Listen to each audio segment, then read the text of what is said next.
All right.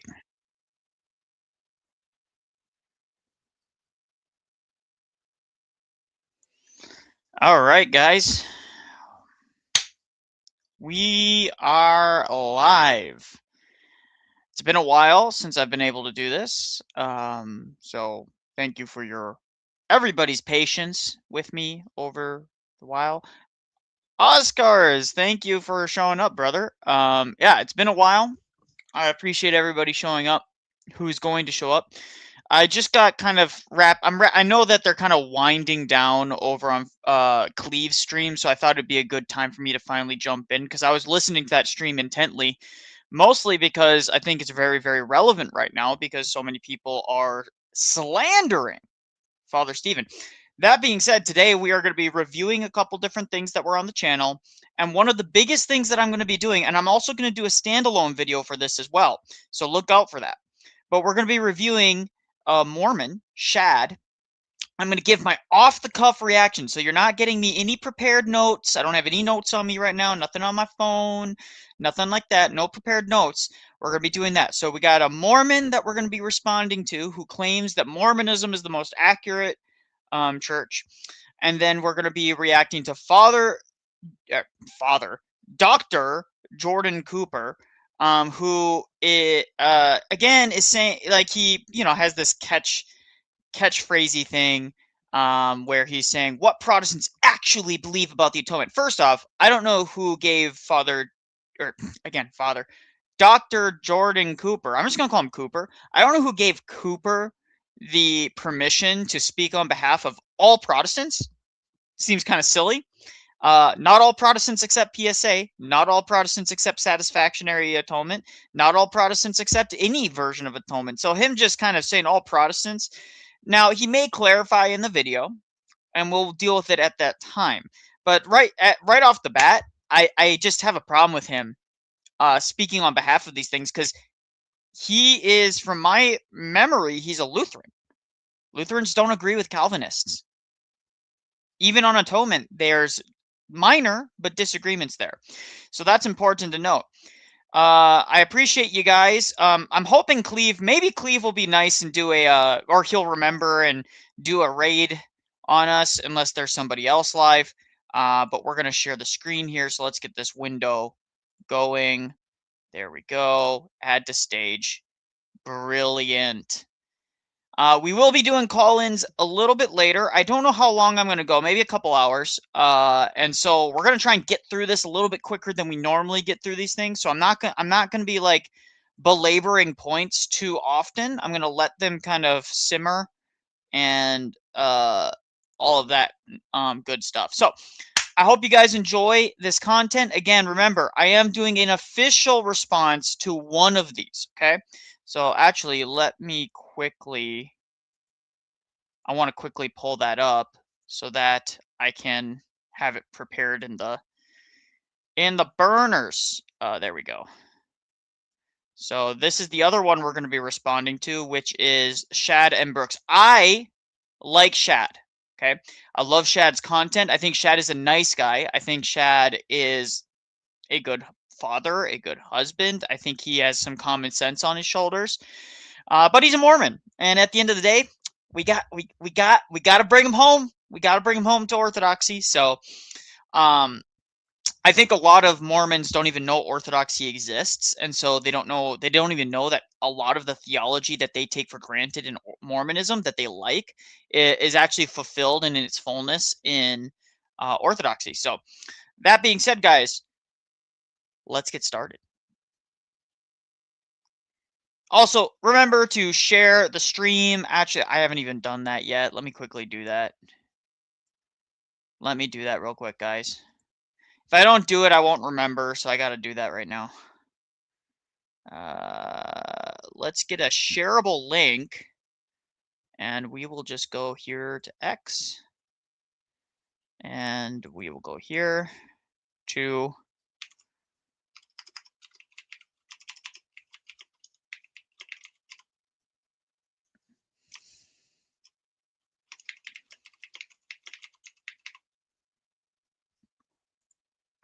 there we go.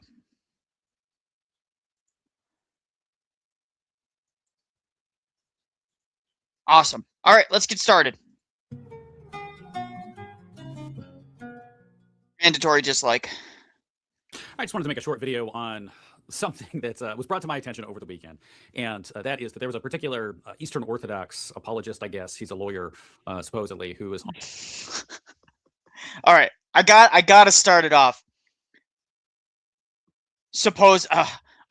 He's so not worth my time. You see the attitude he's already giving. This guy's just totally not worth my time. He's supposedly a lawyer. You can't even do 5 seconds to look up, or you can't even message him. You can't even like DM and say, "Hey, are you a lawyer? Where are you a lawyer out of?" And you say, "Yeah, I'm a lawyer. I'm Eastern Orthodox." I know Alex would have engaged with Dr. Jordan. I know he would have. So right off the bat, it's this slimy knifing tactic, and this is exactly this nice guy routine that people like Gavin Ortland and Dr. Jordan Cooper put on a face. They put on a fake face. They're not actually nice. They don't cuss. They don't have the rough exterior. They have all of the trappings and suit ties and like the neat combed, well-groomed look, but they lack any charity, any kindness, and any love in their heart. Because again, if they were actually good faith interlocutors, they would actually engage with what is being said, who is saying it, and actually try and understand what the position is. And he obstinately refused. And again, it's not unknown what Orthodoxy believe about these things. This is ridiculous. And I said I wasn't going to pause a lot, but I mean, these dishonest tactics just drive me up the freaking wall, guys. Up the freaking wall. So we're going to get going here. Hold on. Let me, no, that's not me. I want to make sure that everything is good to go on the other end too. All right, awesome. Yeah, let's keep it going. On X, Twitter, whatever, and he was citing me and something that I had said to make some point about how bad Western atonement models are, and talking about penal substitutionary atonement. That wasn't it. And by the way, the reason we know that Jordan is lying right now is because him and Alex went back and forth several times, and Alex clarified 3 separate times to Jordan Cooper saying that I'm not saying this is what you believe. I'm saying that it's permissible to use spiritual death language when talking about PSA. You even used it.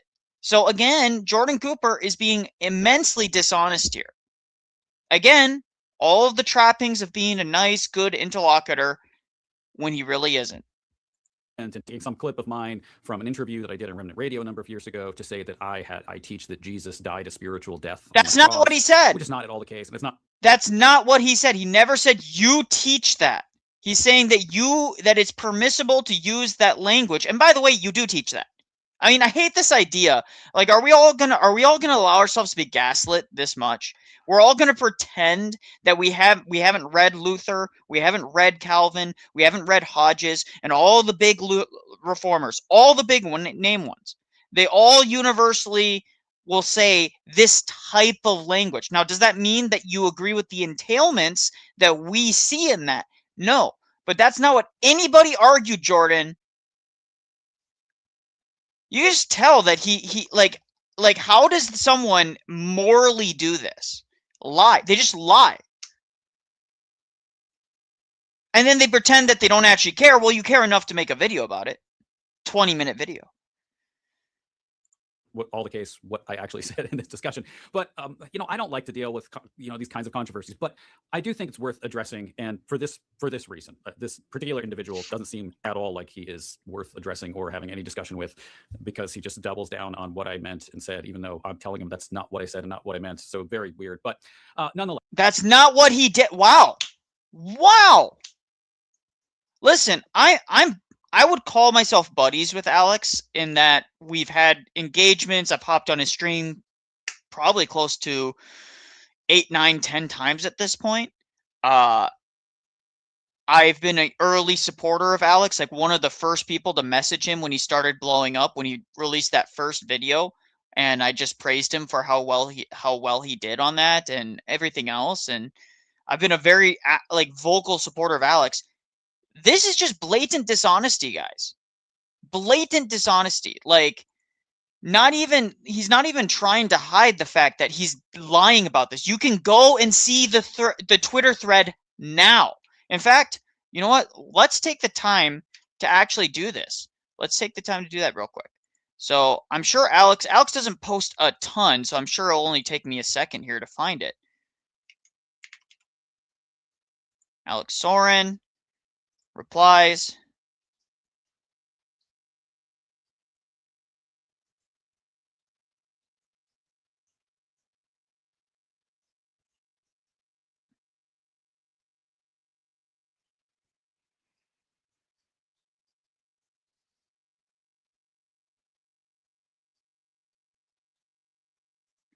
Okay.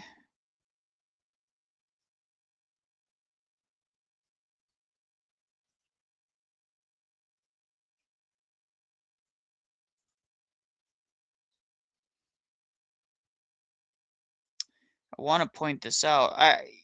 Actually, it might be worth just to show you guys what I'm seeing because, hey, Salad, how you doing? It might be worthwhile to show you guys what I'm seeing. I mean, look at this. I mean, the people that were in Alex's stream, this is part of the reason why we did a 7-hour response stream, me and him. For the guy who claims to be a lawyer, I can't imagine having you represent someone legally, especially considering you've said others lack reading comprehension.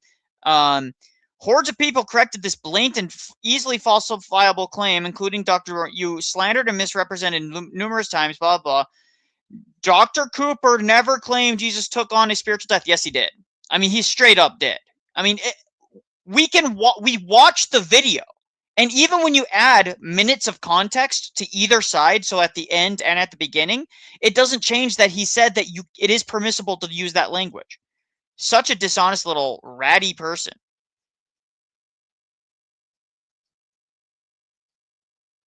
Let's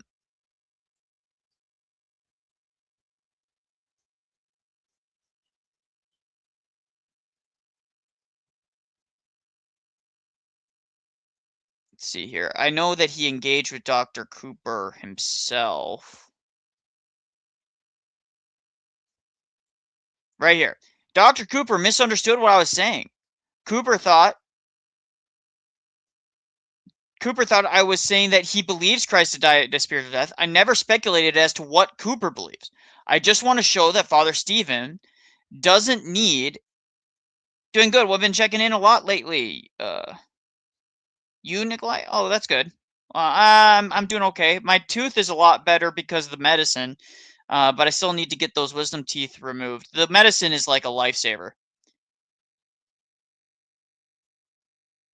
Transfigured Life says, it's hard to take Cooper seriously. He acts like he's better. I know, it's the fake nice guy stuff. I will be doing call-ins after we're done reviewing this, but I'm trying to find it. But basically, I mean, Alex kind of went, oh, here it is. You're taking one quote from an interview where I asked the question. Again, please show me the statement that I misrepresented you. I expressly stated that I'm not talking about entailments and that the entailments are open to debate. My point is that within PSA paradigm, it's totally appropriate to use that language that Christ took on spiritual death, which is not controversial because you used the same language. That's all he said. And then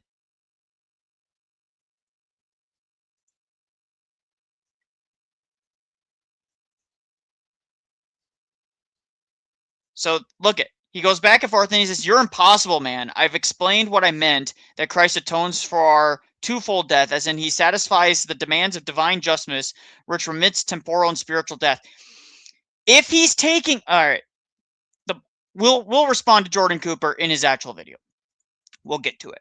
I think that it's worth discussing this because there are all of these weird misconceptions that you find in very popular Eastern Orthodox apologetics online, and these things seem very attractive to apologetics. No, see, again, look at this. He's shaking his head. Oh, it's not worth my... why am I even doing this? That's what he's doing right here, guys. And he does quotes. Apologetics. Okay. This is why you guys are losing. Calling Alex a so-called lawyer who does that. Thank you. Thank you. I don't know if you're caught up to the stream, but thank you. No good faith person who is honest and engaging with the material does that. Alex clarified and emphasized what he was trying to say to Jordan 3 different times in that interaction, and I missed a couple other times that they interacted, where Alex says, I'm not saying you say that. Now, again, I don't think Jordan Cooper even knows his own view, to be perfectly honest. I don't even think he understands that vicarious satisfaction, which he holds to, is not the same as PSA. I don't even think he understands that they're actually not compatible. You can't hold to both. Like it's either one or the other. And you can go watch the Father Stephen Cleave to Antiquity stream, PSA stream that they did, or you can look at the stream that me and Alex did for more detailed breakdowns into those things.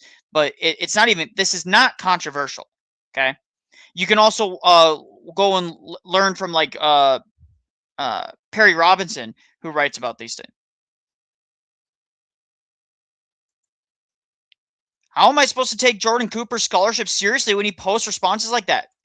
Guys, most of these people that do dissertations and get doctor put in front of their name are getting them from seminaries where they just have to toe the party line.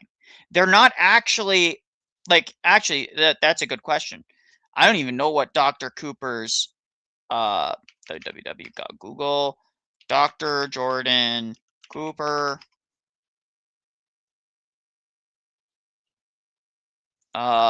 degree. What's his degree in?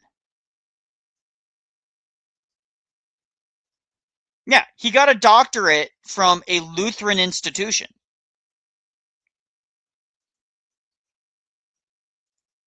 He got his doctorate from a Lutheran institution. So basically, he's a doctor of being able to regurgitate Lutheran doctrine. He didn't actually go to a seminary where his ideas get challenged. He didn't actually have to do a controversial, like I guarantee you his dissertation was not controversial. He probably re-emphasized or re-explained an issue that's been explained a million times.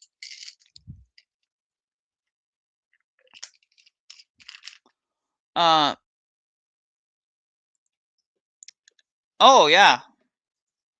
So when I do call-ins, you'll be there to show me up, won't you?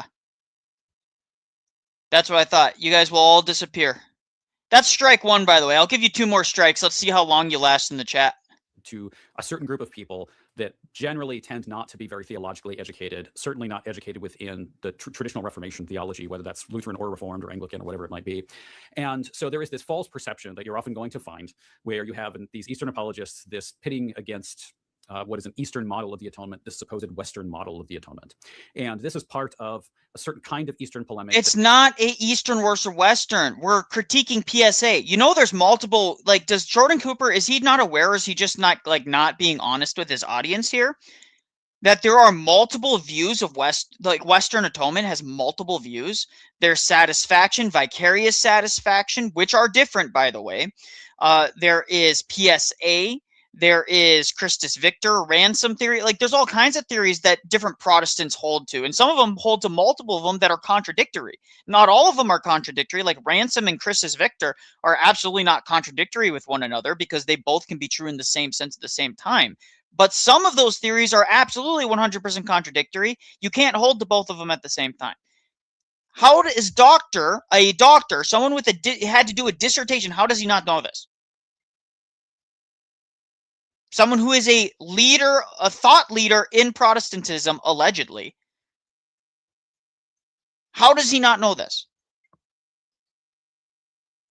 It's unacceptable to be doing this. This is unacceptable behavior from somebody who is allegedly this Irenic, very kind. He's one of the best representatives of their position. It's absolutely unacceptable behavior from these people. That really gets popular in the 20th century, where you get this very strong East versus West kind of dichotomy. That what are you talking about? We've always had a strong East versus West dichotomy. There was a short period of time in relatively recently where there was some level of Latin captivity of some of our seminaries in Orthodoxy, but it was quickly stamped out, and most of that stuff has gone to the wayside. There's always been a strong delineation between our worldviews and between our theologies. there are these like Always. wildly different perceptions of the gospel that you find in the Eastern versus the Western church. Yes. And a lot of this depends upon a critique of supposedly a Western view of the atonement.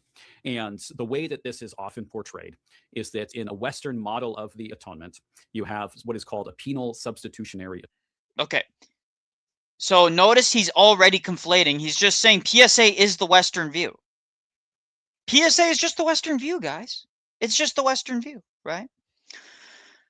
Absolutely of a joke.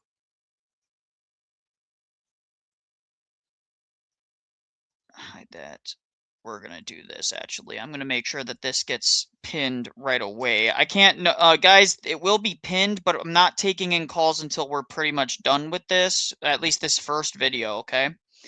And then we will be going into it more. But yeah, especially if you're somebody that I know, Atonement. I might let you, if you're somebody that I know, I might let you up to give some feedback as well, but we're going to be focusing on trying to get through this video. So we're not doing call-ins for debates yet. We're not doing call-ins for ask questions. If you're somebody that wants to maybe like engage with the content a bit, I can do that. Like someone like Transfigured Life or Alex or others like that. So that's what we're focusing on for now. So I just want to make that clear. And in at least this perspective on what the penal substitutionary atonement is this notion that God the Father is very angry with sin, and so as he is angry with sin, he needs to punish somebody, and so he punishes his son, who is a substitute, who takes the penalty of sin upon himself, and is... What is the penalty of sin from the Western or the Calvinist / Lutheran model? The punishment for sin is eternal damnation, separation from God, spiritual death, physical death. Like those are the results. Like those are the things you guys believe are the results of these things. And if Christ is substitutionary, he has to pay those things, right? He has to pay those debts. Somehow faces some kind of real ontological separation from God the Father, almost as if there's this like breach in the Trinity where the Father is against this. So far he's just dismissing it. He's just like, he's blowing past the critique. Watch how he blows past the critique and doesn't actually respond meaningfully to how the critique doesn't follow from their view. In fact, so far he hasn't even defined the view. Son, the eternal Son is like and by the way, that would be the first, before I get into any of the filler or any of the like the background information, the first thing you should do before you do any of this is define it. Define it. Come on, Jordan, you're saying that we're not defining it properly, we're not understanding it properly. Define it for us so that we have a common interpretation that we can apply there, right? So that we can all be in an agreement. But notice he's not doing that. In his relationship with the Father in some way. He suffers some kind of spiritual death, some kind of absolute forsakenness, and that in doing that, he took upon himself our sin. Now, this approach to what you find that's labeled penal substitution is not a classical, certainly classical Protestant view of the atonement, nor it's really, yes, it is a classical anything view of the atonement. Look, Luther, Calvin, Hodges, they all believe that Christ in some way suffered or forsakenness or abandonment. Now, the degree to which that happened or how it's fulfilled is different. And we can acknowledge that you might not hold that he actually was forsaken in the fullness of the way that you, that Calvin does or these other people do. But they certainly believe it on some level. Yes, I saw that. I posted a tweet about it. Hey guys, I'm doing great. Thank you. Hi, Nicholai. Thanks for how you have everything. Everything's going well. We're responding to this, so we'll get back into this right away. And so I want to just make some clarifications and qualifications as we're talking about this to say what this actually means. Now, in the particular clip that was played, I was asked in this interview about whether when Christ took upon himself vicariously our penalty for sin, death, whether that dealt just with kind of conflating vicarious satisfaction with PSA. All that's the again. Does he know the difference? Does he know these distinctions? I don't think he does. Temporal death, bodily death, or also spiritual death. And what my answer was that this also dealt with spiritual death.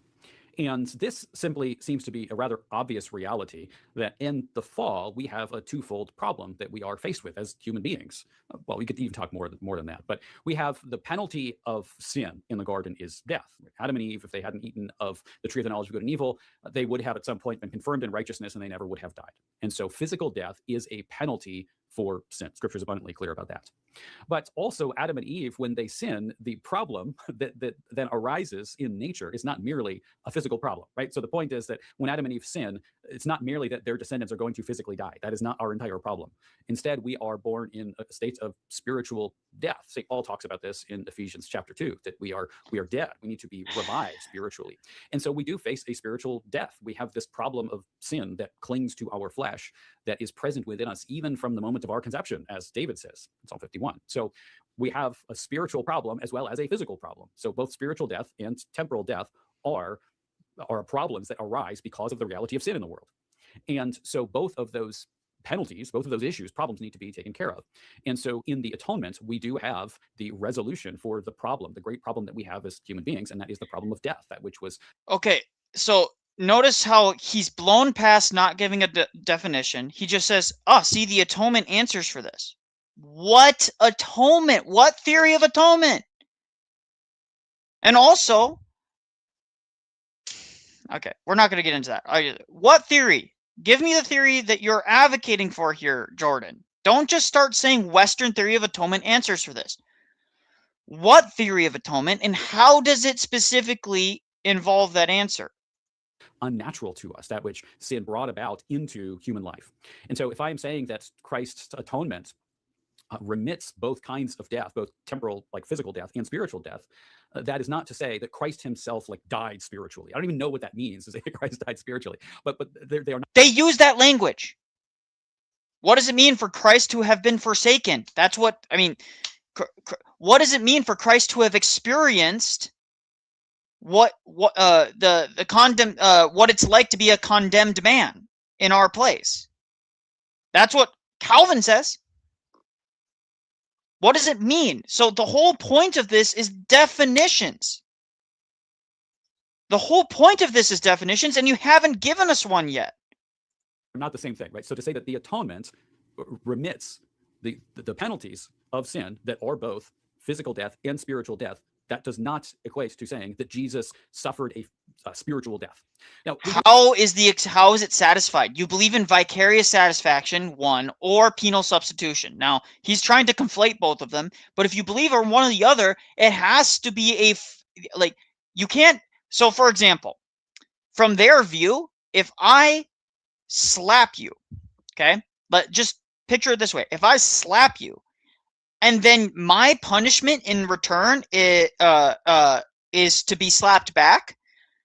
But then their view is Christ steps forward in our place and says, no, I'll take the slap. But instead, Christ doesn't really get slapped. He experiences what it could feel like to be slapped, but he's not really slapped. Maybe he feels the equivalent pain, but somebody steps on his foot instead. Well, then from their view, it's insufficient.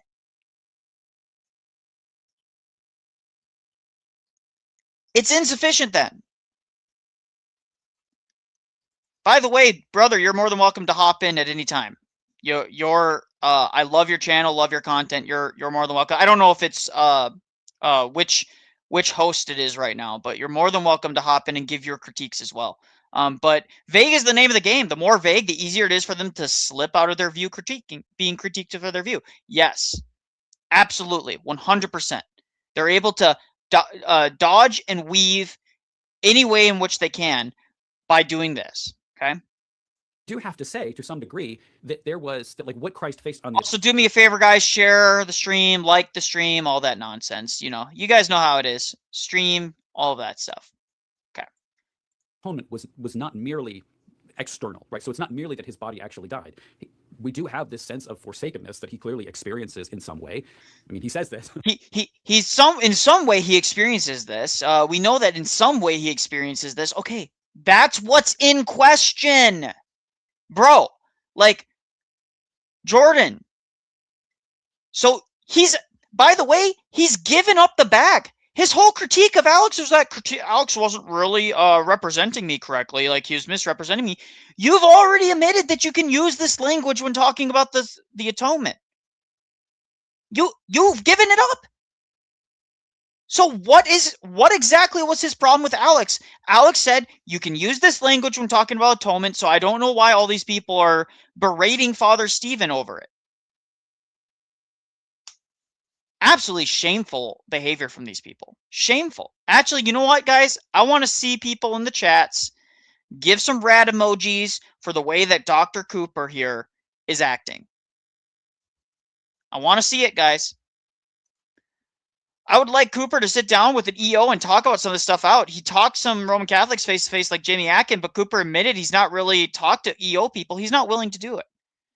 Again, these people want to avoid talking to us because they know that we are, right now, the church that all these people are flooding into. Why have you forsaken me? There certainly is a sense of like internal suffering in some sense that he faces because he's. What is the suffering? There is this sense of suffering. What does he experience? What is that suffering? Is it for us Orthodox? It's a very simple answer. Christ suffered because he took on the blameless passions. He came down to our level, right? I'm not going to say the word because I can't say it right now. He came down to our level. That's what it means to become cursed. He humbled himself when he didn't need to.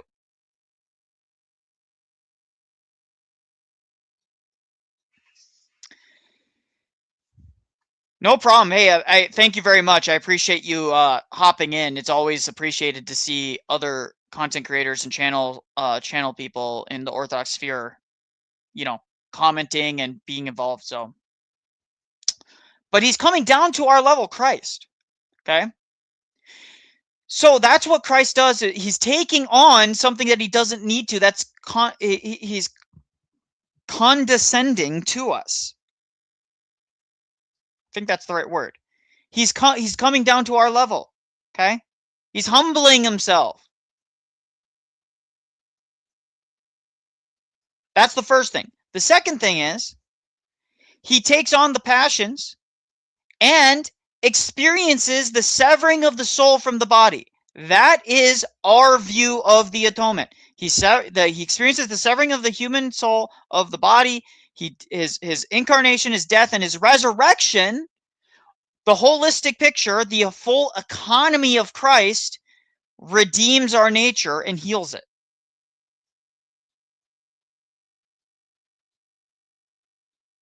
Thank you. Thank you. I can never say the word. It gets mixed up with like two other words in my head, and it just comes out like a pile of slop. But the point is that this is very clearly laid out, right? That is distinct from what your guys' views are. But he's not explaining it. Again, what Transfigured Life said earlier. He's being vague. Vague is the name of the game. Good Lord, my jaw pain is starting to come back, guys. Pray for me. My goodness. I might have to take that medicine soon. Sweating blood. Like that only happens under the most absolute extreme stress. It's kind of an extraordinary situation. So clearly there is something internal about. He's sweating blood because of the fear of death. He's experiencing the fear of death. The blameless passion. It's blameless. Christ's sufferings. I don't think that it's that Christ doesn't face anything internally and it's only the body that suffers. That clearly isn't just allowed within the biblical text itself. And I don't think historically Christians have spoken just in that way. So there is a sense of a feeling of forsakenness, clearly, because Jesus says so. So you have to say that in some way. The question is, well, how do you apply that? Are you saying that this is like a literal God forsakenness according to Christ's divine nature, that there is this like Trinitarian breach? Well, obviously not. I mean, that clearly is not the case. Okay. Just saying, it's obviously not that. Well, that's an entailment of your position. So demonstrate how it's not an entailment. That is what the crux of the issue is the entailments, bro. Like, I don't understand why, like, he just refuses to understand what the critique is. It's like, let me misrepresent your view so much that, like, none of the entailments actually follow. I don't actually address any of the entailments. That's what he's doing. And that's not the case in any historic treatment of this at all. Okay, so I want to make that clarification. But then I want to say, what is the penal substitution anyway? Is this even the best way to speak about the atonement? And, I do think, coming from a Reformed background, because I come from a Reformed background before. Okay, first off, he comes from a Reformed background and he doesn't understand the distinction between PSA and his new position, which is vicarious atonement. He's just using the atonement in this like general sense. There isn't just an atonement. First off, atonement, like the word atonement, is very new in theology. It's not actually something that was used in the early church. They didn't use atonement in that way. Became a Lutheran. I think that there is often within Calvinistic circles a bit of an overemphasis on this kind of propitiatory language within the atonement. And I think that it is true at times that the way that this is illustrated, certainly in preaching, can sound as if one is actually saying that like the Father literally forsakes the Son, or that it sounds like that, but they're not really saying that. Everything about it suggests that, but it's not really that. They think you're stupid, guys. He thinks you're stupid. He thinks his audience is stupid. He thinks his audience can't see the blatant just hand waving that he's doing right now. He actually thinks that.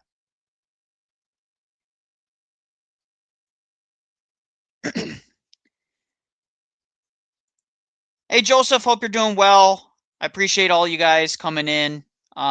Again, share, like, all that stuff. I don't know if Alec are they still streaming over there? They might be. So from your vantage point, you would be It might be. Yeah, they're still streaming over there. So 500 watching Cleve right now. Wow. Wally, man, that's crazy. You guys, thank you guys. You guys have the option of being over and listening to Father Stephen right now, and you're coming over to me. Much appreciated.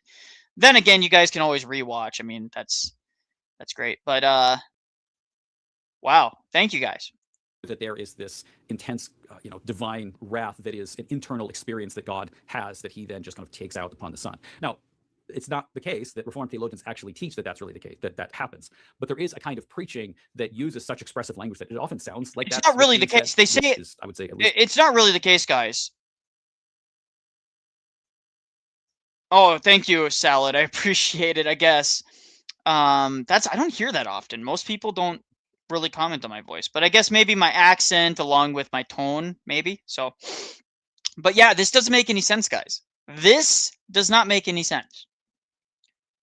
And also, he's just kind of hand waving it. He's just like, some of them talk like that, but they don't really mean it that way. Yeah, the reformers talk that way sometimes, but they don't really mean it that way.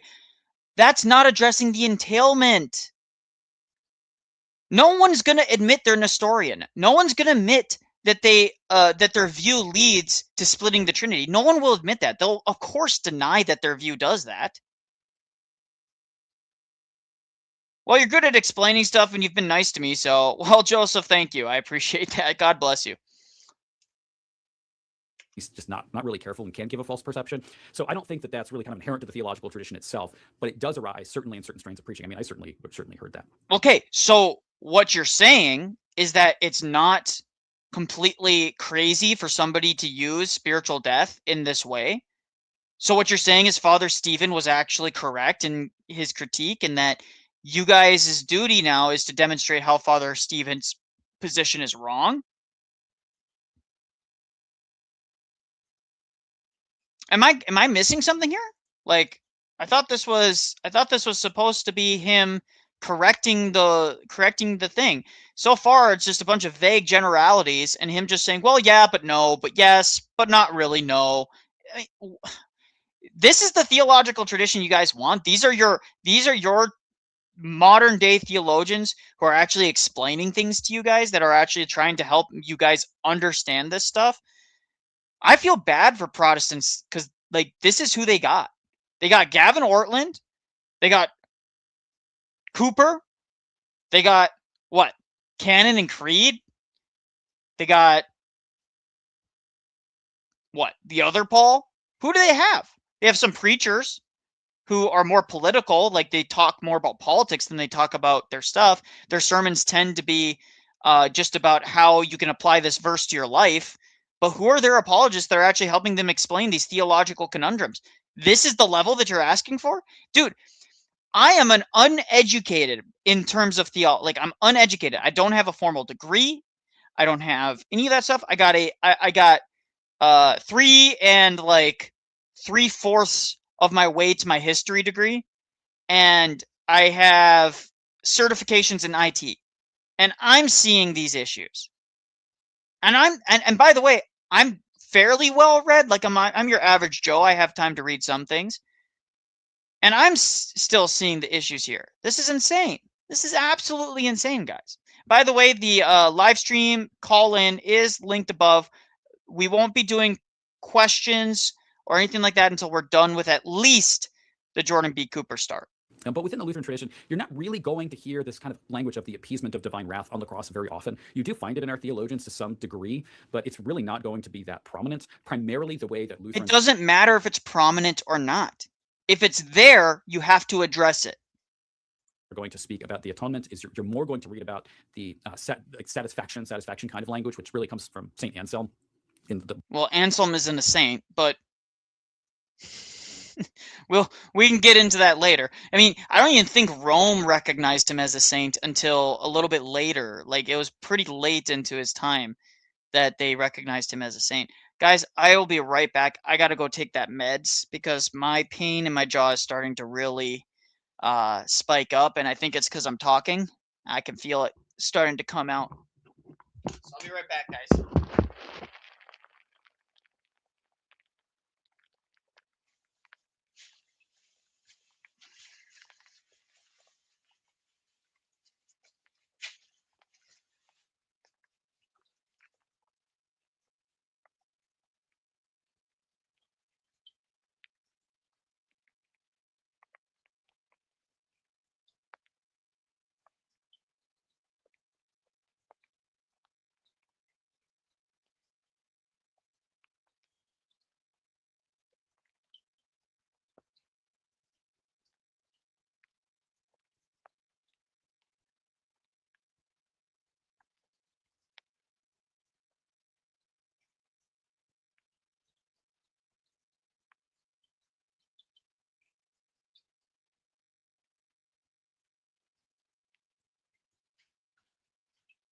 All right.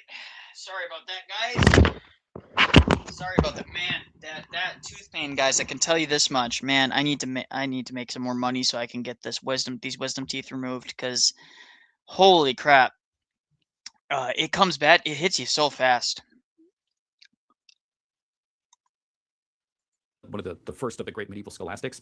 And the way that that's expressed among Lutherans is Jesus satisfies the demands of the divine law, right? So God's law makes these demands upon us. This is the moral will of God. No. Not demands on us. Demands on God. Because from your guys' view, we humans cannot fulfill any of those demands. We are incapable of doing so. We have a bondage of our will. Read Bondage of Will by Luther. Bondage of the will. Read that. We aren't doing anything from most Protestants' paradigm. I won't say all, but most Protestants' paradigm, we're not doing anything. There is no I. There is no subject of I in this. Can anyone point me to anti-Nicene fathers that we should use we should use icons? Any books besides Garton's? Alex Soren has some great stuff, but he's about to do a debate with the other Paul. And Alex, I'm not going to reveal his sources, but he says he has found multiple sources that are basically linchpins for the entire thing. So I would watch the upcoming debate. Watch the upcoming debate, and he's going to have some sources. He says it's going to be really, really good. But Alex Soren has some good stuff. Michael Garton obviously does as well, but yeah. Also, Cleve has a video where they basically say that Saint Dionysius's corpus is not actually pseudo, and so it's actually more. The dislike is hilarious, bro. Bro, I dislike anything I don't like. I don't know why more people don't do it. People don't realize what that does for the algorithm, right? It actually downplays it in the algorithm a bit. Unless it reaches a certain threshold where it's just getting nuked to all heaven.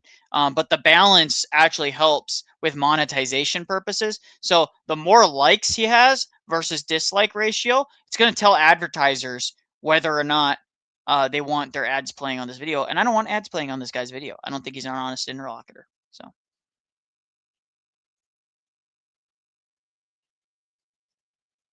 I'll ban Cleve once he comes here. You don't have to, brother. God bless. God bless.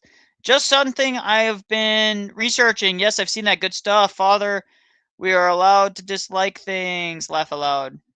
For real, we're allowed to dislike things. Oh, okay. No, man, it's yeah, I just decided to start because I figured that Cleve was winding down, but they ended up going much longer. You know, whenever Father Stephen is in chat, you just know that they're going to go way longer than they anticipate. The law, as the moral will of God, calls us to obedience to it, and we fail to obey God's law. And so, in divine justice, like the law needs to be satisfied, because justice and mercy go hand in hand. God. Well, no, justice and mercy can't go in hand to hand. Mercy means you're not giving somebody what they're due. From their view. Mercy works in our view. Justice works in our view. But not because we punish an innocent.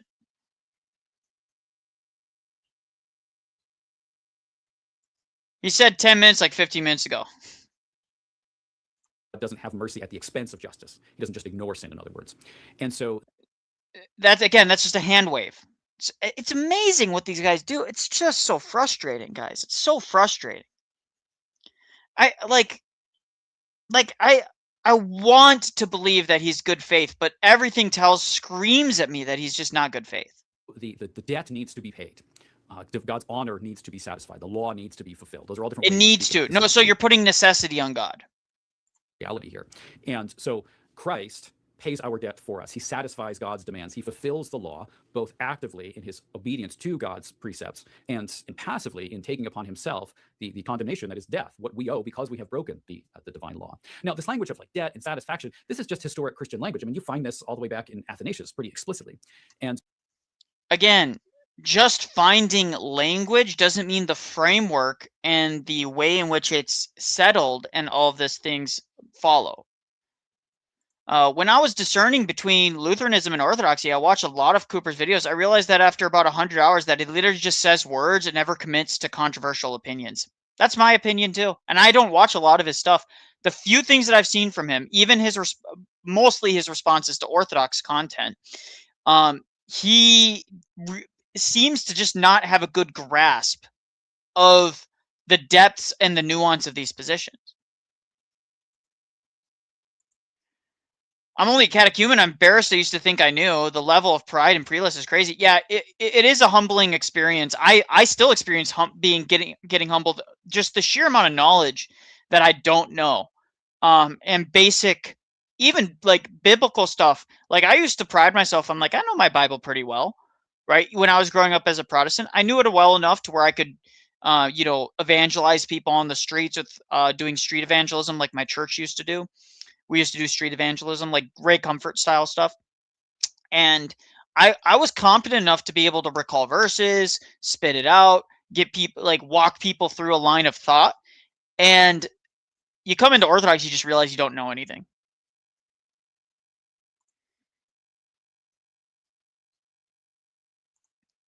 God bless you. Thank you.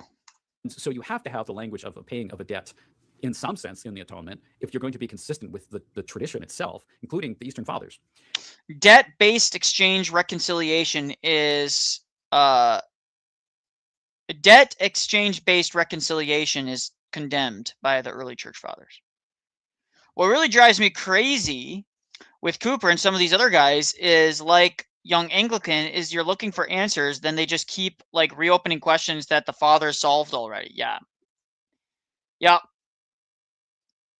And they're inconsistent because why do I care? Like from his view, there's nothing binding him to any interpretation of the church fathers, or any of the church fathers are binding to him. So why do I care what his interpretation of those church fathers are? And yes, you are also going to find among Lutheran writings, especially in our hymns, certainly an emphasis on what we call Christus Victor, Christ the victory of Christ over sin, death, and hell, over the devil. This is the theme that the Eastern Church tends to highlight. It really does show up, especially in Lutheran hymnody, quite a lot. And it's certainly in Luther's writings quite a bit. So there's an argument that's made, especially through Gustav Aulén, who was a 20th century Lutheran theologian who wrote a book called Christus Victor. It's not the only thing he wrote, but he was a very influential theologian. And he kind of tried to re-emphasize this Christus Victor theme and say this is really present strongly in Luther. I think he wrongly says you kind of have to pick. It's like Christus Victor, not this vicarious satisfaction. I don't think that's the case at all. I think we hold all of these biblical themes together. So the language of vicarious satisfaction is more the language you find within Lutheran sources. The satisfactio vicaria. You're going to see the Latin phrase used a lot, more so than kind of penal substitutionary language. But then I want to say, like, okay, what do we mean? What do theologians mean when they do use that language that God's wrath, the Father's wrath, is appeased by the Son? Because if you understand traditional theological language, just the way that the attribution of certain characteristics of God, especially kind of things that sound like emotional states, how that functions, it really, I think, dispels a lot of these critiques or misunderstandings of what that actually means in the first place. And so it becomes much less of a seeming problem. So as far as I am aware, I don't know of any traditional Lutheran or Reformed theologian that is going to say that the Father simply just chooses to punish the Son. Within a classical Trinitarian orthodoxy, it is confessed that there is one divine will. So the will of the Father and the will of the Son and the will of the Spirit are one. There's one will. And so it's not like the Father's will is pitted against the Son's will and the Son just is forced to submit to it. Now, it is true that there are certain... Okay. Again, he's just asserting these things, but we're talking about the entailments, bro.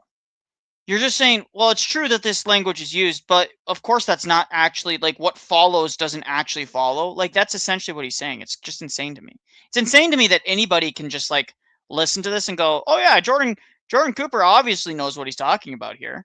He clearly is just pulling this out of his rear end. Anybody could have given this talk. A random guy who has had a couple sermons on these things could have done this.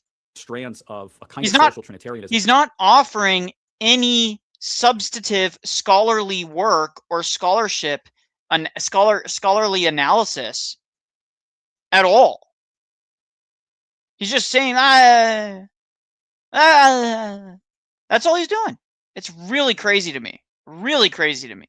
That has arisen in the kind of Wayne Grudem sphere of pseudo-reformed-ish so theology. From your vantage point, that you would, has, I think, affected the way that some preachers plant... talk about propitiation in a very negative sense, but it's not the historic way that it's been talked about. So traditionally or historically, there is one divine will. So you don't have the Father pitted against the Son. It's not like the Son's like, I guess I got to suffer my dad's wrath. That's not how this works at all. The Father, the Son, and the Spirit all will that the Son would freely offer up his own life for the sake of sinners. That's really essential to understand. Okay. Then the next point in relation to how this is actually to be like properly understood traditionally is we have to step back and say, what exactly do we mean by divine wrath in the first place? Because when people are thinking of wrath and they're critiquing this model, they're thinking about wrath as like an emotional state. They're thinking of wrath as something like... No! Huh! He doesn't listen to anything we're saying. This just proves to me that he is not listening to a single thing any Eastern apologist is saying anywhere.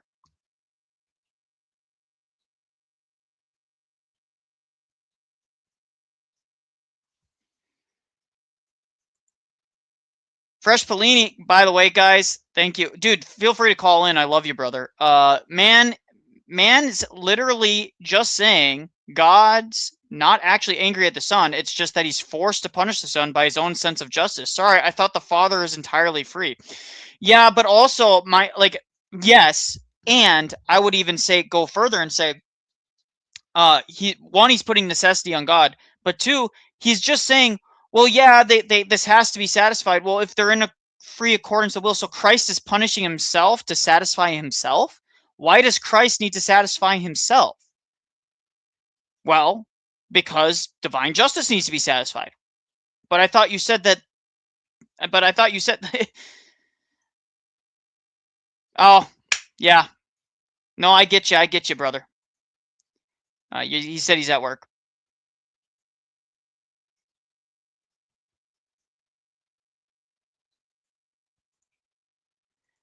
Yeah, OSB is pretty decent stuff. Father Stephen has some critiques of it, obviously, but... when a parent gets really angry, so dad has anger issues and his child does something wrong, he just wants to scream or hit something. This is not what we mean when we're talking about divine wrath.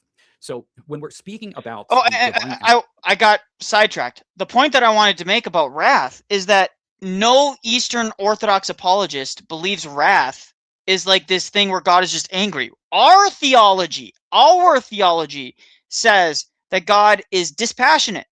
We know that wrath is not like him literally being angry, like him being affected by created events, right? Like by created order. He's not being affected by that or anything that is in time and space. And Fresh Bellini says, yeah, that's even crazier. Why would God need a repayment of debt? If the debt is purely nominal, he could literally just eliminate it. It's absurd for him to compensate for a need he doesn't have. Precisely. So there's an inconsistency. Again, the entailments don't follow.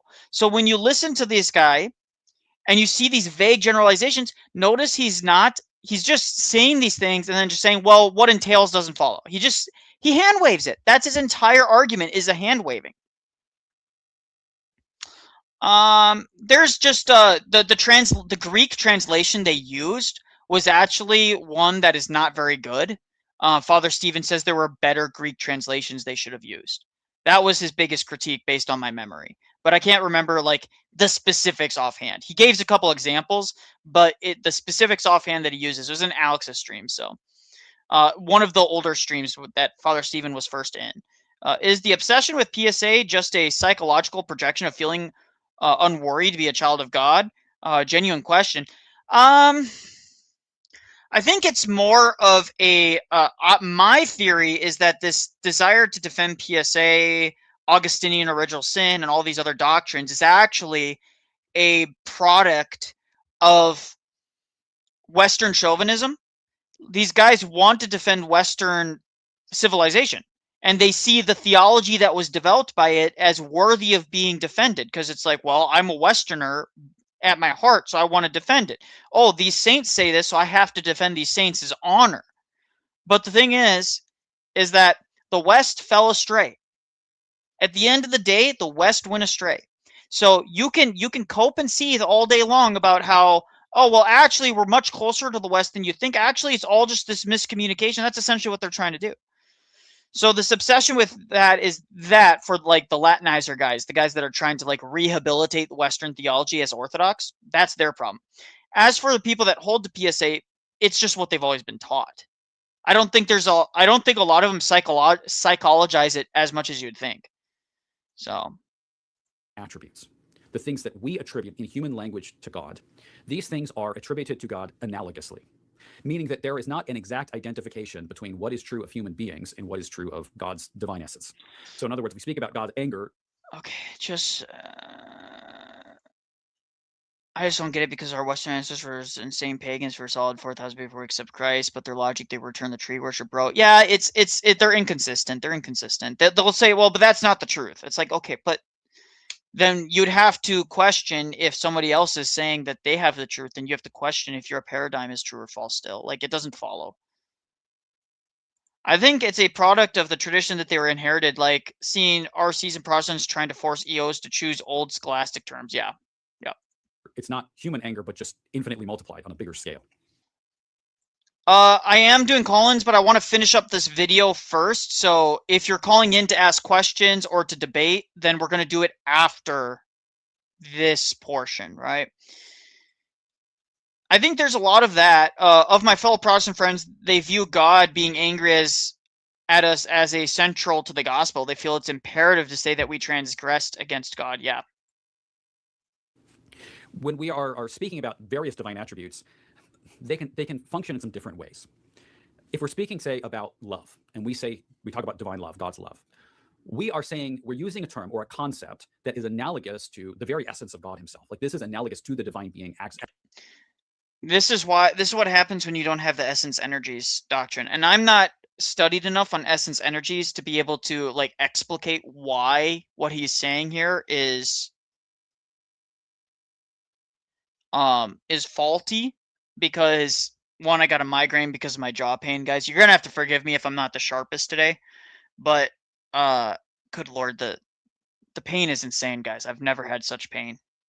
Like this wisdom tooth needs to get removed. Like I don't care if I have to eat freaking mashed potatoes for like 2 or 3 weeks for my wisdom tooth to heal. I don't know how long it takes for a wisdom tooth to heal, but my goodness, the pain. Yeah, Byzantine says his video is tantamount to a crash out. Yeah, he basically hand waves Alex, doesn't listen to any of the critiques, and then proceeds to just vague and hand wave everything. This is like insane cope. Insane cope. As it actually exists in itself. And this is why the Apostle John says God is love. Okay, and so we are using a term, a concept that is reflective of who God is. God has given us this concept of love as a reflection of his own being, his own nature. And God's nature is fundamentally holy love. I mean, that's the kind of closest language that we can use to approximate God's essence, which is really unknowable by a human being. It's knowable in some sense, but certainly not comprehensively. It's knowable by way of analogy. And then we have other attributes where the attributes we're talking. Yeah, guys, thanks for everyone who has commented and said, hope you feel better. Dude, it's expensive. That's the biggest thing. I need to freaking earn more money, dude. I need to get some of these clients to agree. I got like 3 clients that I've had calls with this week, all saying they want to move forward, but they don't have a specific date yet. And it's like, you know, it's like I don't need the money now, like tomorrow. I don't need it in 2 or 3 months. I need it now, you know? Like I got 2 wisdom teeth that need removing on the bottom jaw. And then potentially, depending on what they find when they remove the wisdom tooth, they might need to do some work on that back molar. So it's like, Lord have mercy, you know? Ugh. And dude, like it happened. It was so weird too. It happened 2 or 3 days ago. And it was the most intense pain I've ever had in my life. Oh my gosh. I couldn't sleep. I couldn't eat. It was horrible. So anyways, guys, we're going to continue. Talking about in relation to God aren't really identifications of the divine essence as such, but they are identifications of how the divine essence in his actions relates to human creatures or to just creatures. Thank you, Deacon, for the 10 gifted you gave last time, and it's it's much appreciated. It is appreciated. God bless you. Seriously, it goes a long way to helping out. So itself. It also keeps me motivated to do content. Even though my jaw is killing me, it keeps me motivated. So I will be doing a video soon.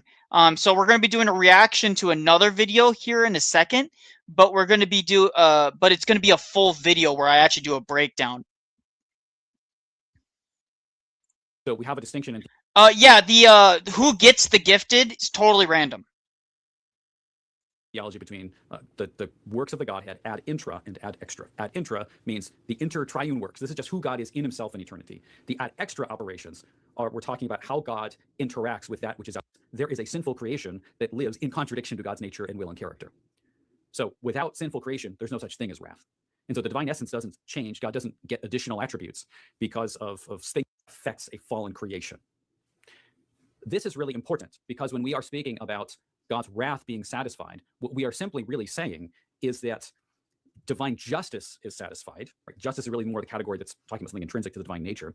But we're saying that those penalties, the result of being unjust in relation to the just God that we identify as. Nicholai, I have a perfect idea for a grift. I'll just say a bunch of shit that I don't believe is an easy to debunk, and you can react to it, and vice versa, over and over.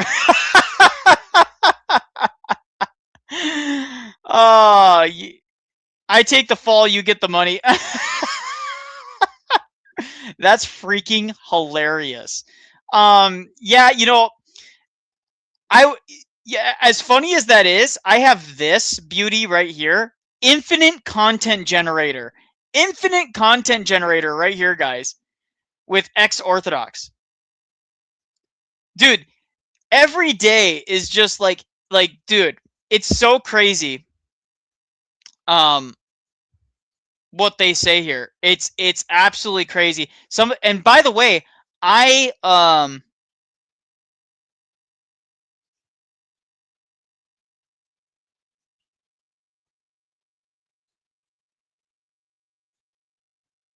somebody called me out personally in this.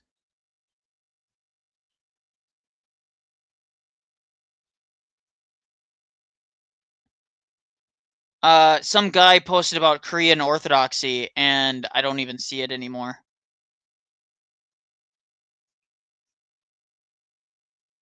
We kind of determined that it's a fake, like a fake account and stuff, but we'll go into it in a little bit, guys. But yeah, I'm not impressed with Jordan Cooper. He didn't actually say anything of substance. Literally, he didn't say anything of substance. You guys were all here. And I don't think in the last 2 minutes when he's wrapping up his video, he's going to say anything. He didn't even talk about the Eastern view of atonement.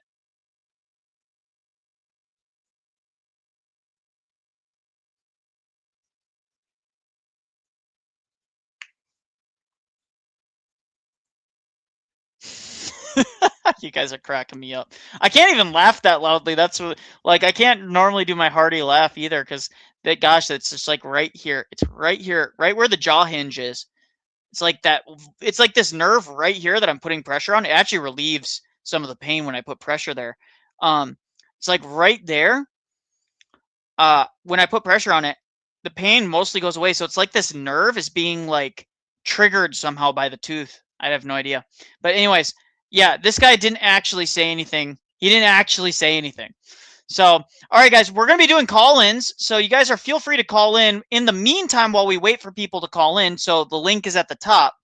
While we wait for people to call in, whether it's to debate, just to chill, talk while we review these videos, or to ask questions, you can do so. If you have specific questions that are off topic, super chat is the best way to do it. I do try and get to anyone who comments in the channel, but my preference is like, let's stay on topic with questions. If you want to ask something slightly off topic, it's best way to do is super chat. So you know what's funny? Wes Huff commented, and it was a great response. Wes Huff commented, where? Can you send me a link? Can you send me a link there? Hey, Paul, I see you in the backstage there, but I can't see you. Do you have a light or something? Or are you oh, you're driving. Ah, okay, I see you now. Cool. You want me to keep the light on? No. I just needed to, like, verify that you weren't, like, butt naked or something. I am naked under the camera while I'm driving this truck. That's okay. I'm not wearing pants right now. No, I just don't show yourself. I won't let the camera go down there though. No. I just if you're driving a truck, you're driving a truck. I know how truckers are. My grandfather was a trucker, so yeah. Sometimes look, we got to be comfortable. You know. You're spending hours and hours a day, so I get it. So yeah, exactly. Were you here the whole time, Paul? Yeah, I was here for most of it. I stopped by in a Cleve's stream for like a moment, and then I just came back. Yeah. So, what did you think of Jordan Cooper's response? I just think it's. I mean, I don't understand it completely. It's just, to me, it seems pretty obvious. I'm an inquirer into Orthodoxy still. I'm about to enter into catechism pretty soon, hopefully. I'm coming from like a Roman Catholic background. Sure. If you're coming from a Roman Catholic background, you don't even agree with the defense of PSA and all these other things. So, I mean, the Catholics believe in a justice debt. Well, yeah, it's they believe in like a form of satisfaction from Anselm. It's a form of that. So they hold to like a type of satisfaction view, which is different than PSA. I know everyone wants to try and conflate the two, which is what Jordan Cooper tried to do, but they're not the same. And because you notice he just keeps on saying Western atonement throughout the whole video. He just kept on saying Western atonement, but there's distinctions in Western theology. They don't all agree. So I think that's important. True patristic path calling in. How you doing, brother? What's up, brother? God bless. Thank you. I thought he didn't really answer anything at all, like you said. He just presupposed his worldview and then wanted us to do the same when I didn't hear any like substantive critique at all. But no, he said his video was a response to Eastern atonement. Did he even like talk about what our view of the atonement was in that entire video? No. So right. It's incredibly, what's incredibly frustrating is that these are the go-to guys that are they're the ones holding the dam back, and I don't think it's going to hold very much longer. So yeah. What's up, fellow gentlemen? Says Mac Daddy. How are you doing?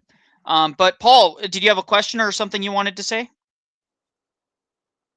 Yeah, well, I wanted to ask, in Orthodoxy, it seems to me that the main thing that it's avoiding is this idea of the son being punished by the father.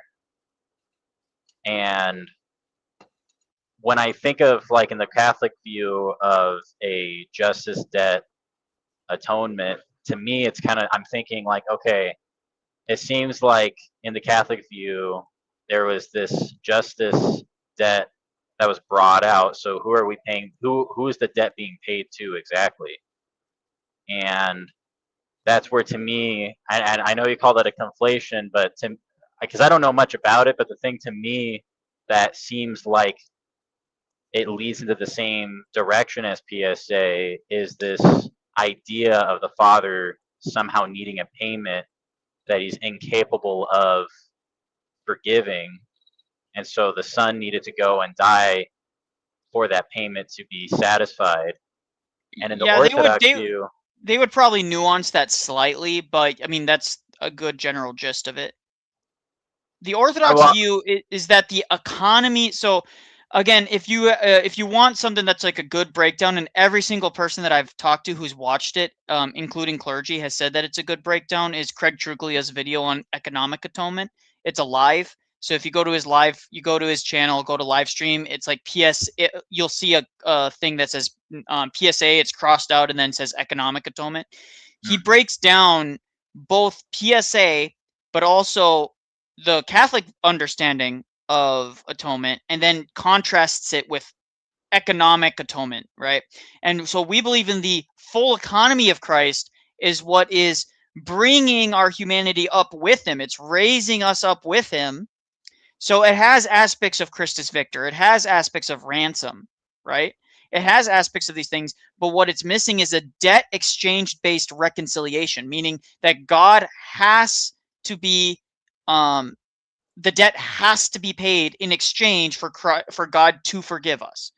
We reject that there is necessity in God. So basically, our entire understanding boils down to you can't impose necessity on God, and that's condemned in the Council of Blackernay.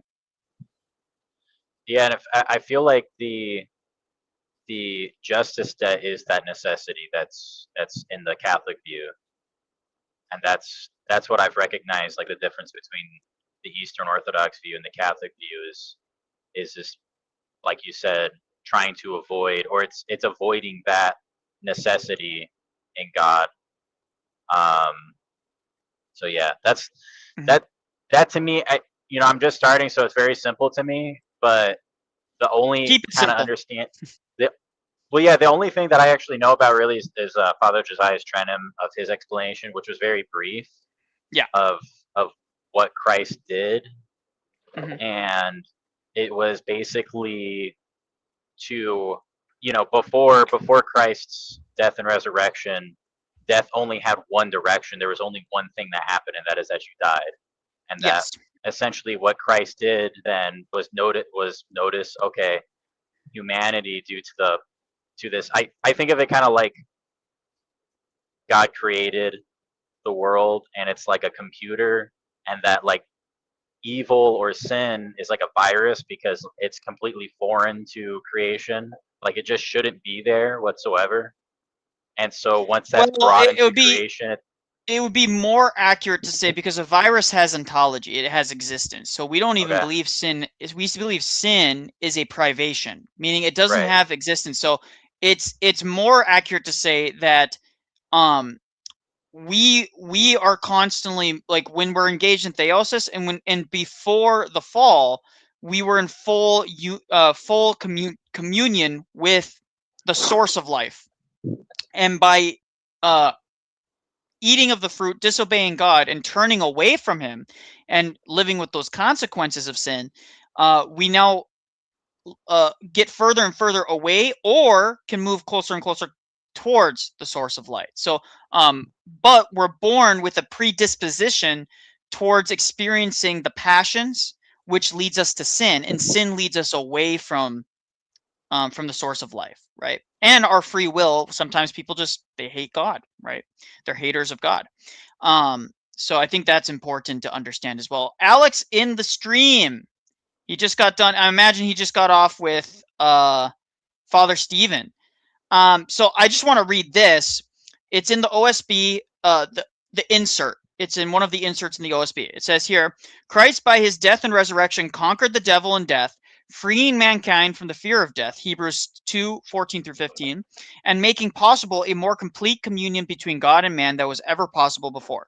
This communion allows people to become partakers of the divine nature, 2 Peter 1:4, to transcend death and ultimately all the consequences of the fall. Now, what are the consequences of the fall, right? The fall of Adam caused mankind to be subject to mortality. While this is often seen as mainly as a punishment or penalty, the emphasis concerning, and this is our emphasis, the emphasis concerning God's judgment on Adam and Eve at the fall is best understood in terms of his mercy.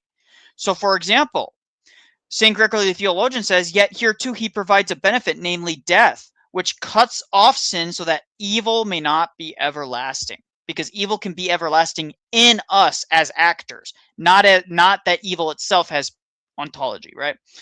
And then 2, we who are of Adam's race are not guilty. I need to repeat that several times because people in the chat always do this. We who are of Adam's race are not guilty because of Adam's sin, but because of our own sin. However, because all mankind fell away from grace of God through Adam's disobedience, man now has a propensity, a disposition, an inclination towards sin, because just as death entered the world through sin, now sin enters the world, or enters through the fear of death. And then it says, man's strong propensity to commit sin reveals the fall. The image of man is also fallen. However, the ancient fathers emphasized that the divine image in man has not been totally corrupted, so we reject total depravity. That's another thing we reject. Human nature remains inherently good after the fall. Mankind is not totally depraved.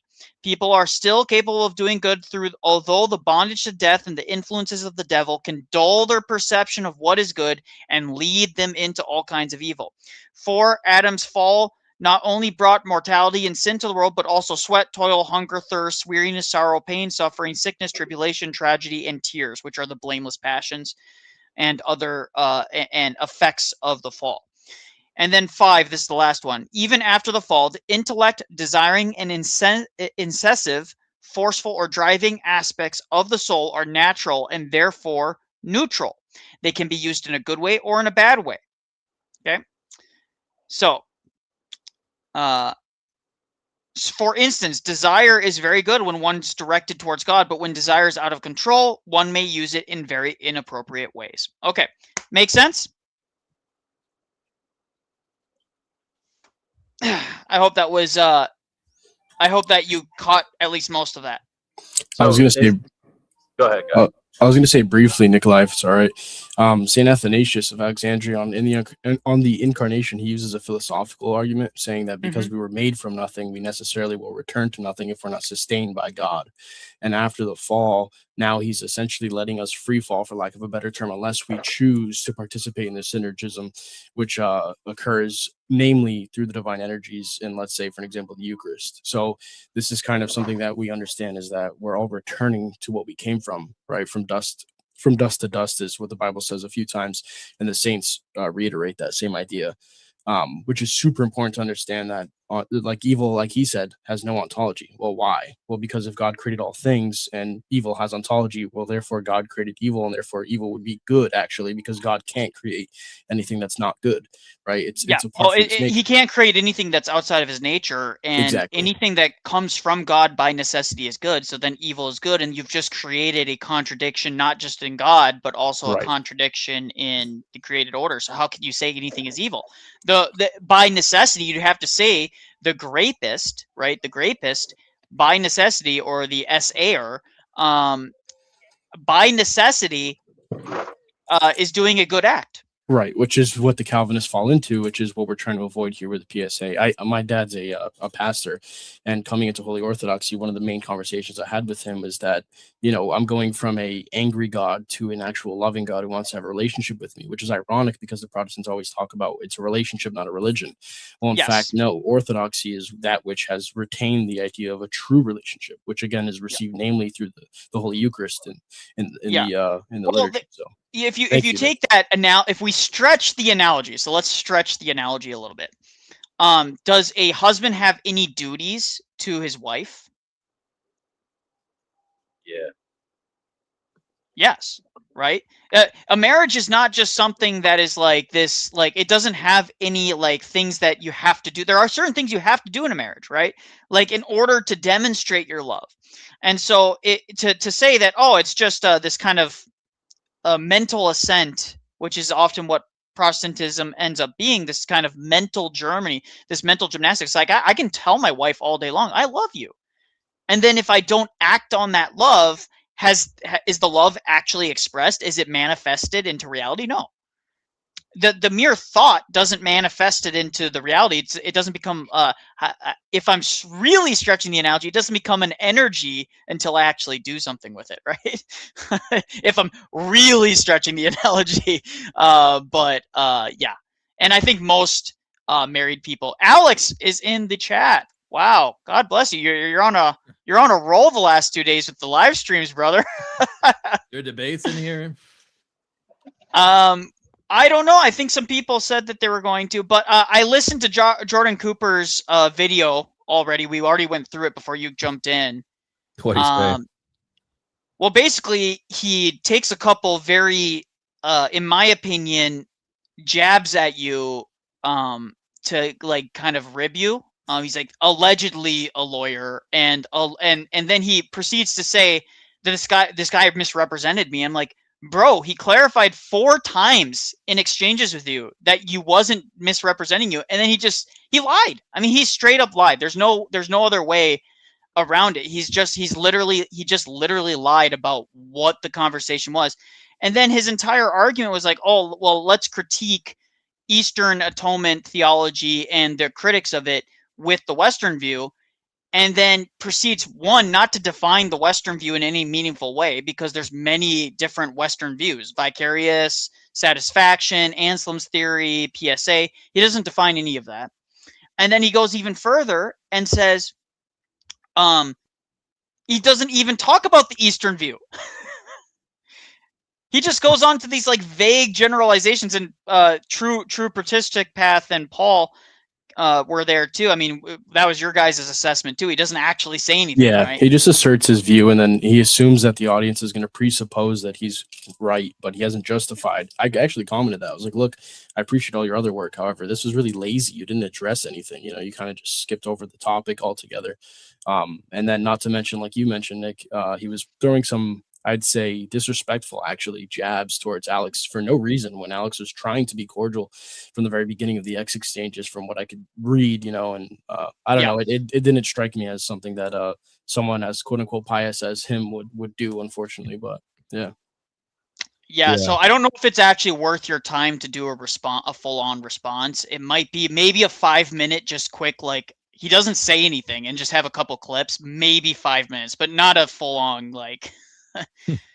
It just confirms what I already kind of suspected, which is that, I mean, it doesn't confirm, but it's just more evidence for what I suspected, that there's like a group of guys that have larger channels, and they might not have a formal agreement to be doing this or anything, but they're kind of running a racket, because this guy never talked to me ever, and they got to keep that cash flow going. And if like the new guys that actually don't care about like Trent Horn or Gavin's or Jordan Cooper's cash flow, like, I don't care. I'm there to talk about the truth, right? So if he's gonna lose, like, that's, I don't care. Like, and I think that's why they're so threatened by us, because like, and like Jay and these guys, like, they won't debate us. They won't. No. Like, they'll pull some credentialism card. Like, that's why he wanted to attack my credentials, because like, they're this old guard. They have their racket. They have their money, and they want to keep the cash flow coming. I'm going to be real. I think Father Stephen, the reason I take his degree and his PhD so much more seriously than I do Dr. Cooper is because if you look at where Dr. Cooper went and got his degree from, he went to a place where they all agree with him, and he just has to basically reiterate the teachings of his own institution that he agrees with already, right? Yeah.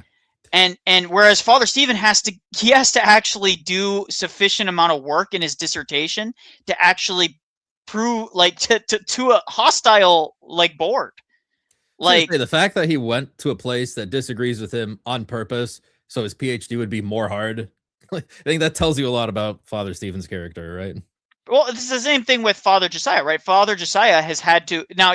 Obviously, Father Josiah has talked about his story. He was pretty convinced of orthodoxy even during his studies. So he was going already with very convinced of orthodoxy and had to wrestle with that while going to a seminary that he foundationally and fundamentally disagrees with.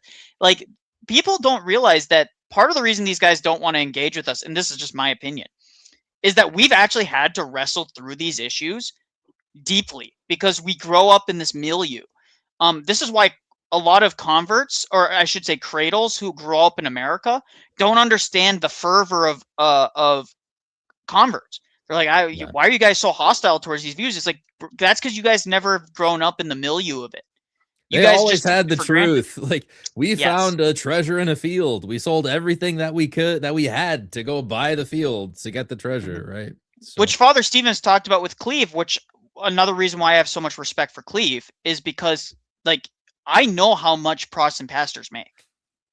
It is not a cheap amount of money, right? And a lot of times these Protestant pastors, people don't realize this. A lot of times Protestant pastors actually own the properties of the churches that the churches that they're on. It's improper, and if they don't own it explicitly, they own it implicitly in the sense that they have stakeholdership over these things. Yeah, or like, on paper it belongs to whatever church organization, but actually, who owns the church organization? Yeah. By the way, thanks for the 10 gifted, Octavian. Have you ever calculated how much you're saving by not buying beard trimmers and beard oil, etc.? I don't spend almost any money on anything beard because I can't grow a beard.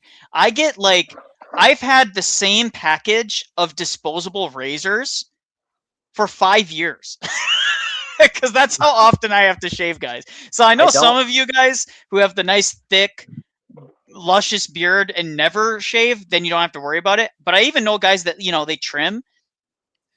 It's not often. This is the shortest my beard's been in a long time, but I've never bought beard oil in my life or anything like that. I know there's it's very popular. It's very popular. I've never felt that either. Like, I don't understand. I'm a big beard oil abuser for sure. Paul, you're kind of cutting in and out, brother, by the way. But yeah, the video didn't really address anything, and also, if you notice, gentlemen, he pivoted to like satisfaction theory. Like, he just pivoted completely away from PSA altogether. Yes.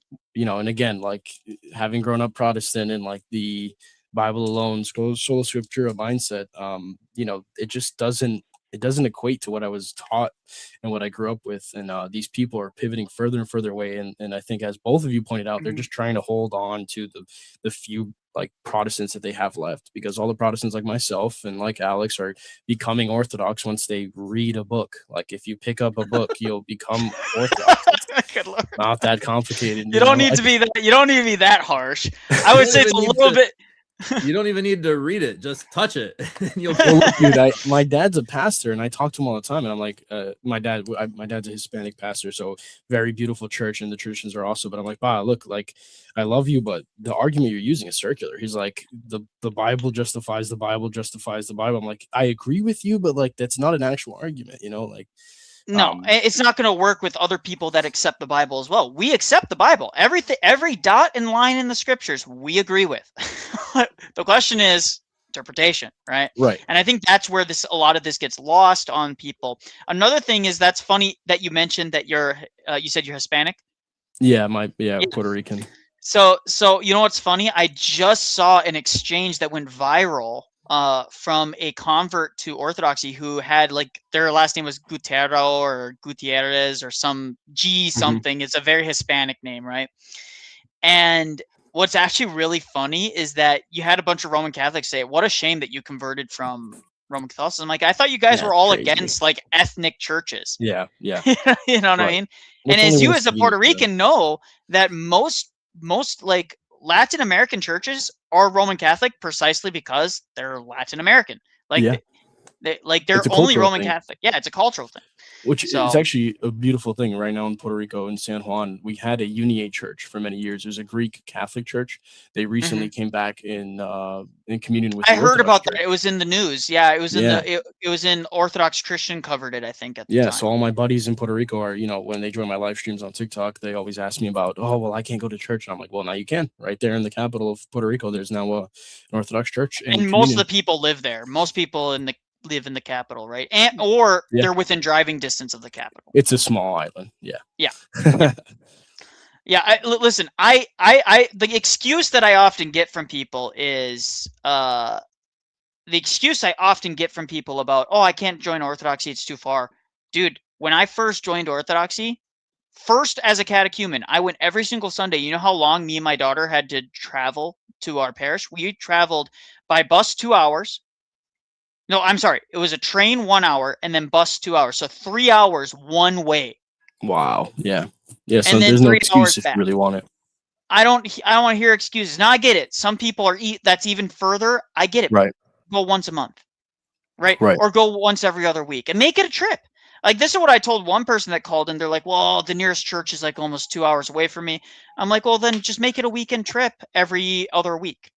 Right. Well, if they understood what was going on in the liturgy, that heaven is meeting earth in that moment, and that we're receiving Christ through the sacraments, I think they would be willing to drive 20 hours, But a lot of people don't have that perspective, and they don't understand what we're actually receiving in the divine liturgy, So. Yeah. And then someone says that they're excited for the Jay Dyer versus Captain. I don't even know who this are. Tazaryak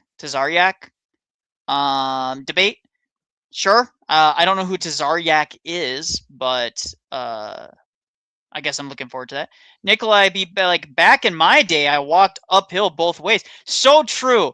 And I want to say something about that, guys, because I'm going to want a little mini. Nicholai is an old man, actually. I am old. I'm actually breaking down. I am old. I have a 10-year-old daughter, guys. Like, I didn't have her at 16. I didn't have her at like 14. I had her when I was 22. And she is her Korean age is 11. Which, by the way, that's another thing I really love about Korea is that they implicitly via their own tradition, because they have Korean ages, which people don't understand, is different than a Korean is a different age. They could be born the same year, the same date as you. They're going to be older than you. They could be the same minute as you, and they're still older than you. That's wild. Hey, man, you age like fine wine, brother. Because, thank you. I'm 32, okay? But my daughter, the moment she was born, she was 1 year old. The moment she was born in Korea, she is 1. So I'm going to add, hold on, I got to add Kevin to stage. Just 1 second, Kevin, before we get into anything. I'm going to mute you for a second because you got some back stuff, but just let me finish this and then just mute yourself whenever you're not talking going forward. You're born 1 year implicitly in Korea, and then everybody ages the same date. Everybody ages the new year. So it's a very weird system, but it makes it very easy for somebody. It's like, oh, what year were you born? And you immediately know if you're older or younger, right? So it's all about hierarchy for them. But I always found it so beautiful that when you're born, you're 1 year old, because it implicitly acknowledges the life of the child in the womb. So, to say, James in the chat is saying that sin as privation originated with Aquinas. That's in the Old Testament, dog. Sin is privation. It's in the word, in the Hebrew term, shatah, something, which it literally says to fail. It's like it refers to an arrow missing the target, like falling short. It's literally in the word, so that's goofy. Yeah, James, I've seen you in comments before. Like, I know you don't agree with us, so maybe you should call in. And by the way, yes, I agree with here. He's 55 from Alex. I just want to say, yes, I am like a 55. When you have a kid, you like age up so much. like you just you enter into like a stasis bubble where you don't notice. Like, I'm totally out of the loop with all of the trends in popular culture. So I'm like, you only have one, Nicholai? Yeah, you only have Sorry, one my kid? mic. Sorry, my mic in rap it bit. You're Don't say you're that. Don't argue. say that. You're argue. I didn't know what that was saying at first, but yes, I got you guys. Thank you. Kevin, I'm gonna unmute you, but you're having a lot of background noise, so just speak when you're not doing whatever you're doing with metal doors. My bad. The guy driving the truck, I'm building them right now, so I didn't know No you pulled me up like that. I would have muted myself. That's my fault. No, it's Sorry, okay. guys. Just I pull people up just as they come. Do you have a comment, question, anything like that that's going on? I just also, I'm a catechumen, and my dad's actually. I've heard another guy talk about his dad being my dad's a non-denom pastor, but I went to breakfast one morning with him and a guy I really look up to that's a Protestant, and I still do, even though I'm, converting and Lord willing and stuff like that. yeah. But we Sola Scriptura got brought up, and because they brought up tradition, of course, and how well, not all of it's written, so how should we know? And I said, well, we have all these other writings that we can read and help us out, but that wasn't good enough, of course. But then I said, well, what about the Sola Scriptura stuff you guys ignore? And they just kind of looked at me like they didn't know what I was talking about. So they said, yeah. And then they said, well, name one. And I said, okay, confession. And that's a good point. It's in the Old Testament too, actually. It's not a new development. Yeah, it's in both. And they conceded that. My dad and our mutual friend, who's an older guy and stuff, and I'm not even joking. The older guy looked right at me and said, well, I just think there's stuff that basically a postmodern look at it. I just think there's stuff that's, outdated. And I looked right at him and I said, well, you believe Bible alone, correct? And he affirmed he believed it. So I said, then how can you say something is outdated that the Bible explicitly tells us to do, like Alex just said, in the Old and New Testament? Yeah, I mean, they're relativists. I hate to say it because no, it doesn't offend me because, dude, anything I said, I mean, it does offend me, brother. Themselves. Well, it's true. It's one of those things. There's two examples I always go to. I love. There's certain verses that I love because they're verses that no Protestant ever addresses ever, right? It is Malachi 1:11 and James 5, because James 5 shows the anointing of oil. Almost no Protestants do that, right? The anointing of oil to heal the sick. Where are they doing that, right? And then the second one is incense being offered up and will always be offered up unto my name by the Gentiles. Where is any Protestant offering up incense? They'll try and conflate and say, well, in Revelation, the prayers are it's like a metaphor. Incense. Yes, yeah. Everything is a metaphor. That's everything I don't like is a metaphor. It's like incense. It doesn't mean that it's replacing incense. It says your prayers are like incense, but that doesn't mean that you stop offering up incense. Where does Malachi say your prayers will become like incense? It doesn't say that. It says you will offer up incense, and that's how every Jew would have understood it at the time, right? Also, if you apply the same standard the other way around, then you don't have to pray. You can just burn incense. Yeah. It could. Yeah, why doesn't it follow both ways? I actually never thought of it that way. Well, it's like baptism too, and the faith alone stuff. The only verse in the Bible that says faith alone is that it won't save you. So when you bring stuff up like that, it's well, now you're not going to go by Sola Scriptura because it doesn't work anymore. Yeah. The first reputation of it, it's done. For a lot of Protestants, this is why it's important to reiterate these things, and we're going to do this forever, right? We're always going to be going over these arguments over and over again, and people will be like, I'm tired of doing that and stuff like that. I get it. Truk, dude, Truk. You just dropped the Truk. Yeah, we're going to have to. 10 years from now, Nicholai and I will be on here still talking about James 2 and Sola Fide, dude. We are, oh my goodness. I never thought about that before.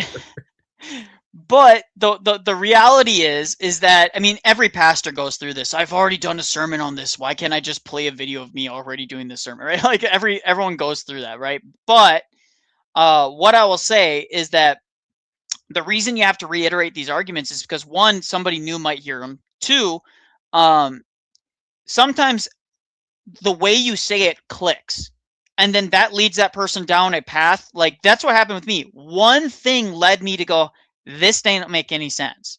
And I just started poring over things, and before you know it, you unravel. And I hate this word because, you know, there's an entirely different wing of liberal Skittles types who view it this way, but you deconstruct your previous beliefs and start looking like, okay, what has the fullness of the truth? Somebody entered the backstage and then just left, so I don't know what's going on there. But that being said, yeah, Jordan Cooper, wasn't impressed. I haven't been impressed with any of his responses to orthodoxy ever, and I remain unimpressed even now. So it's just so dishonest that he's going to go on there and say that people should not take me seriously. He's never talked to me before ever in his life. He doesn't even know who I am. Yeah, are you watching bits of it? I watched some bits of it. Yeah, I didn't watch. I watched like 75% of it, maybe. The first 5 minutes, I was like, bro, I'm gonna crash out on this guy. Like, this is so blatantly dishonest. Luckily, I didn't. The bite-sized news says, I am a Muslim. You're welcome to jump in and ask questions, brother. But he was in the back, but he jumped back. We won't bite your head off unless you say something super blasphemous. Then we might. It depends. Depends on what he says. We're energy matchers here. Well, actually, let me take back. You know, we didn't bite the head off the white Muslim, which was the Mormon. So yeah, one of the things about sola scriptura, one of the things about sola scriptura that I thought was interesting is 1 Corinthians 10:16. In the Greek, St. Paul says koinonia, which literally means participation. So he literally says the bread is the participation of his body and the cup is the participation of his blood. Like, I couldn't be more explicit. Again, I showed that to my dad, who's a pastor, and completely just avoids like even addressing it. And you got to be patient with your father. You got to remember, again, it like. What did Father Stephen say last time we were talking about Gavin Ortland? Is he says, like, if Gavin Ortland ever were to give up what he's doing and go into orthodoxy, or he can't. He has golden handcuffs. He can't. Yes, it's not easy for a lot of these guys, because you're talking about giving up a lot, not just giving up like status or money even per se. You're talking about social ostracization. You're talking about, like, there's a lot that you have to give up. Community. I'm not even famous, and I had an enormous social cost. Yeah, people don't realize it. I'm sure Cleve has had a very big in the background where he hasn't probably talked about it publicly because he doesn't want to name people publicly. But he's what tonight. He said he had something in the works, a collaboration with Wes Huff. Like, are you kidding me? That's huge. And Wes Huff bailed on him after Cleve converted to Orthodoxy. Like, that's crazy. And by the way, getting in the same podcast room as Wes Huff as a Protestant, you've just made your career at that point, because Wes Huff was at the time sailing high from his Joe Rogan interview, right? So yeah, and Cleve was the most high tier Protestant apologist. He actually addressed the he was up and coming. Yeah, he was spectacular, and I'm glad he became Orthodox. Bite-sized or bite size, how are you doing? I'm doing okay. I just want to say I'm a Muslim. Sure. I studied the Bible in Oxford University. I learned about the Bible, and I got a certificate on the Bible, and I'm classified as a scholar, but I'm not a famous scholar, but I passed. So that's good to know. We don't care about credentials so much here, as long as you have a good argument. Yeah. So I would like to go over to Numbers 31, 17, 18, but I want to talk about, before we go on to 18, I want to stay on the topic on 17. So now therefore kill every male among the little ones, kill every woman who has known man by laying with him. What does that mean, in your opinion? Before I give tell me about the Battle of Yarmouk. This has nothing to do with the Battle of Yarmouk. No, because you're going to make a point that our God ordered the killing of this like pagan Canaanite tribe that is sacrificing their babies to God, and then God's judgment came upon them through the Israelites. You're going to try to frame that as something bad. You are in no position to be criticizing the Israelites for that. I'm not criticizing. Islam was spread by the sword. I'm not criticizing that. I'm just saying Numbers 31:17. Now therefore 31. kill among the little 31:17 now therefore kill every male among the little ones, kill every woman who has known man by laying with him. Now this Numbers verse is talking about the Midianites. It's not talking about they were sacrificing babies in that chapter. No, it doesn't matter though. So it does not say that. But it doesn't matter though, because we're allowed, because we're not sola scripturists. Okay, so you're coming into this with an immediate presupposition that we're only bound to knowing things about those people based on sola scriptura. But what we do know about those pagan tribes at the time is that they were essentially an offshoot or a spin-off branch of Canaanites, and everyone knows what the Canaanites did, man. They were not good people. And so when God puts that group or judges them to be put to the sword, he's doing so for several reasons. One, he's protecting his chosen people. Okay. So why did they kill the little one? Was that protecting? Well, because if I could, I have a good answer to this. Oh, go ahead. True patristic. If you there's a major thing that people like to leave out, which is in Numbers 31:35. There was 32,000 survivors. So obviously, this language, as Father Stephen Young argues in his book "God is a Man of War," is not going to be completely encapsulating the reality. For an example, let's say your favorite football team plays another football team, and they say, "Well, they destroyed XYZ team." It doesn't mean they went out and they literally slain every single person on the field. And we see that this is consistent with the Bible because I didn't say they killed everybody. I just said they killed. Okay, we need to take turns talking here. We can't talk over each other, right? You did the same thing. My with me. apologies. Wait until he finishes this point, and then you can go ahead and respond. Yeah, just briefly, the last thing I was going to say is, again, it's just not the actual reading of the text, even in and of itself. If you take a purely sola scriptura view, it still demonstrates in the rest of the Old Testament after Numbers 31 that there are many, many survivors, as was the, let's say, the command of Moses. Moses commands them to spare the young girls who had not known a man, also in Numbers 31, which you conveniently left out, but that's all I'll say. Okay, yes, I was going to get to that. I didn't say they killed every single person. Just see what it says. Kill the little ones, kill every woman who has known by laying with a man. So they're killing all the women that had sex. And that reason is because they seduced the Hebrews. Then when you go on to 18... That's incorrect. Can I address that point? Do you mind if I address that point? Okay. As you see in Maccabees and in the books of Samuel, there were young girls that were consecrated to the temple, that served in the temple and in the tabernacle. That's what they were preserved for. They were consecrated for temple work. They weren't some sex slaves that like your prophet Muhammad had. Are they captive women? Yes, they become Israelites. They're consecrated to the temple. Now, since you know about number 18, are you complaining about you are in no position to complain about. Now, let me finish. I gave you a chance. Well, your critiques cut both ways. Okay, so it goes on to number 18. You already adjusted because you know I was going to go to it. So number 18, I'm going to read it, then I'm going to explain it. But all the young girls who have not known men by laying with them, keep alive for yourself. Now, what does that happen? What does that mean? If you go to Deuteronomy 21, 11, 14, and this is the captive women, and you see among the captives a beautiful woman, and you desire to take her as your wife, and you bring her home to your house. She shall shave her head, pare her nails, and she shall take off her clothes in which she was captured in, and shall remain in your house and lament for her father and her mother for a full month. After that you may go into her and be her husband. She shall be your wife. But if you no longer delight in her, you shall let her go where she wants. But you shall not sell her for money, nor shall you treat her as a slave, since you have humiliated her. So when they capture the okay, but I want to. So before we go anywhere,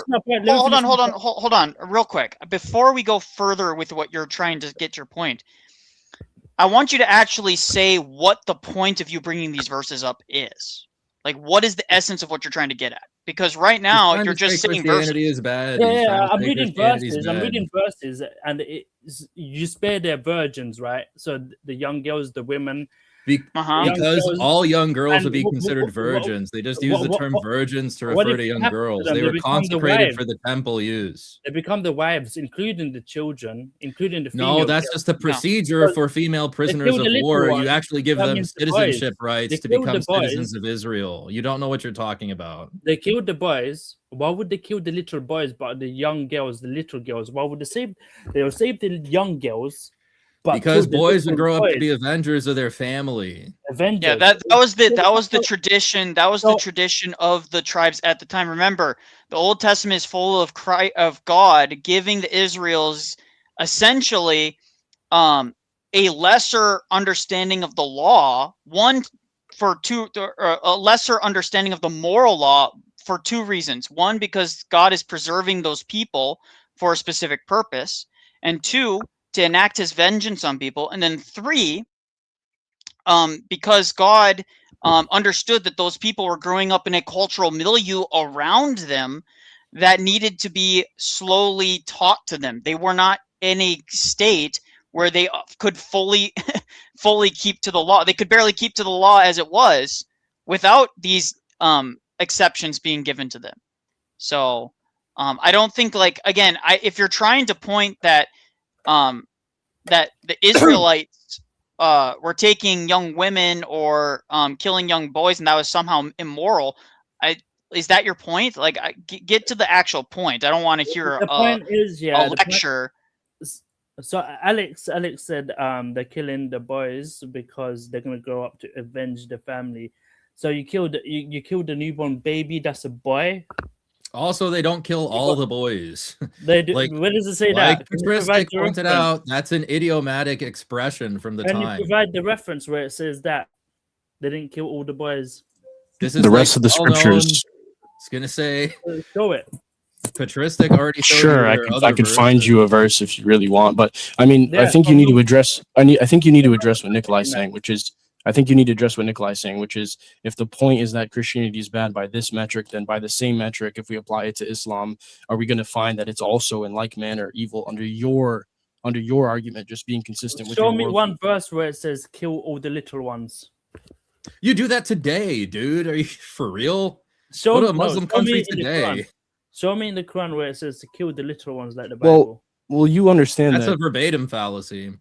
Nonetheless, you understand that your imams and your teachers admit that the end time prophecies include the slaying of other nations, right? Like, this is what the actual mainstream Islamic worldview is. Right. Okay. So what's the argument? The argument is that you killed the little ones and took them as wives. Think about the babies, guys. The babies died. That's your argument? Oh my god, dude. You need to brush up your Dawa script. Yeah, this is a very weak argument, and the biggest reason it's a weak argument is, again, because we understand that these things have a time and the place, and that the fullness of the moral law comes into effect under Christ, right? It's not something that we are any longer, like, is God going around telling us to go and slaughter all of the children of pagan armies? No. Where does Christ say that? No. This is a good question from Sincere Hypocrite. Bite size, did Allah cause the flood? Okay, wait, hold on. I'm gonna. Yes or no? Did he cause the flood? Yeah. He has to flip to the right page in his Dawa script. That's a dumb argument. Well, again, that's why? What? Tell me why. Because that was God doing it. And God ordered the Israelites, dude. That is God doing it, and This the is Israelites bad. are obeying. This is really bad. Now think about it. Now think about it. Now think about it. If we go to Wait, I guess your God is evil because he killed all those babies. No, he saved them, and I'll get back to that in a bit. But I want to go to Deuteronomy. You still haven't addressed the argument, though. You're positing. I will address it. But I'm still. Can you address it first? I'm still stuck on the. But can you address what Nicholai said first? Okay. Can you address? So what can you Nicholai address said, what Nicholai said flooded first? the world. God flooded the world. Yes. Even before that. Wait, but listen. It was a mercy for the. It was a mercy. One second. Bite size. Let True explain what he's. Even before that, Nicholai said, okay, so if you're saying that our God is evil because he did XYZ thing, by the same standard, if your God did XYZ thing, is he evil?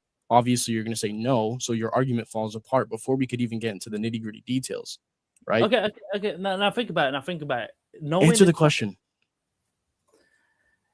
No, God wasn't evil. Okay, so then by the same standard, so yes or no, by the same standard, your God doing same things are totally okay, but our God doing it is wrong.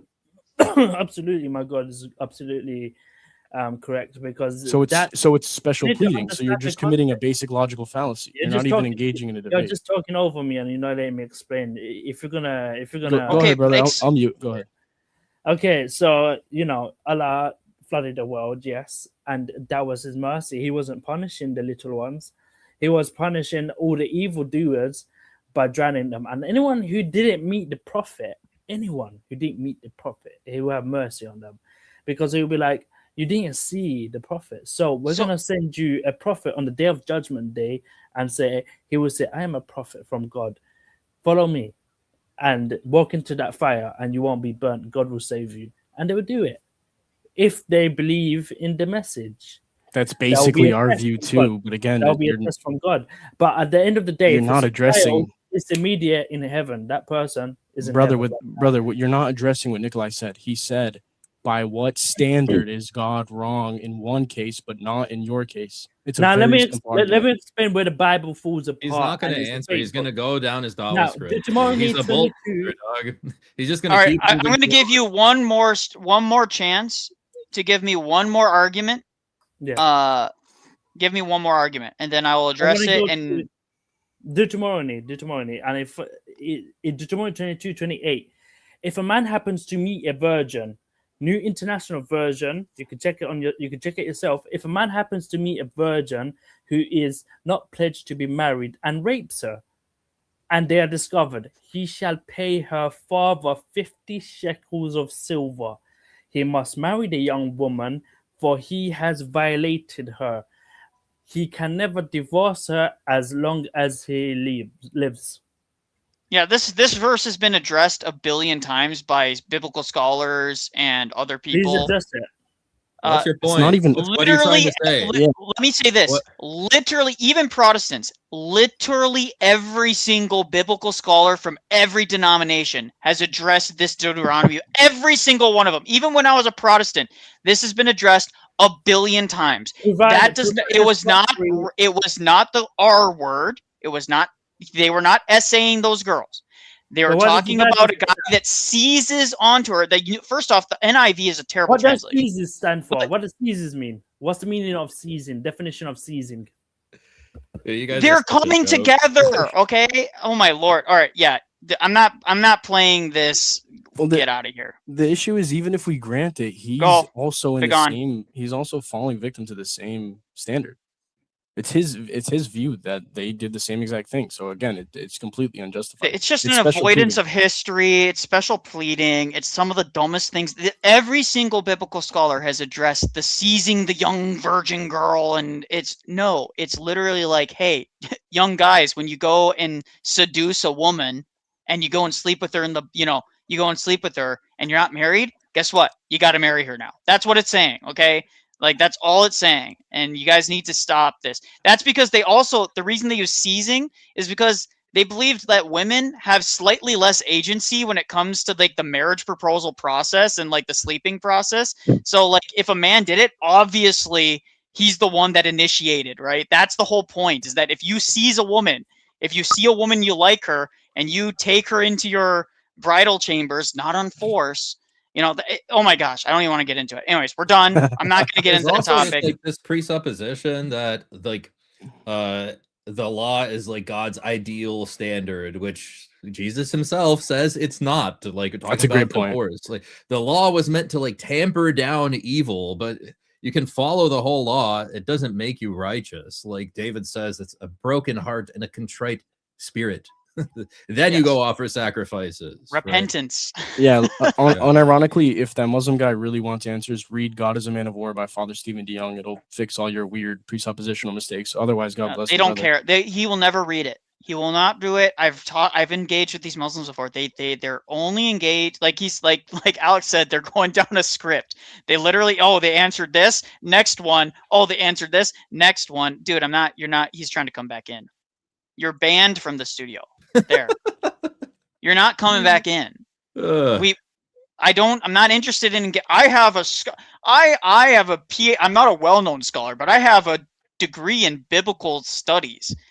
Sure you do, bro, because if he did, again, every single seminary, every single Protestant denomination, every single Catholic, Orthodox, every single person who is of someone of even the most mildest of authority has dealt with that verse. Every single one of them. So have you been paying attention? Of course you haven't.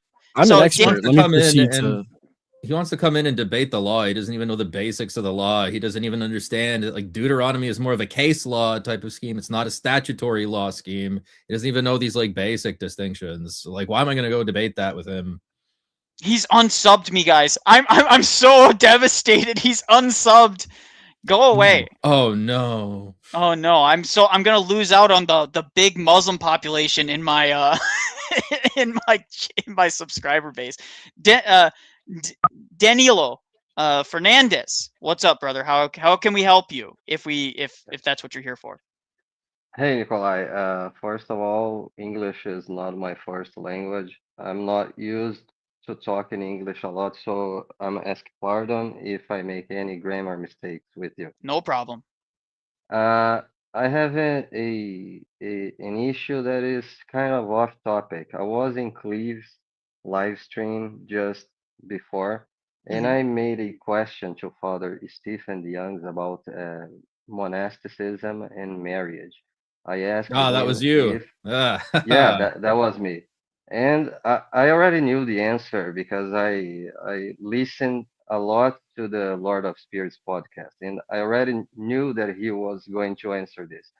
But I tried to pull out some more details, but I couldn't get. I just wanted to ask you guys if that's your view, that's your priest's view, and what's your experience in telling this about Orthodox to non-Orthodox or even to other Orthodox, because here I live in Brazil. When I tell I'm Orthodox too. When I tell my Orthodox friends, Catholic friends, they seem just to go crazy when I tell that in Orthodox we don't hold to a view that monasticism is intrinsic superior to marriage. I wanted to know your guys' experience with this topic. So I've had it, okay. How I've had it discussed with my clergy, okay? So this will be what my discussions with my clergy have been, is that monasticism is superior in the sense that it is a vocation entirely dedicated towards following God, right? So for a monastic, that's why they also have much higher and more strict standards that they are going to be judged by than we laypersons will.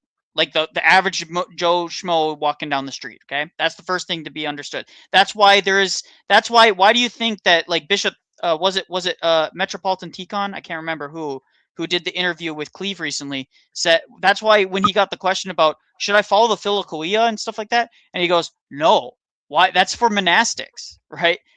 Like there could be useful like things in there for certain people, but you definitely as a layperson should not be just going off and reading that on your own, right? There's reasons why these things are not advised for the average layperson. Now, that being said, St. John Chrysostom clearly says, And St. John Chrysostom was a monastic, okay? He was taken from the monastic tradition. And if you read his earlier writings, he actually had a pretty negative view about marriage overall and the marriage life. Yeah, I know. But when you read his later writings, when he starts becoming pastoral, when he enters into the more pastoral realm, he realizes that marriage, when done properly, can lead to someone being as holy as the holiest of monks when it's done in its proper form and order and understood in its proper way. This is why I recommend every married couple should read On Marriage and Family Life. Every single married couple should do it together before they get married. Before you get married, or even if you're already married, read On Marriage and Family Life. Now, obviously, with permission from your spiritual father, et cetera, blah, blah, blah, right? But that goes without saying. But that's my view, is that marriage can be as holy as monasticism, and it can be as fruitful of a pursuit. However, there's different expectations for people that are in the monastic life as versus the married life, right? They're both ascetic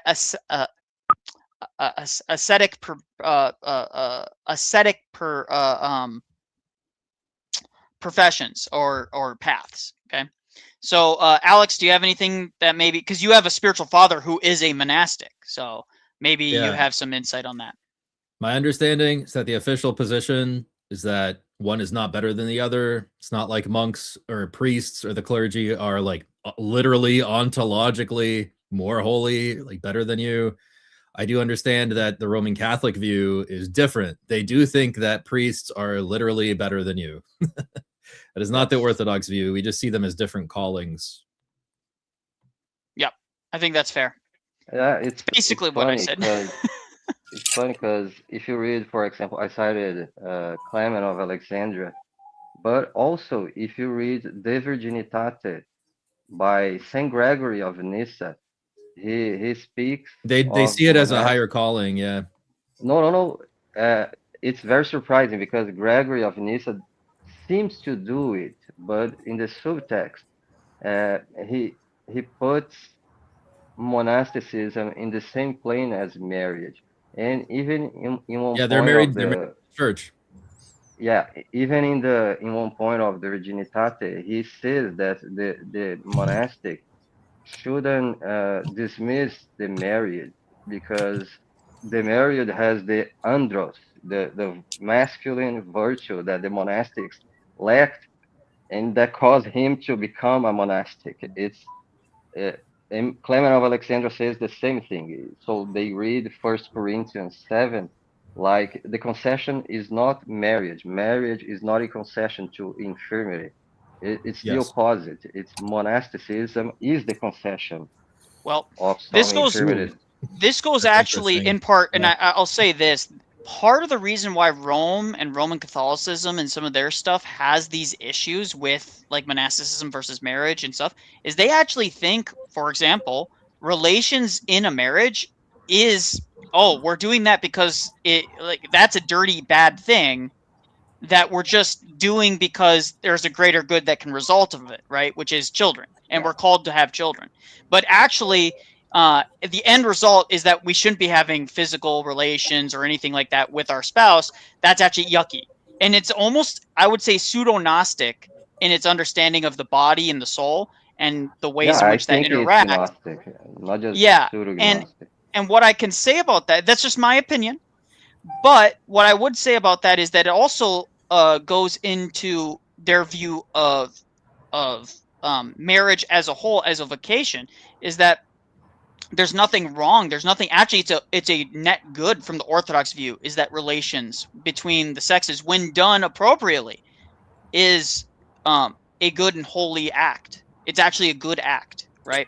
So that's what I would say about that. Father Stephen I was going to say Father Stephen DeYoung, he also mentions multiple times, probably in that same podcast you're referring to, that they're both paths to salvation. So it's kind of a non-issue altogether, you know? Yeah, I think so. Gregory Nyssa speaks of virginity not almost, literally, like a spiritual state. You can be a virgin being married, and he uses the married state like figuratively to speak about being married with the passions. So he says, in the sense that a monastic can be married to the world and to the worldly passions too. Awesome. Well, we'll move on. Andrew, you called in. What's up? Those were good questions, by the way. I like those questions. Yeah, Yes, I thank do a you. lot.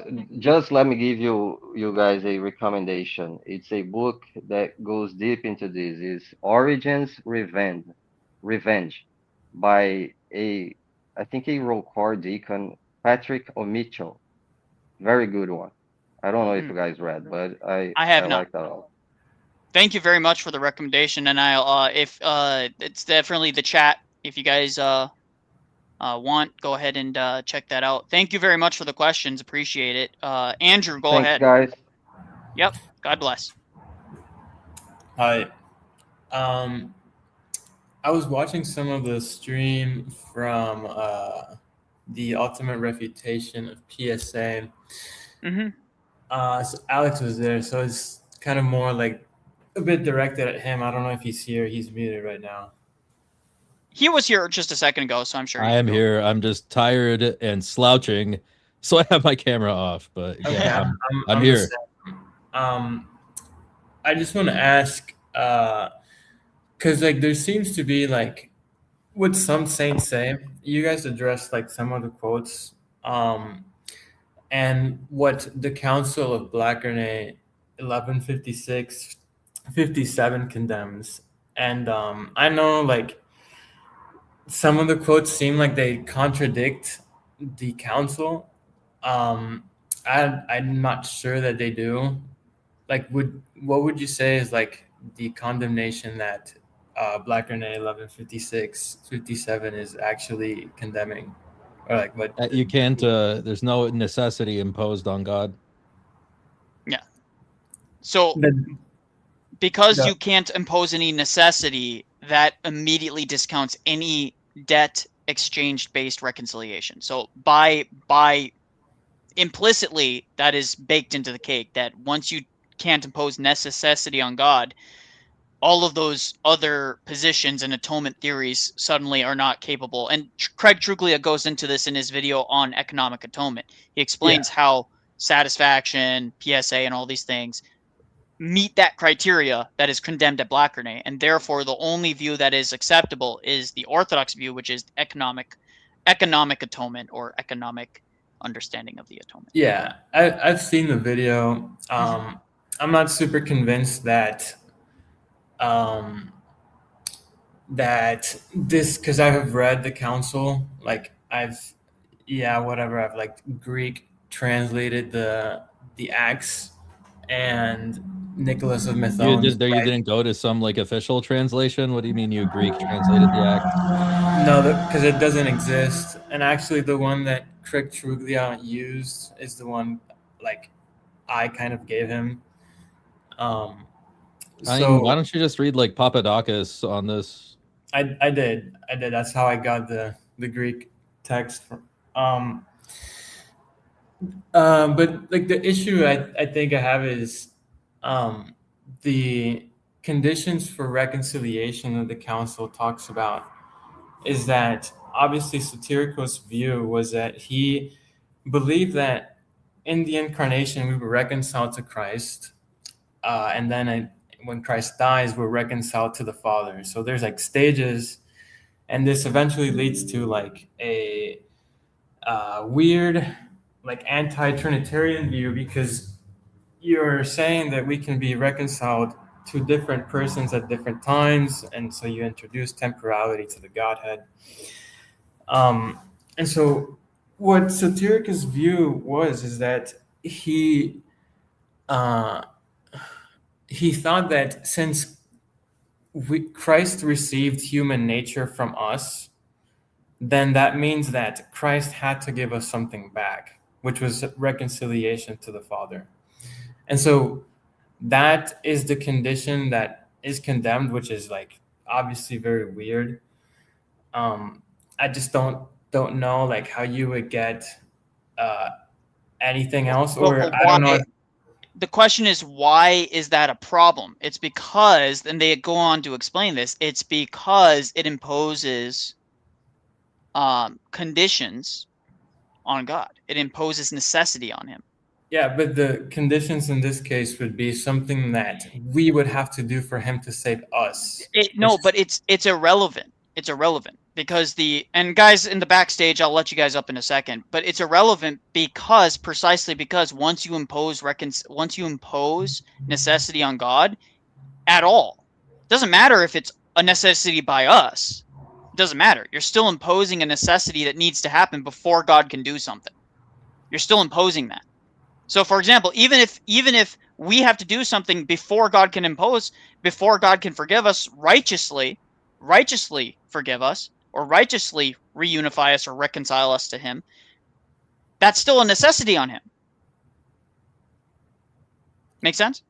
So, I mean, are you saying that is this also like a tackle on like the satisfaction of justice in order for yeah, the problem is that PSA says God has to pour out his wrath on something in order to forgive sins, which is not actually forgiveness. It imposes a necessity on God. Thereby, by entailment, Blackernay disqualifies PSA as a viable model. But that's not even getting... So even if we were to, let's just take Blackernay out of the picture. Let's not debate Blackernay right now. In the video or in the stream that Cleve did with Father Stephen, Father Deacon Ananias, and Warren, they demonstrated multiple things that cause problems from that view, not just Blackernay. They talked about all sorts of problems. So it's if also Blackernay was not the in the linchpin, Bible. yeah, It's just not in the Bible. Yeah. The reason that I brought the council up was because there are a lot of saint quotes that you could see at face value you would think they teach something that you would think is PSA, but it's the issue to me is saying more we have a bunch of saints that seemingly say stuff that contradicts a dogmatic council, and I don't think that's the case. Well, that's again that gets into the whole that part of the reason that more of those quotes were not addressed is that you have all the issues of what translation, how was it translated, who is interpreting it. Some of those quotes were blatantly just not PSA. Some of them were just blatantly not that Maximus the Confessor quote was literally verbatim said that it was reconciled at the incarnation. You Orthodox or Catholic? Oh sir? my God, Orthodox. So just to say, Oriental Orthodox. Or hold up, bro. Chill. We were having a conversation. Bro, we're having a conversation. So 1 second, Chi. Okay, take 1 your second. time. Take your time. Andrew, I think what Nicholai was trying to point out is that it's metaphysically impossible because God possesses a deity that there's nothing outside of God that can impose necessity on him. Yeah, so I don't disagree with that. No. Yeah, so it's like the entire argument, whether Blackernay or any church father, it's kind of completely irrelevant because it's metaphysically impossible for PSA. So you have to interpret it via that, right? Obviously, these church fathers understood it that way. That's why Father Stephen said, well, some of these guys were probably just influenced by Western terminology, and so they're using really loose language. Secondly, homilies tend to be topical, so they can be focused, they can emphasize aspects of it where they're not trying to say something necessarily that is being said. And then I guess the third point that I want to make, and I think that Father Stephen and Father Deacon also drove home, is that some of these are just bad translations, they're straight up just not good translations. Well, Cleve looked up that first one. He literally couldn't find it. So yeah. That was it's possible that's not even a real quote. Yeah, I mean it is. I'll just tell you where it's from. There's this Russian website. I'll just type it in the chat next to the thing, and it has saint writings from like all like the centuries, but most of the material, it's all of it is in Russian, so you do have to like translate it. But then there you'll find like tons and tons of saints from like the 16th century, 17th century, 18th, 19th, that haven't been translated, and yeah, that would be found in there. You're talking 17th, 18th, and 19th century. That was like the height of the influence of, especially the 17th and 18th century. Like in particular, those. That was the height of the influence of Westernism into the Russian church in the Russian seminaries. It is not in. It is a well. It's not like a hidden. It's not like a secret. There were a lot of Jesuits that were teaching at Russian seminaries during that time. And so they would have used a lot of that language, okay? When I ask my bishop, who is a Russian bishop, when I ask him these questions, he's fully Orthodox in the way that we understand it. And when I bring him these quotes, I've brought these quotes to him. I've even brought the original Russian. He says, yeah, they're not saying the same thing that it says in English. And he speaks perfectly fine English. He says that Russian word can be interpreted in many different ways. They're choosing to interpret it in a very and use specific language. For example, I'll give you another example. Orthodox Ensign, who's one of the most famous guys that does all of these quotes and he puts the fancy graphics in it, right? Yeah. He has a quote from Daniel Sosoyev, who is a modern Russian martyr, right? Yeah. And Daniel Sosoyev, the language that it is using for Daniel Sosoyev that it's translated into is doth haveth believeth in the Lord, and it's like using Shakespearean English. That's not an accurate translation from modern Russian, right? Like that's clearly there has to be immense amount of liberty taken from that. And again, that's not even getting into the point that not all saints are right. Doesn't mean they're not saints, right?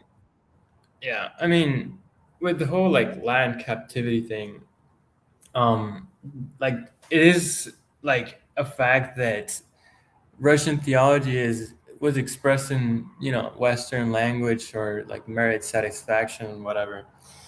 But it's still like happening today. It's not like everywhere, like in Russia or Ukraine, like this is like not a thing. Like even Patriarch Kirill of Moscow and his homilies, he said like some pretty big things about like the guilt of original sin and stuff like this, which I don't really have a problem with. But like again, it all comes down to what you mean by guilt, right? Like, so again, no one could even say like, oh yeah, no one is it could be said in a sense that we are all experiencing the consequences of the guilt of original sin. Why? Because Adam was guilty, and as a result, we're all suffering those consequences, right? We're all suffering with those, with the blameless passions, with concupiscence, and all these other things, right? So sure. I think that's the important thing. So, Andrew, real quick, I want to let Nate, who I let up, and then Chi right after that. Guys, if you have something quick you want to add, Andrew, if you want to stick around, you're more than welcome to. But I want to get to these other guys because I don't want to like peace out. Real quick, I want to say Christ follower always came onto my stream the other day and he said Christ has one will. If anybody has read St. Maximus, will is proper to nature. Christ follower always is a Monophysite. He literally confessed to being a Monophysite. I don't know why he's still talking in the chat. Oh, well, yeah, I wasn't. I've been too busy to pay attention closely to Tad. Noticed that there were people going back and forth. But are you Eastern Orthodox, Andrew? Yeah. I'm writing in the chat, by the way. Okay. Let's see. So, Nate, what's up? Hey guys, what's up? Hey, I just want to say first of all, Nicholas, big honor to be here in your show, and also Alex, I've been watching your videos for a while. An honor, bro. You guys. I'm just a nobody, but thank you. The first time I watched your video, I've been seeing some guys rise up in the scene when it comes to Eastern Orthodoxy. First guy that got me into it was Jay Dyer. I mean, I I gotta put myself in context here so I can make a little bit more sense. I was a Thank you for bringing up Jay Dyer. That's the whole reason I even know about it. Yeah, he was guy a big drunk? figure into my conversion into Orthodoxy. By the way, excuse my accent here. I'm Brazilian, and I only know like one other Brazilian guy that is in Eastern Orthodoxy, so that's kind of weird. But they tend to be Catholic. And I went through my, 101 dire rage phase. I couldn't bear to like see him for 5 minutes without getting fully aggravated on the stuff he was saying. Then eventually I raised an eyebrow and was like, oh, okay, this is starting to make a lot of sense now. And I see you're talking about Dr. Jordan Cooper. And actually, I'm going to go ahead and put my face on the camera. I don't really give a shit. Let me see. There you go. Excuse Bro, I'm my. not gonna lie, I was half expecting Jordan Cooper to appear when he started making my face on. But speaking of Jordan Cooper, right? So yeah, that was an amazing face reveal. Thank you. No, it's all good. Let me turn on. I have the TV on the live as well. I'm getting super distracted with my own face on the damn TV. There you go. But, I was Baptist for about 4 years, and then I met my wife in a Southern Baptist church. Then I was Presbyterian for 3 years, and in my third year of Presbyterianism, I was thinking about becoming a Catholic. And then and this is still shocking to me, but I had no clue Eastern Orthodoxy was a thing. I thought it was either Protestantism and Catholicism, and that's like a false dichotomy that a lot of Protestants are still stuck under for some weird reason, even with all the relevance that Eastern Orthodoxy has. Yeah. I mean, you could become a Jehovah's Witness as well. There's a couple of other cults out there. No, you can't become a Jehovah's Witness. Yeah, please no. Let's avoid that. But anyways, Nate, what is there like a specific thing that you're maybe wrestling with still? Oh no, I just wanted to. I wasn't even sure if this is just like questions as far as like for guidance. I was gonna. I hesitate to ever give guidance. We don't give spiritual advice. We can talk dogmatics, and we can give you friendly advice. Okay. I can give you some friendly advice. Yes. I jumped into the stream like 15 minutes ago, so I'm not too sure. But I just wanted to comment and just kind of share a little bit of my experience, because I can still see that when Protestants deal with objections. So you're handling Jordan Cooper, and he is pretty much giving an objection to PSA. So when you see this as a Protestant convert, you can sense something that's dishonest in the way that the conversation is handled.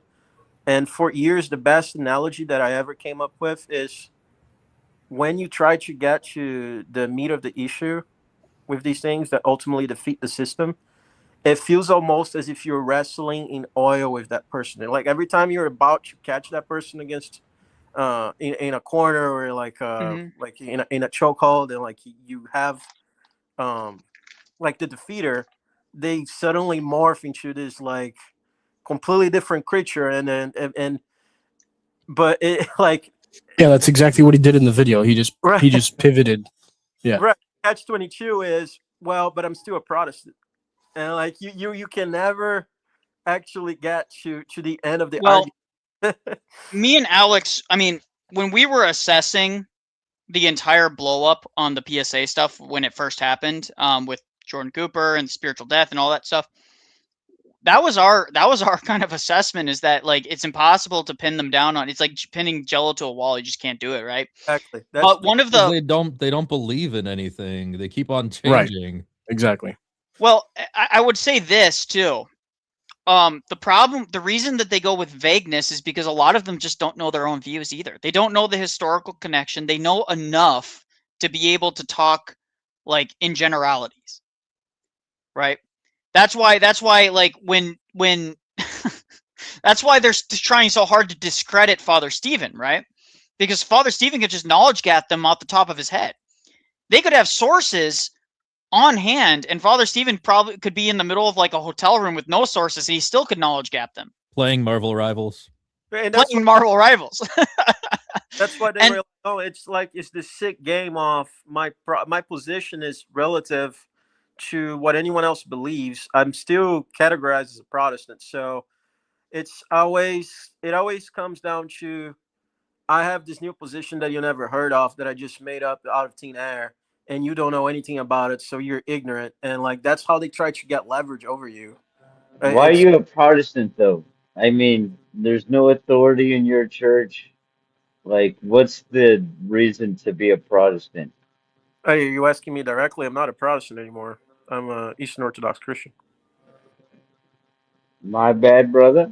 I thought you were. My bad. Well, Absolutely cooked. It's the Franzia. It's the Franzia talking.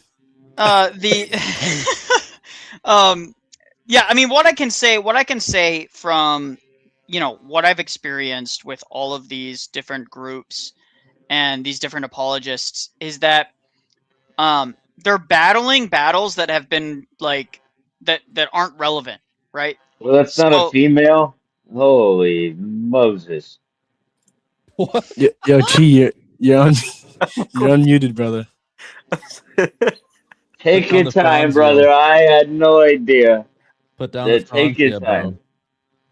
Oh man, we're gonna mute you real quick, Chi, because I don't know what's your what's drink going of on. choice?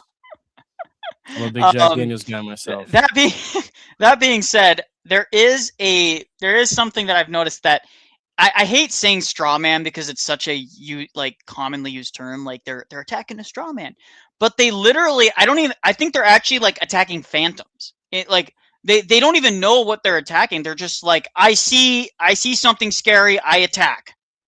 And then so this is what I saw with Jordan or Cooper's video.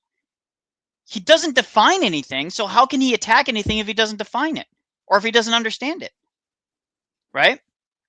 Right. It seems like because he's a fucking idiot. By the way, do we not cuss on this panel? Yeah, Oh. we try and avoid that. Hey, Chi, have you had a couple beers to drink tonight? Are you inebriated, sir? I've studied so much religion. I don't even know what the hell is going on here. Yeah, I think Chi, God bless you, brother, but I think you're a little out of sorts. So I'm gonna boot you for now. Go spend some time in the chat, rest up. Go God bless you, brother. Thank you. Bye. Oh man, I thought it was only wine moms. We have wine dads over here, man. God bless him. Yeah, he seemed like he was good faith, but he was just like he wasn't seeming like he was following the conversation very well. I do want to say about Dr. Jordan. He does have some pretty high tier content overall. However, again, like this particular case, I think, like you said, Nicholai, like they don't have anything to substantiate their claims, nor do they understand the historic positions. I'm sure he does, but nonetheless, he didn't address anything. No, I mean, when you listen, I can only critique what you say. I'm not sure if I would even agree to that his content is quality. I mean, he's a very well behaved individual, and he's very well articulate. But 2 books on the matter that I would recommend would be the Revolution of the Saints by Michael something.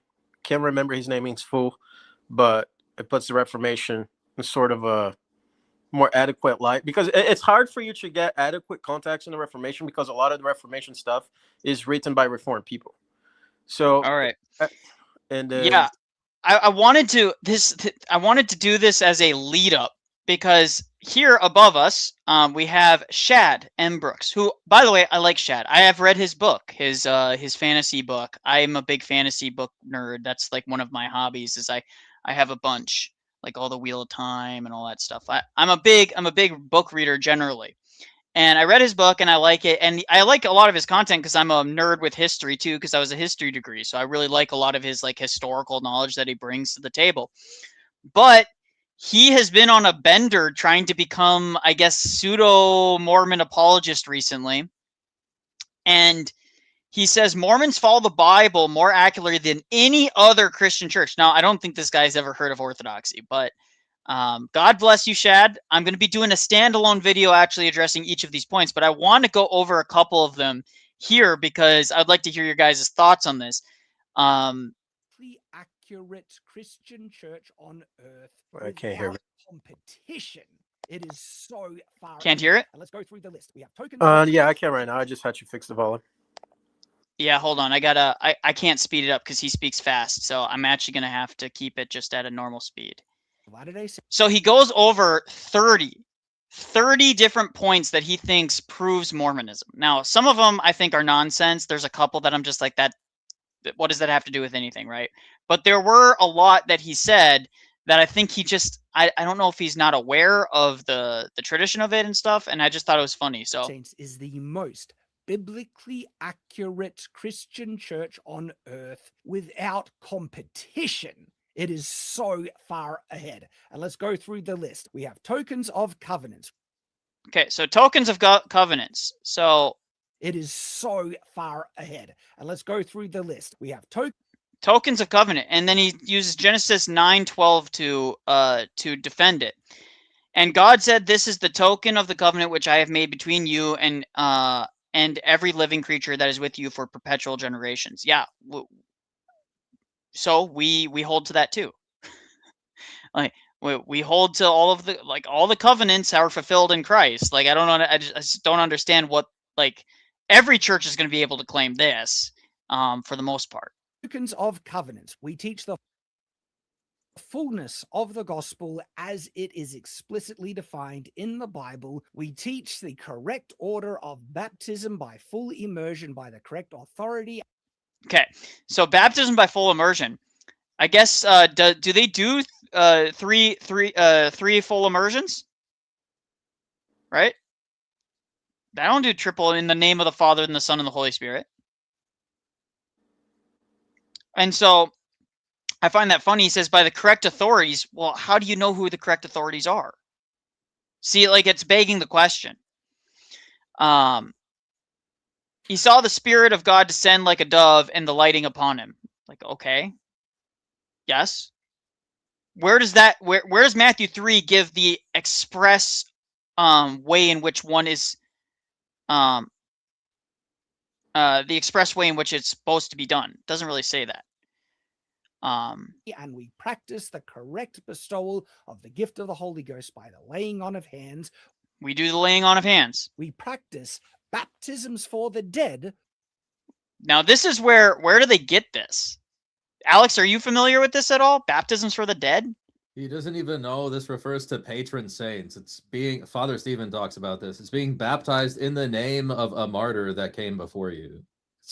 It's the Mormon Church does baptisms by proxy for people that have passed away. So, like, if you have an uncle or a great grandpa that wasn't in the church, you can be baptized on their behalf. That's what they think 1 Corinthians 15 says. It's not talking about baptism by proxy. It's talking about patron saints. Yeah, and that's kind of what I was saying too. But also, like, even if they were to argue, it's like, well, it's the most gracious and most, like, loving way to do this, because, you know, even those who never knew of the church, it's like, yeah, but we can pray for those outside of the church too. Exactly. We're not legalistic, right? So yeah, he's definitely unaware of orthodoxy. I think your prior observation was absolutely correct. Yeah. For on behalf of those who have an opportunity to obtain the gospel in the spirit world and therefore need that spirit world, that ordinance done on behalf of them, we practice and literally have the true orders of priesthood, which are conferred by the laying on of hands, the Aaronic and Melchizedek priesthood. We do too. What? He said that they have the Aaronic and Melchizedek priesthood. Is that what he said? Hold on. Let me hear that again, because I actually did. Of them, we practice and literally have the true orders of priesthood, which are conferred by the laying on of hands, the Aaronic and Melchizedek priesthood. I don't know what he says there. I think he said the Aaronic and Melchizedek priesthood. Like, Aaron. Okay. Yeah, Hebrews literally says it's obsolete. So that's but Melchizedek, yeah, we would say that that's where our clergy are mirrored after. Like, we wouldn't have any issues with that. So again, I just feel like he's not familiar with these things, right? Our church is led by a prophet. Our church is led by a prophet. So for some reason, there's like where in the New Testament does it say that the church must be led by a prophet?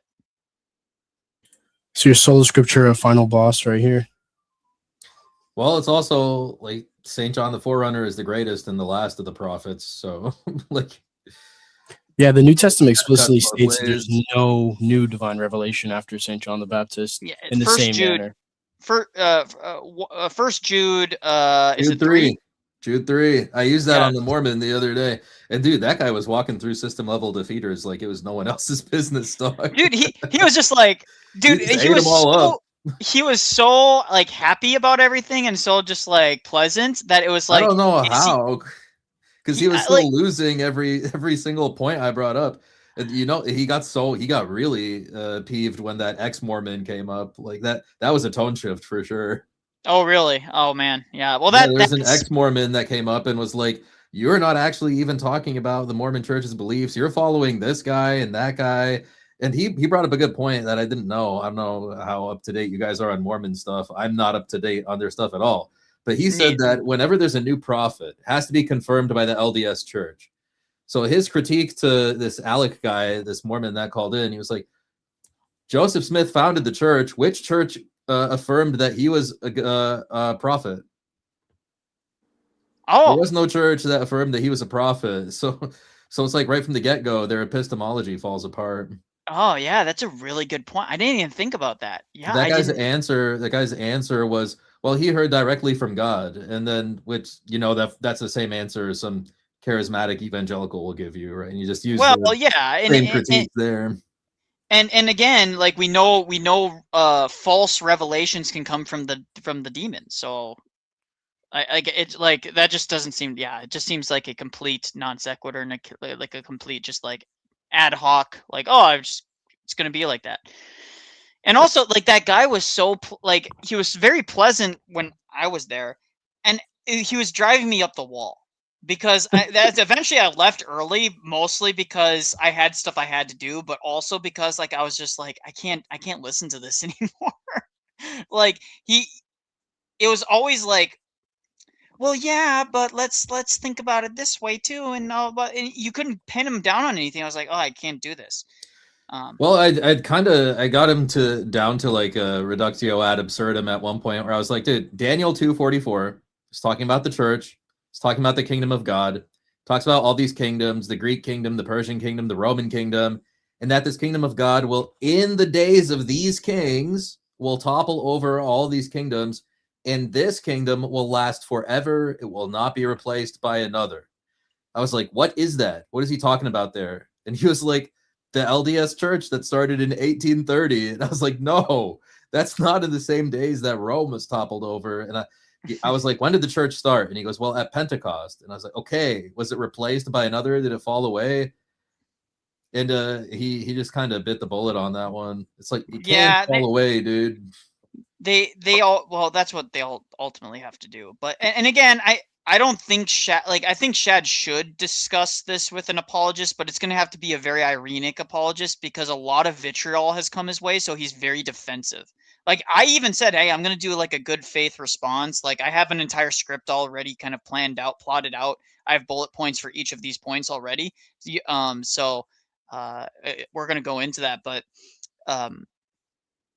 even he was like, yeah, I don't trust any of you guys to actually accurately represent us. I'm like, well, I can understand that because they do get a lot of flack, right? So I can understand the defensiveness of some of their apologists, but man, they need to do a better job with that. But with the next governing body being the quorum of 12 apostles, but in addition to that, we also have quorums of 7. So quorum, that doesn't, like, again, we have apostolic succession. Don't understand how that has anything to do with that. 70s as taught in the. So he says the quorum of the 70. So he's saying that it's not just the apostles that have apostolic succession, but the 70 have apostolic succession. There's like a lesser apostolic succession. But my question is where is that in the scriptures? I mean, also where are they getting the Aaronic priesthood from? I think at one point, this Mormon guy that called into my show said that they believe Peter, James, and John were resurrected to lay hands on the LDS leaders in the 1800s to like pass on their authority. It's just like, it's just absurdity, dude. It's like fan fiction. It's like yes. somebody in my chat said it was the Divine Council meets Star Wars. You know, yeah. Like, I don't even like. I can't even like. I can't even say that's wrong. I actually Divine think Council that's. meets Star Wars. I think that's bullseye, because I'm afraid I'm being a little arbitrary here. I don't really have something that I can refer to make like a good case to what I'm about to say. But the thing is, some positions are so ridiculous from the outset that you kind of have to break the norms of debate a little bit in order to make sense of what it is that you're dealing with. Like, you have to kind of get into some sort of 4D chess of I like, agree. what are these dudes' intentions doing this? I agree. I mean, well, like that Muslim that called in earlier, like I've dealt with people like that before. I know exactly what they're gonna do. Like from the moment he opened his mouth, I knew exactly what he was doing because I've talked to like 20 of those people already. They do the same thing every time. Hey, brother. I agree with you. Brother, I have a but wait, he had his biblical degree from Oxford. Well, dude, Alex O'Connor got a degree from Oxford too. Does that mean that guy knows what he's talking about? No. It kind of works. Alex O'Connor's a these joke. days. I was like, great, so you're gonna have a bunch of liberal scholarships. So what? Yeah, exactly. The normal way of doing things when it comes to debating, but like if you're showing up to a gunfight with a balloon sword, you have to be you got to think a little bit deeper into what the hell the person is actually trying to do. I think you're 100% correct, Nate. That's a cool dude makes a good point with 5 gifted. Thank you for the 5. There's an unusually high number of Mormon and sci-fi and fantasy authors. You need a good imagination to believe that schizo religion. So true. The first thing about the video that's really getting to me is that I'm waiting for this dude to bring up points that actually make Mormonism distinctive in recent time, like in context to today's time. Number 7 was the closest thing to it. Like, yeah, we have a prophet, we have like this weirdo. But even then, number 7, it's super vague and it doesn't actually like. Well, this 9 is unique. The 70, I've never heard of apostolic succession for the 70. But I want to see how he's gonna defend white, blonde, blue-eyed people as Native America's population, and like, you know, if you get tired of your wife, you have like unlimited shots. You can like just, you know. Well, there's all sorts of weird stuff that we could get into, but I'm not going to get into that right now. But Blue Sif, is there something you want to chime in on real quick? Yeah, I just want to come in real quick. You guys are talking about Mormonism. Yeah. If you guys want to really get a better grasp on, I'm an inquirer in Orthodox, so I'm not going to speak on theology. It's not my place. But I will say, when it comes to Mormonism and LDS, if you guys really want to narrow down their doctrines and things to like debate them, look up a channel called Missionary Discussions and look up a channel called Missionary Brief. He's one of the more well-informed people on LDS, because when I first started getting into Christianity, I was debating like LDS people, and it's actually a lot more complex than you might even realize. Yeah. Go ahead. You have to create a really complex system in order to mask the massive internal metaphysical issues. Like most of the time, you can just beat a Mormon by just like showing them that their theology on God is just like incoherent. It leads to absurdity, right? Their understanding of person and nature is just not coherent in their system. So, well, yeah, you know what's interesting about that is, I'll give you, maybe these are some things you haven't heard. They don't need, so one of the famous things people talk about is eternal regression when it comes to God. They don't even appeal to that anymore. That's not even something they teach anymore.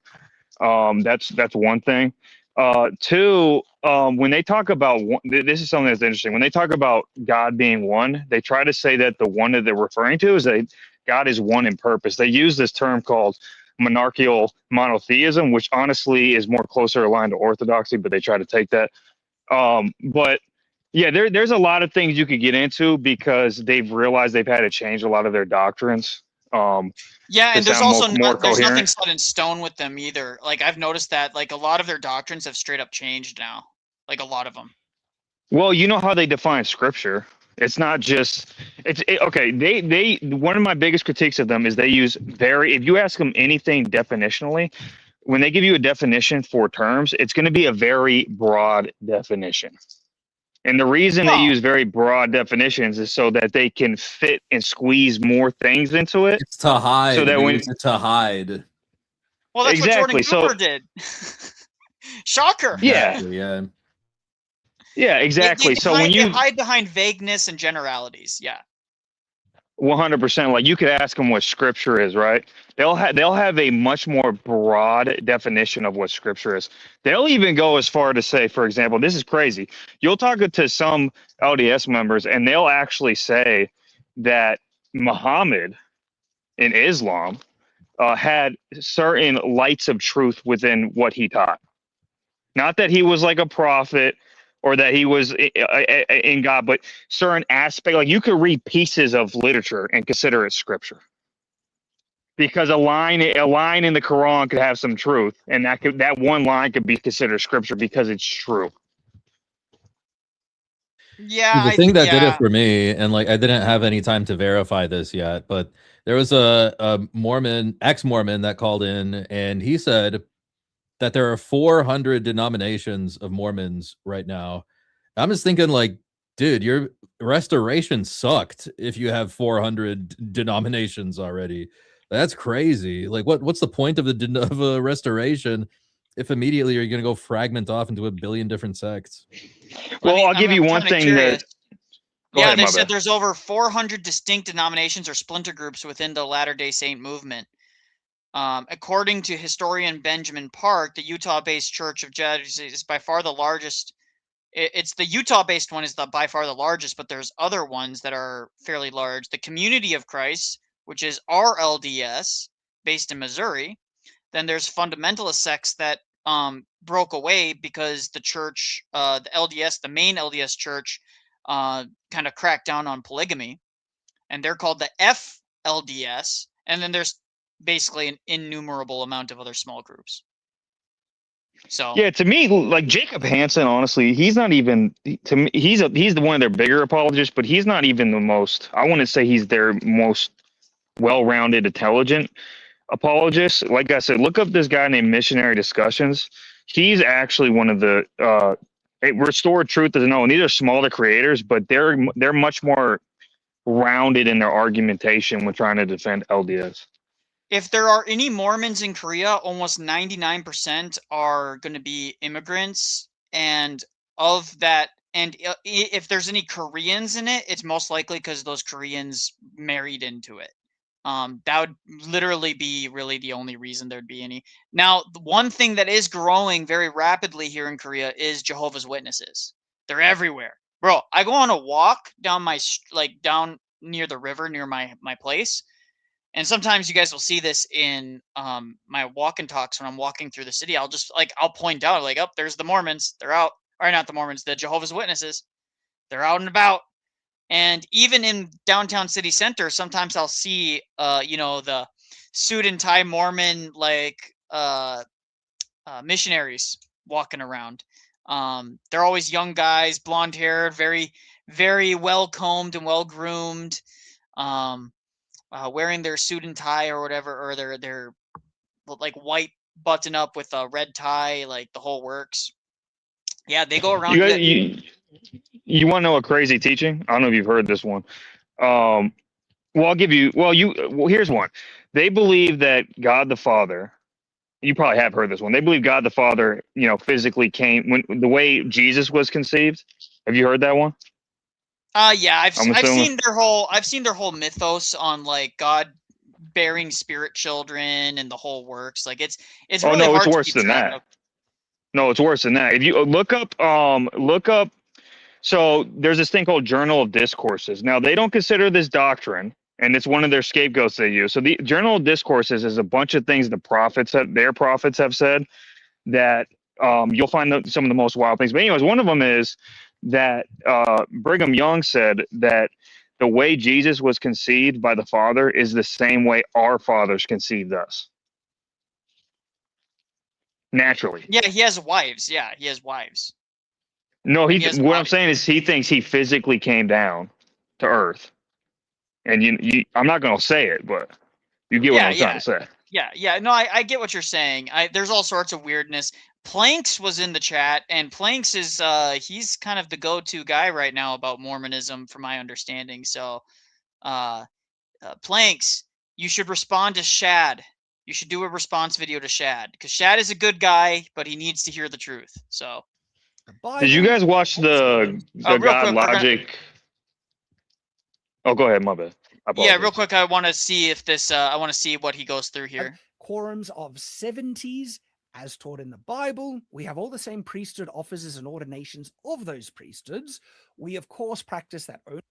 Wait, he goes in there and says we have apostles, prophets, and some evangelists, and some pastors and teachers. So he's saying that pastors and teachers and evangelists are like that's stations? like Church of Christ. Like they're not; those are not offices; those are functions. Yeah. Like someone can be so. For example, someone can be an apostle, but also be an evangelist, and a pastor, and a teacher at the same time. Right? They're not mutually exclusive offices. The same priesthood offices and ordinations of those priesthoods. We, of course, practice that only men can hold the priesthood. Wow, shocker! He really needs to hear about orthodoxy, huh? Yeah. And by the way, these are not distinctives, though. Like I think who was saying that? Nate. I think that these are not distinct to yeah. So far, LDS. There hasn't been anything super distinct. He says they practice the Bible more accurately than any other. So I'm guessing he's saying that they hold to all of these, while some only hold to some of these. I'm guessing that would be his position. Right. It doesn't make. Doctrine of. Go ahead. No, I'm sorry. He's not making a Mormon case at all. He's just making a random ass case. And at this point, the way he's referring to the offices with like these loose evangelical words, and the other points that some are kind of Catholic, some are kind of Orthodox, he's just casting a net over the entire damn lake. It's a nothing sandwich. Catching anything. Polygamy. We have the different states of resurrected body. All those priesthood offices. We have a doctrine of polygamy. We have you knew this was coming. You knew that was coming. Doctrine of polygamy. Wait, is this guy LDS? Yeah, he's Mormon. Yeah. You knew that was coming, Nicholai. 100%. He had to defend the polygamy at some point. Knew it. You have to, And by the way, the thing is 99% of Mormons don't practice this anymore, and their own church has kind of distanced itself from it and says, you don't really hold that anymore, right? So, yeah. Different states of resurrected bodies, and therefore the multiple degrees of glory in heaven. We have garments of the priesthood. We have temple.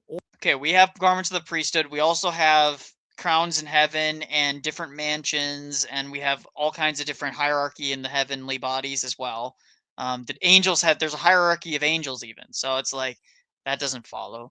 Ordinances, specifically washings and anointings that are directly associated with those garments of the Holy. So yeah, we have all these kind of things too. I wouldn't say probably some of them are not direct corollaries. They probably get some things wrong, but it's like, okay, we have those too. Priesthood. We practice the commandments as taught in the Bible, not just the 10 commandments, the commandment of tithing, a literal 10%. We practice the. Okay, how many of you guys were Protestant and grew up and had the 10% talk? Like everyone's had the 10% sermon. Are you giving your 10%? Like well, that is not a key. Well, a key difference though is they audit you. Oh yeah. So they're super legalistic about it, huh? Yeah, so you can, and this is like one of the red flags to me is like at the end of the year they interview you, right? And they'll ask you, did you give your tithing, right? And obviously they expect you to be honest. But if you say like no, they'll actually you could get banned from the temple, like not allowed to go into their temple. My question is, are they gonna like ask for your tax returns? Yeah, that's what I was gonna ask. I was gonna be like, but what about like in history before there were like documentation on taxes? Like, how would they verify any of this? Like, do you give your 10%? And also, how do you quantify it? So, for example, it's like, what if I'm giving my time, and what if I'm giving like my goat? How do they quantify the goat? Right. So there's a reason. Like, Is it 10% of your gross income? Is this above the line, below the line? Like, what are we talking about here? Like, how many deductions and credits are counted for the 10%? Yeah, there's a reason they have $350 billion with only, you know what I'm saying? Yeah, there's a reason, and that's not even, that's yeah. just liquid. Well, no, that's just liquid. If you include property, it's like $1 trillion. Their they have like their net worth. A crazy amount of net worth because of how much properties they have all over, and they have properties in places where there's no active parishioners. They're just like assuming one day there will be. Like, it's crazy. Like they have. Well, they also invest into stocks. Well, and that's one of the things they got in. They have sizable securities holdings, don't they? Well, get this. They got in trouble recently because they were hiding stock portfolios, right? They were hiding yes. Yeah, for like 50 years, and they got in trouble for that recently, and they got fined for it.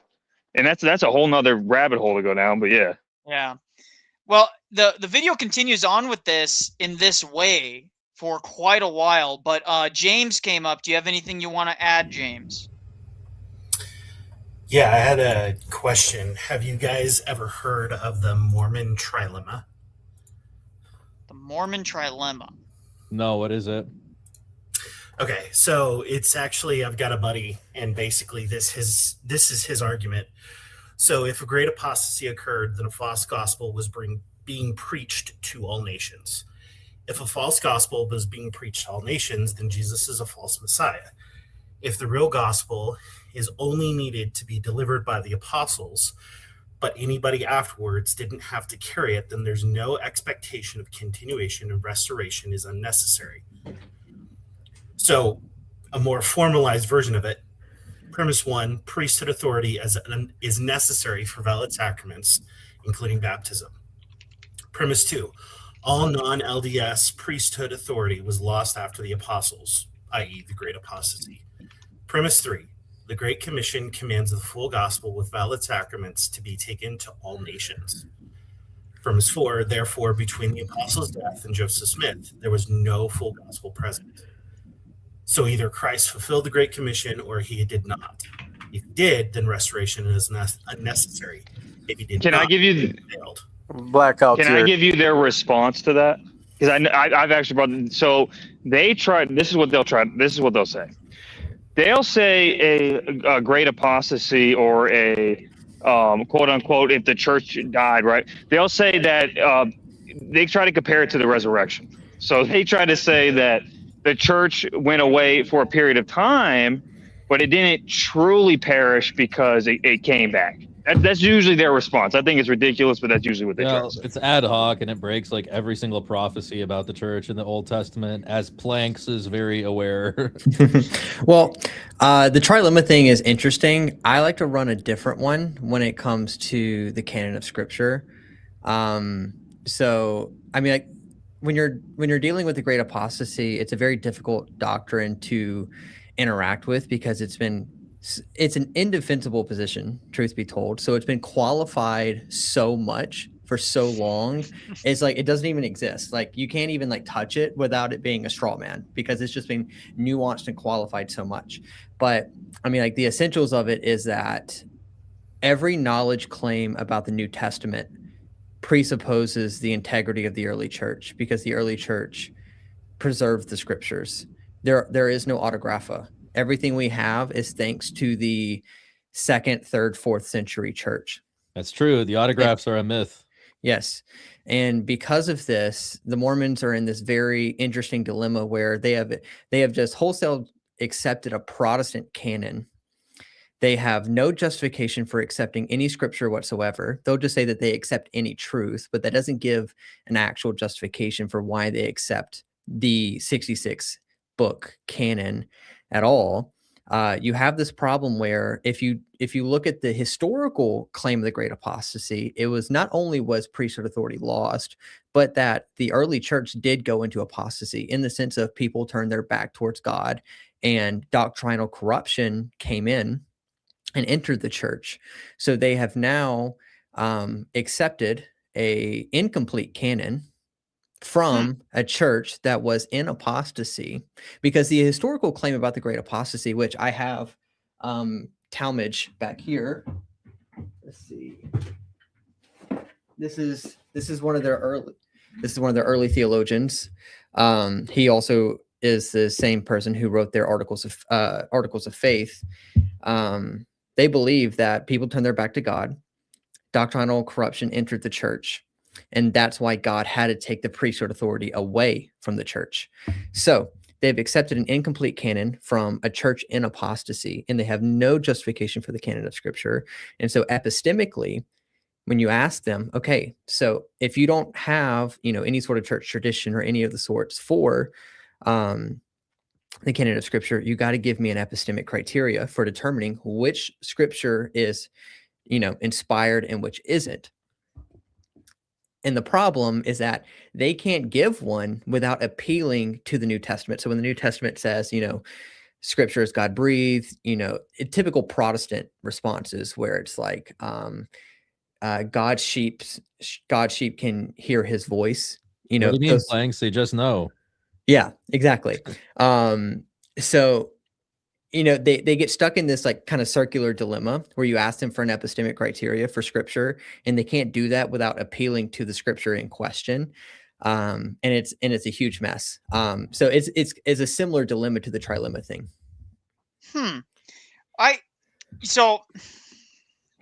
With that being, I am not familiar enough with Mormonism to be able to comment with a lot. What I do know is that a lot of the things that Shad, I don't know how long you've been here, but a lot of the things that Shad's bringing up are things that expressly we have.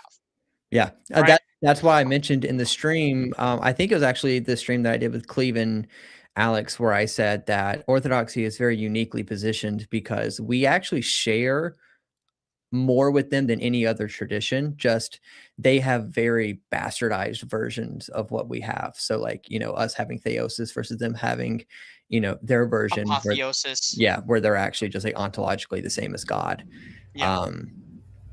But uniquely we have a lot of things that share with them. So it is a very interesting relationship between the two.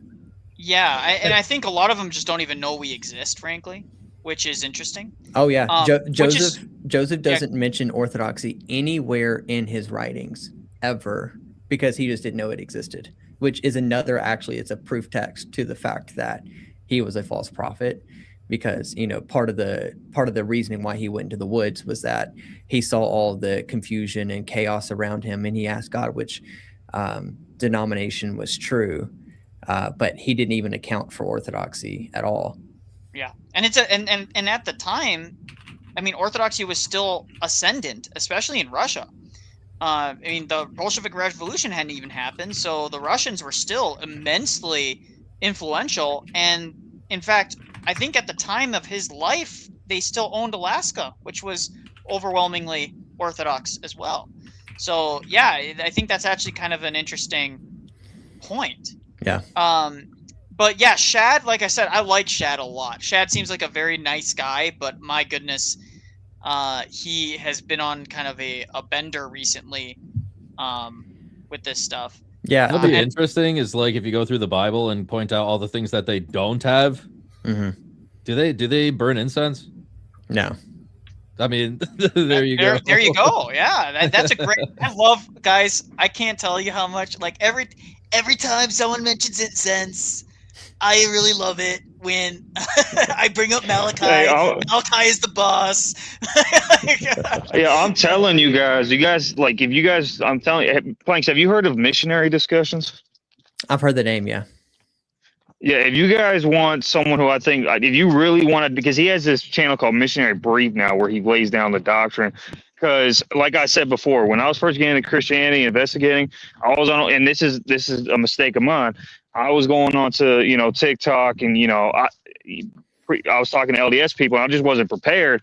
And he's one of the people I was talking to, and he's more well-rounded than Jacob Hansen. I actually think Jacob Hansen isn't even that good of a debater, honestly.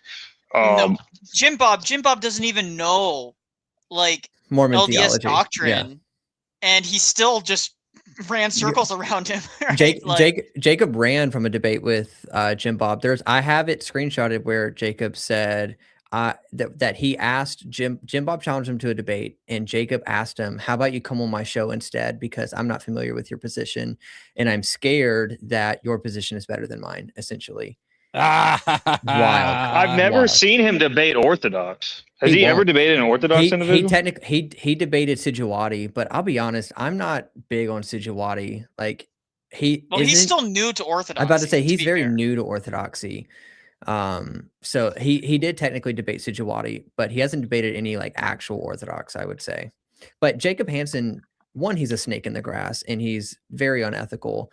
But two, Jacob is the epitome of what's wrong with Mormonism right now. And the Mormon Church actually put out an article not that long ago, in a very kind of sneakily way, condemning the works of people like Jacob Hansen. Jacob Hansen is like, like how what they say? Well, what happened? Well, What's the beef there? You know how like the Latinizers call us modernists?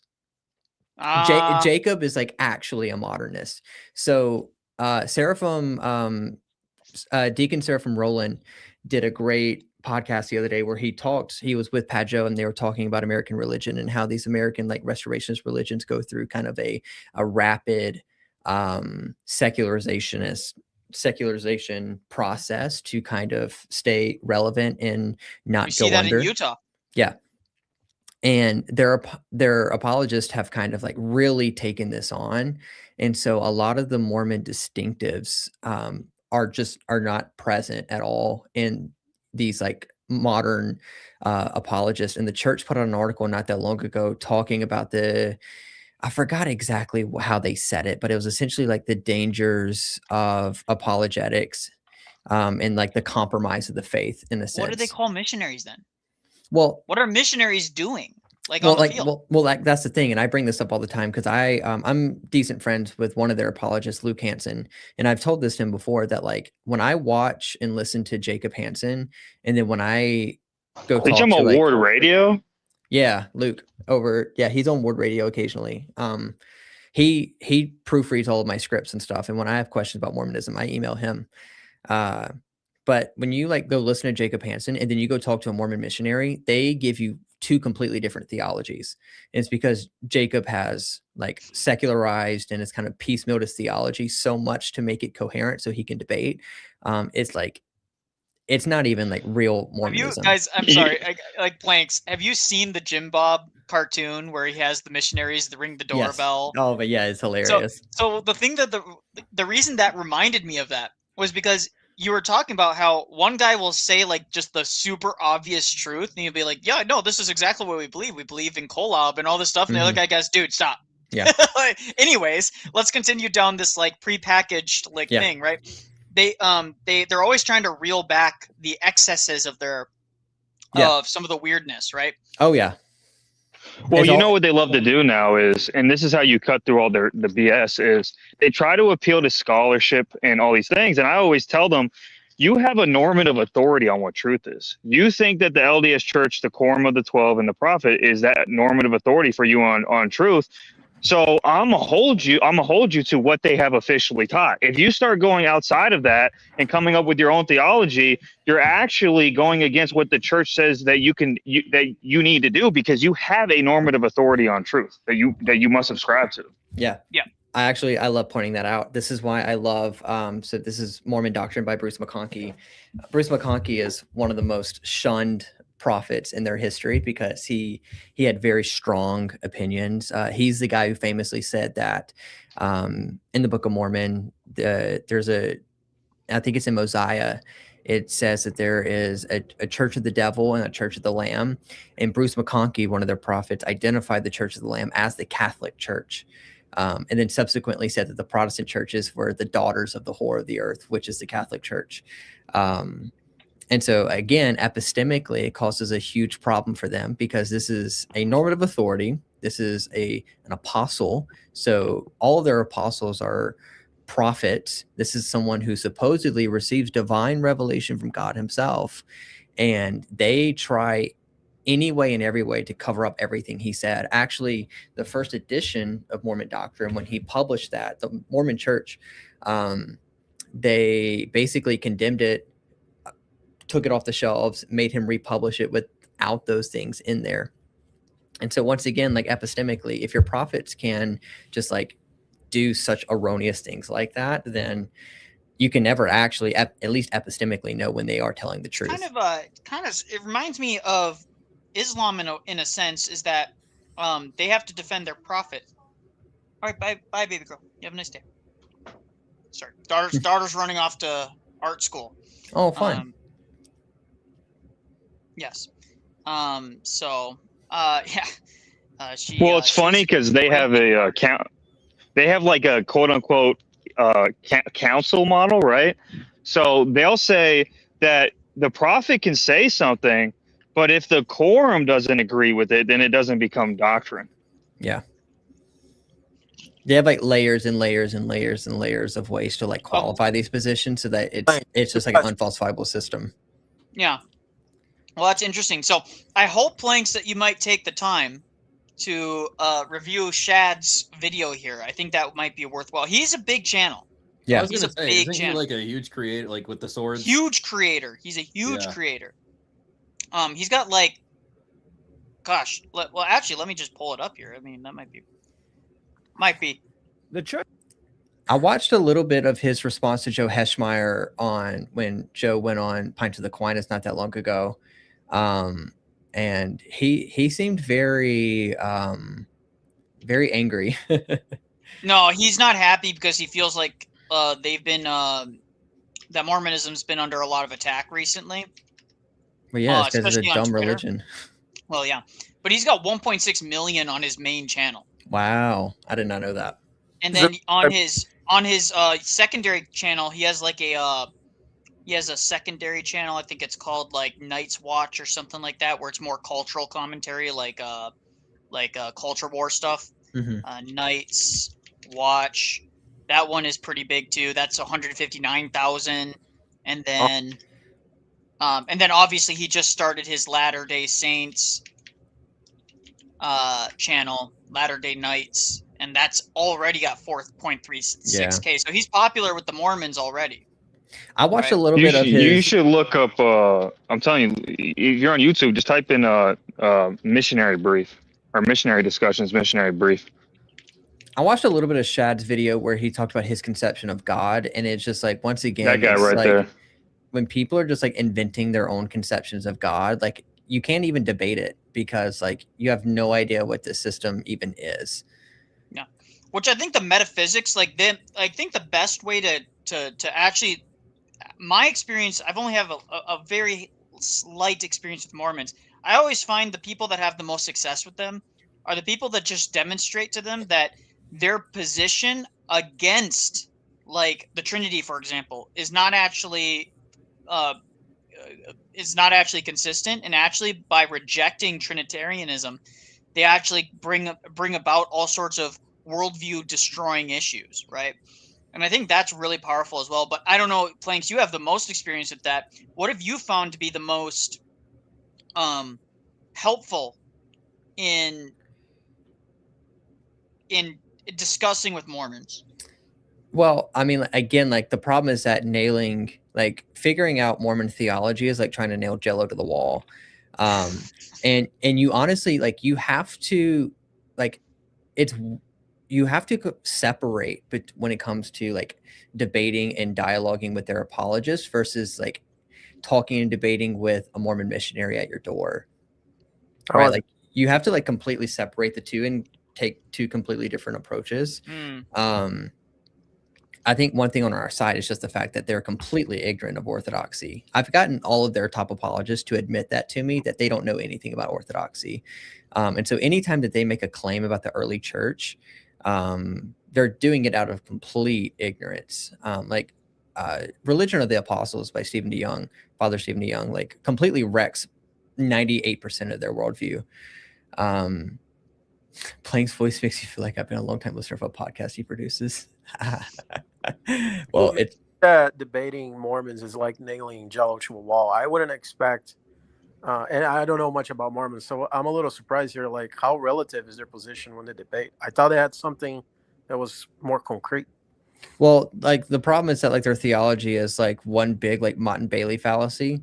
Like again, like things like what we were talking about earlier with Jordan Cooper and the PSA guys. Yeah. Right. Didn't think Yes. stick in the same category. Yeah. So like great apostasy, for example, all of their historical theology and doctrine will point to a time in history where the church turned their back onto God and resorted to traditions of men. And because of this, they fell into apostasy. And because of this, God took the quote unquote priesthood authority away. Typically, That's another thing. They have a complete misunderstanding of the Melchizedek priesthood. It's both not historically taught, nor is it scriptural. They think that the Melchizedek priesthood is something that could just be transferred to every individual that's within the church, not that it solely belongs to Christ. Yeah, it's all messed up. But so like again, like with the great apostasy, you know, so you have all this theology around like the church went into apostasy, they turned their back on God, priesthood authority was lost, and like all this stuff. But then when you attack them on like the historicity of this claim and show them that like, hey, this isn't true, like all of the major scholars, even people like Bart Ehrman, like concede that like Trinitarianism was a very consistent position pre-Nicaea 1. You know, when you challenge them the historicity of it, they will then kind of back away and be like, oh, well, like those were still like good Christians. Like they still loved God and all these things. Like it was just specifically about, you know, the priesthood authority was lost because of the death of the apostles. Correct me if I'm wrong, but the Jehovah's Witnesses and the Mormons, do they both, because I know Jehovah's Witnesses, or is it Seventh-day Adventists, they believe there's like a limited amount of slots in heaven, right? That's Jehovah's Witnesses. So classically, Jehovah's Witnesses believed that there was going to be 144,000 only make it to the grandiose part of heaven. And then they changed it so that I actually enjoy talking Jehovah's Witnesses more, but the problem is that the Watchtower doesn't let them go on the internet, and so they're just like nowhere to be found. But I have a whole shelf here dedicated. Hey, come to Korea. I'm telling you, you can walk down the street and just find one of them and just start talking. But this is what I noticed. I actually did talk to them one time, and within like, I'm not even kidding, within like maybe 3 minutes or 4 minutes of me talking to him, two men came, and there was 2 women and a guy. So I think maybe a couple and like an older lady. 2 guys came in and tapped him, said, "Oh, time to go," and rushed them away. Oh yeah. They're much more cult-like than something like a Mormonism. But they changed their prophecy so that they believed that the generation of like, whenever they made the prophecy in like the 40s, and they said that Armageddon would come before this generation passed away, and that generation ended in like 2006. And so the Watchtower had to put out like an addendum prophecy where they said that there was going to be an overlapping generation. And then so now we're currently in the overlapping generation, and when like 2060 or something hits, you know, they're gonna have to come out with another addendum. They're just gonna keep guessing until they get it right. It's really they're just gonna keep guessing until they get it right. So right here, actually, I have a volume set of all their publications throughout the 70s. And in 1970, they put out a prophecy that Armageddon was going to come in 1975. This is one of their more famous, like, failed prophecies. And in their publications, I have it documented here that they encouraged all their members to not have children, to sell their homes, sell their possessions, and essentially prepare for Armageddon. Like literally told their members to not have children, to delay having children, and to do all these things because Armageddon was on their way. Wild. Like Jehovah's Witnesses. That is demons, bro. It's crazy. It's crazy. Let's say that's true. This is the thing that's weird, because I'm just thinking, like, off the top of my head, even if you knew the date of Armageddon, which makes no sense because Christ says no one knows the time of the day that, you know, Christ will return and stuff like that. But even if you knew, why not have children? Because even the kids experience Armageddon, they die and go where? Paradise. I'm assuming they believe they go in some form of paradise. Like, I just like, that makes no sense to me. You know what I mean? Well, this obsession with end of times prophecy, you can actually trace it back all the way to the beginning of the Reformation. There is a book that clarifies this like really well. It's called Reformation Astrology, but I think Robert Barnes, and he goes into depth about how deep into Melanchthon was when it comes to astrology. He was deep into astrology, and some other types Dude, of. for real? Wow, I did not know that Melanchthon was into astrology. He was absolutely obsessed with astrology. That's crazy, bro. But by the way, you'll notice this, that astrology is a super dangerous thing to get into. Super dangerous. Oh yeah. Because I've seen women that were really into astrology that came into Orthodoxy. They couldn't let it go, and they ended up apostatizing because they can't let go of this like weird, like there's like weirdness going on with astrology. It's that demons, bro. It's demons. it is, but Well, you know what it is they can't let go of, because the thing with astrology and all that spiritual stuff, it makes it about the individual, right? It makes it all like about them, and they have it's like the NFIP stuff or whatever. Like women exactly. are all into So that, they dude. exactly. So they My can't wife give up. made me take that, by the way. She made me take a test. She's like, I want to know what your thing is. I'm like, well, I don't know what Yeah, this is. exactly. Okay. They're very Gnostic, so like they think they like, you know, they're a part of God themselves, like actually, you know, a piece of God and things like this, and they think it makes it all about them, and they have a hard time making it about God. You know, if it's not about them, they have a tough time letting that go. That's interesting. So I didn't know that, but yeah, it would make sense though that all of that stuff is related. I think to kind of seal up what we're talking about a little bit, because I got to get going here, but in the next 20 30 minutes here, one of the things that I really want to like hammer home to people is that people wonder, you started with Jordan Cooper and PSA, you made your way to like all the way to Mormons. Like, what is that? That's because all the critiques are almost identical. Notice how it came when we started talking about Mormonism. What did Planks and what did James and what did Blue talk about? Mont and Bailey, right? What did Jordan Cooper do the entire video where he's critiquing Alex and Eastern Orthodoxy? It's a giant Mont and Bailey, right? I'm going to argue this position, the maximalist position, then I'm going to retreat to this more minimalist position when you point out the logical flaws in this. That's what PSA is, right? They all defend PSA, the maximal position, and then you say, well, but look at the problems that you have when you deal with that. Well, that's not what we actually believe. It's always a retreat for them, and it's an appeal to vagueness. It's having this amorphous theology that is constantly able to like bend with the blows. You take a blow. It's like, how do you say it? Have you? Maybe you guys aren't this nerdy, but when I was growing up, I remember watching this DBZ, right? Dragon Ball Z, and they're fighting Majin Buu, and they punch him, and his body would just like morph, and he would just like spring back and be like, ha, ha, ha. And that's exactly how I feel talking with some of these guys. It's like this constant like springing back. It's like, what the heck? Like this, it's like you shouldn't be able to take that blow. That should be worldview destroying. Like it was for me. I was super hard-headed when I was younger. When I was in my early 20s, I was like hardcore Calvinist, hardcore Reform guy. I grew up listening to all of the big names. I was like strongly in that. But part of the reason I never questioned some of my core theology is evangelical missionary and evangelism is hyper focused on and I think they talked about this, I can't remember who talked about it, but it's always focused on bringing people back to the church. It's like, hey, we're talking to we're assuming we're talking to Christians who at least were culturally Christian, and we're calling them back in. Like, come home, please come home. Like you need to come back to your roots. But nowadays it's not working anymore because everybody's pagan in the West. We're all paganized. And so you can't call, how are you calling people home who are not that their formative years were not Christian? This is why Orthodoxy is attracting so many non-Christians as well. A lot of atheists are coming back into Orthodoxy precisely because it's actually answering the core fundamental contentions that a non-believer or a pagan would have, right? Orthodoxy was successful in pagan Rome and pagan Greece for a very specific reason, and that's because it actually was able to answer the contentions of pagans.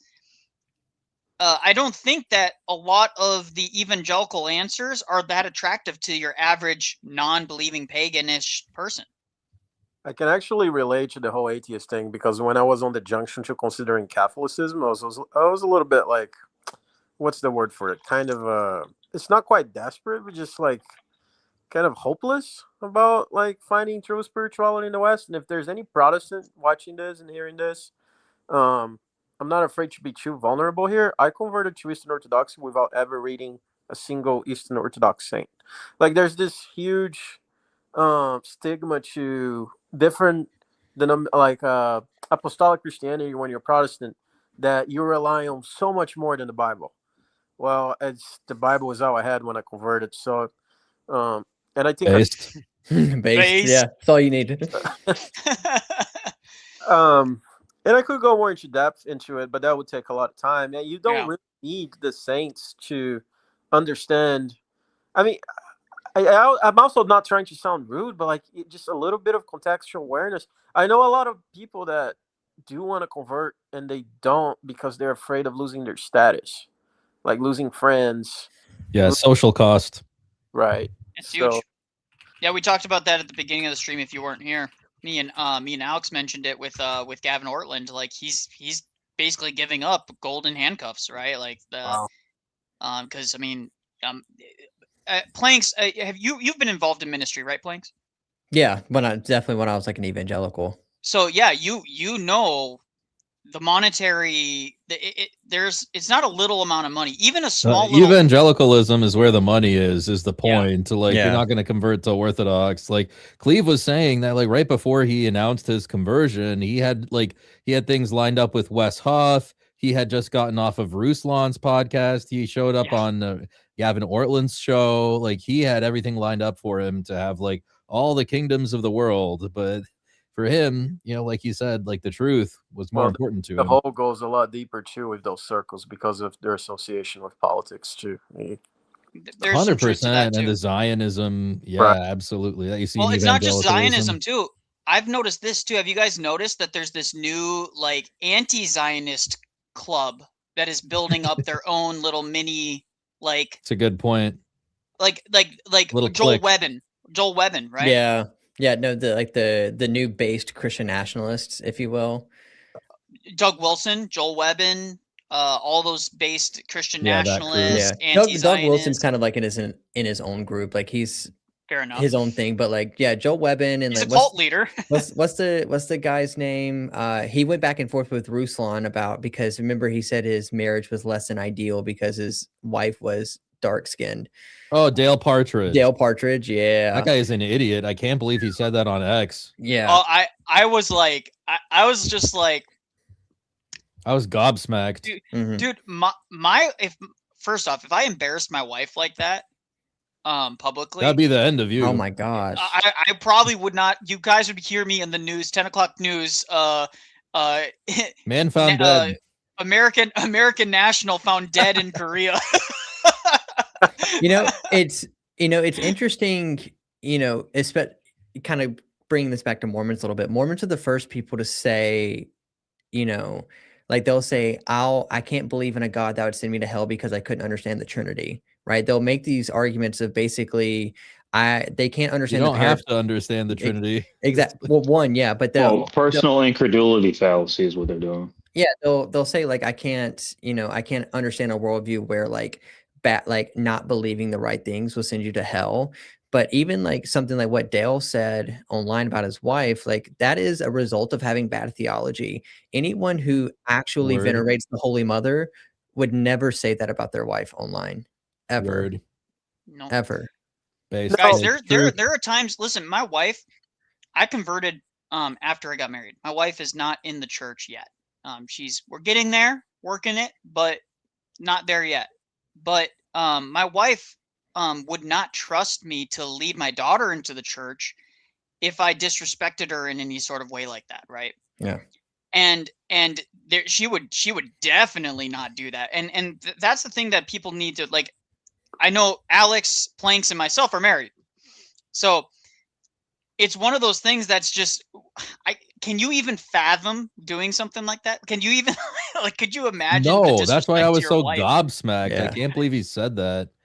Now, like I saw, it was like millions of people saw him say that about how his marriage is not ideal. Like, are you out of your mind, dude? Are you out of your mind?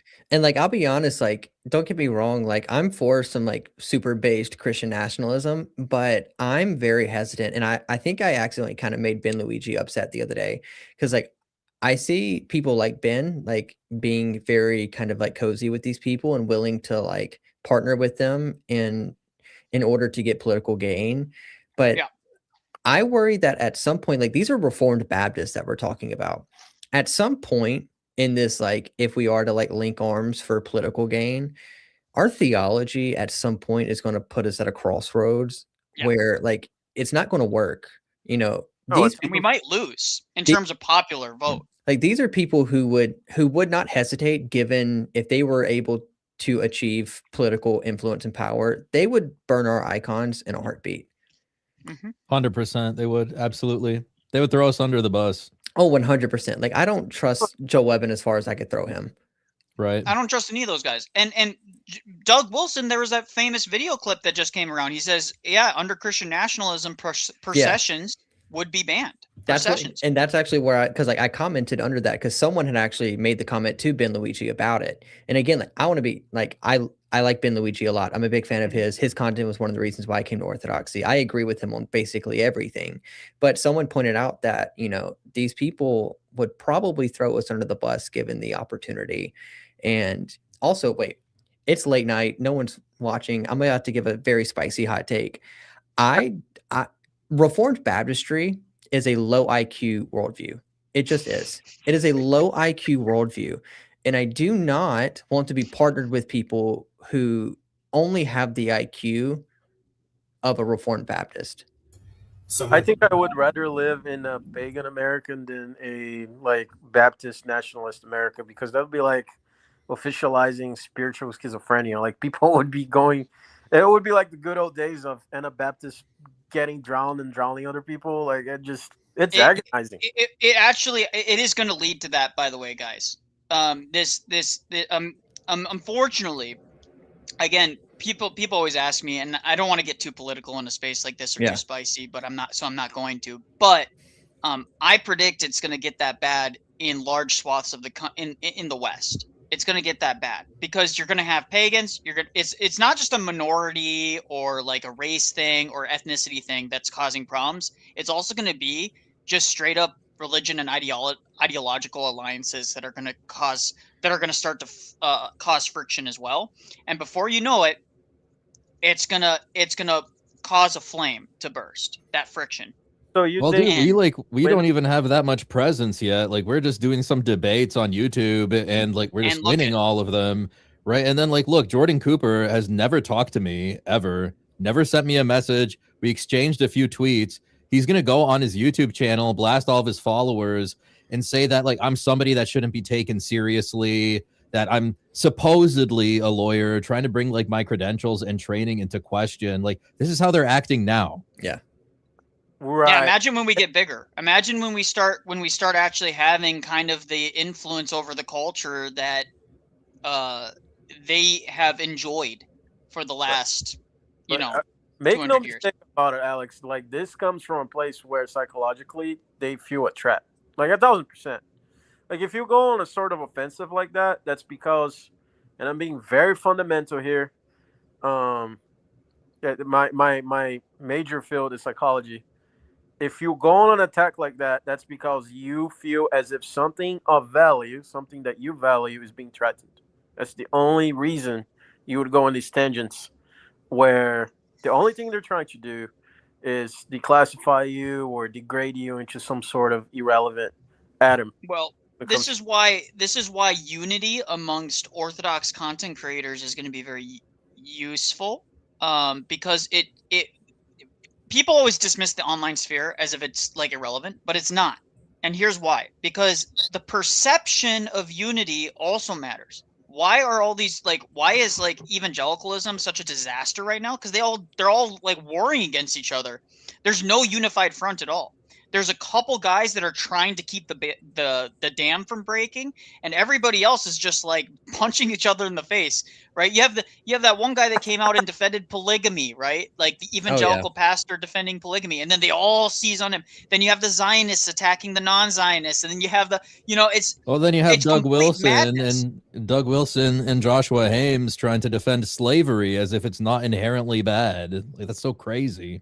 No, and this isn't even getting into the Mormons and everything else. Like, it's all coming to a head in the West, and in particular, the center of it all is America, because America represents the West. Now, Europe is a lot in a different kind of state altogether. They're kind of in a unique situation because each country is slightly different and things like that. But America, we don't have the unity of ties, of history, the depth of history that unifies us, like a lot of other countries do. Like in Korea, if the economy were to implode tomorrow in Korea, there might be some bad actors here and there, but most Koreans are going to hunker down, support each other, and they'll make through of it. Why? Because they're homogenous, because they have a sense of identity together. Even if they disagree religiously, there's still a sense of identity.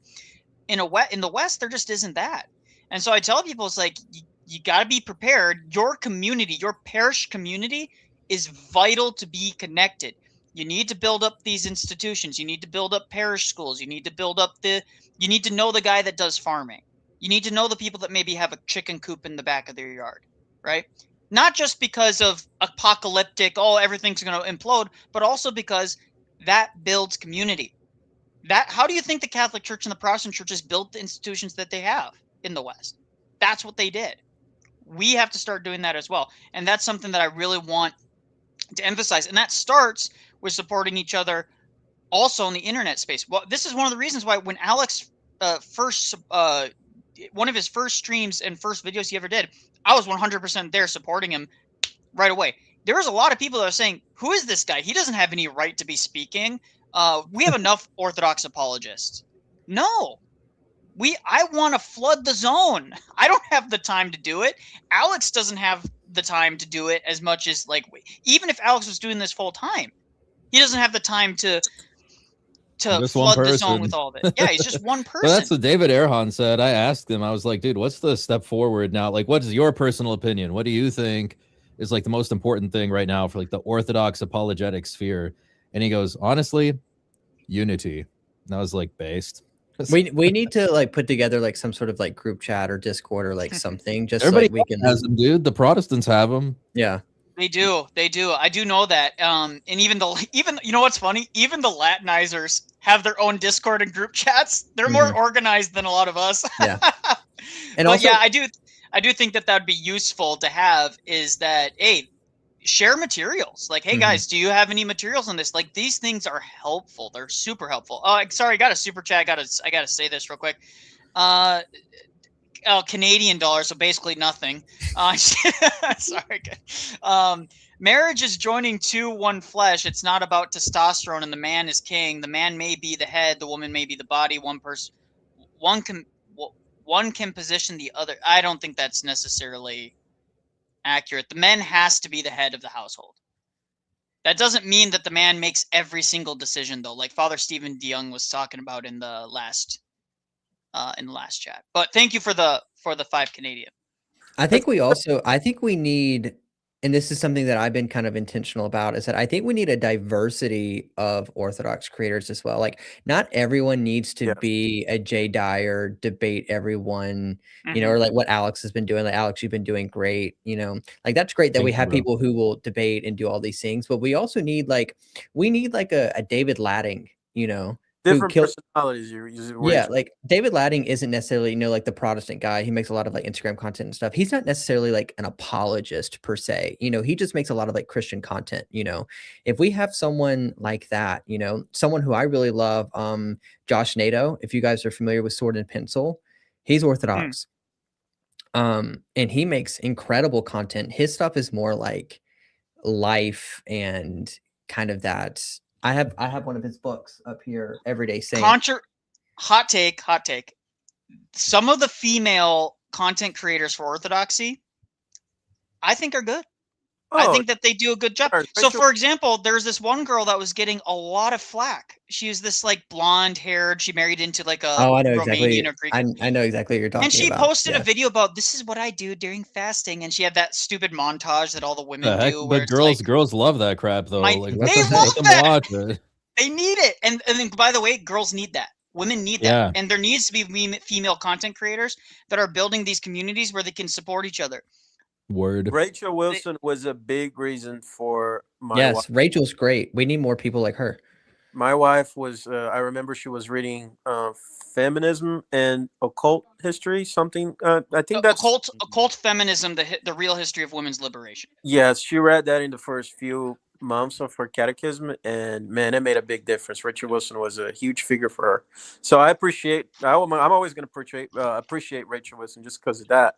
Now, one thing that I've observed in like different Orthodox circles, and it's just so random. It's so weird because I think it's important for people in Western parishes to start acknowledging that we have people of feeble or weak faith as well.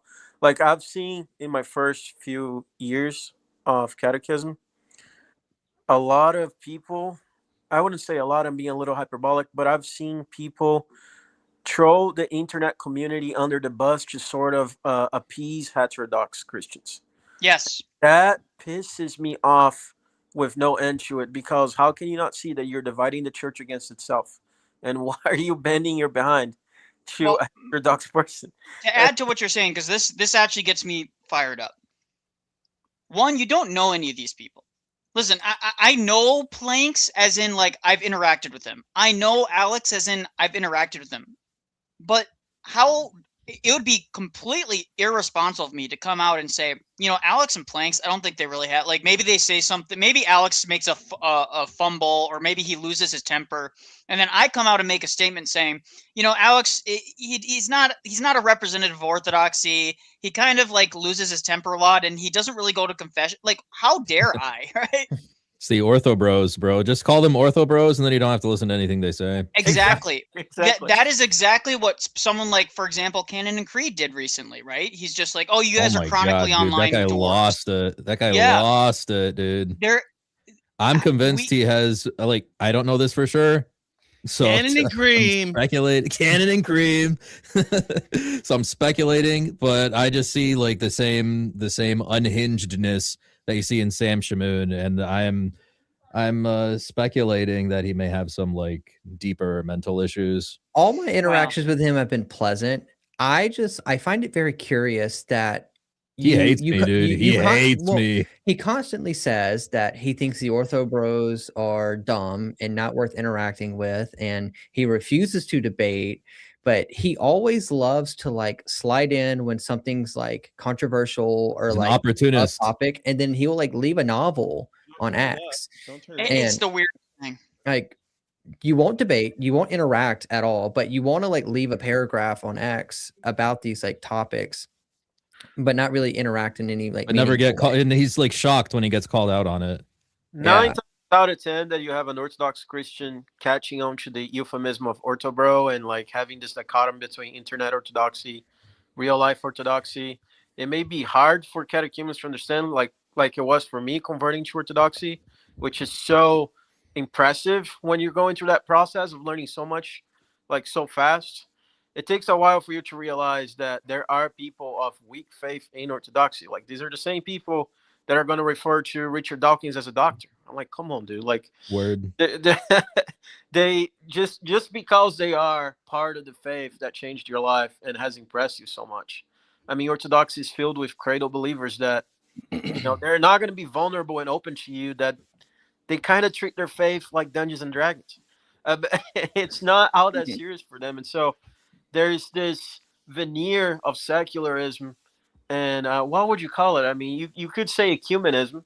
That's not a very... it is a herd mentality.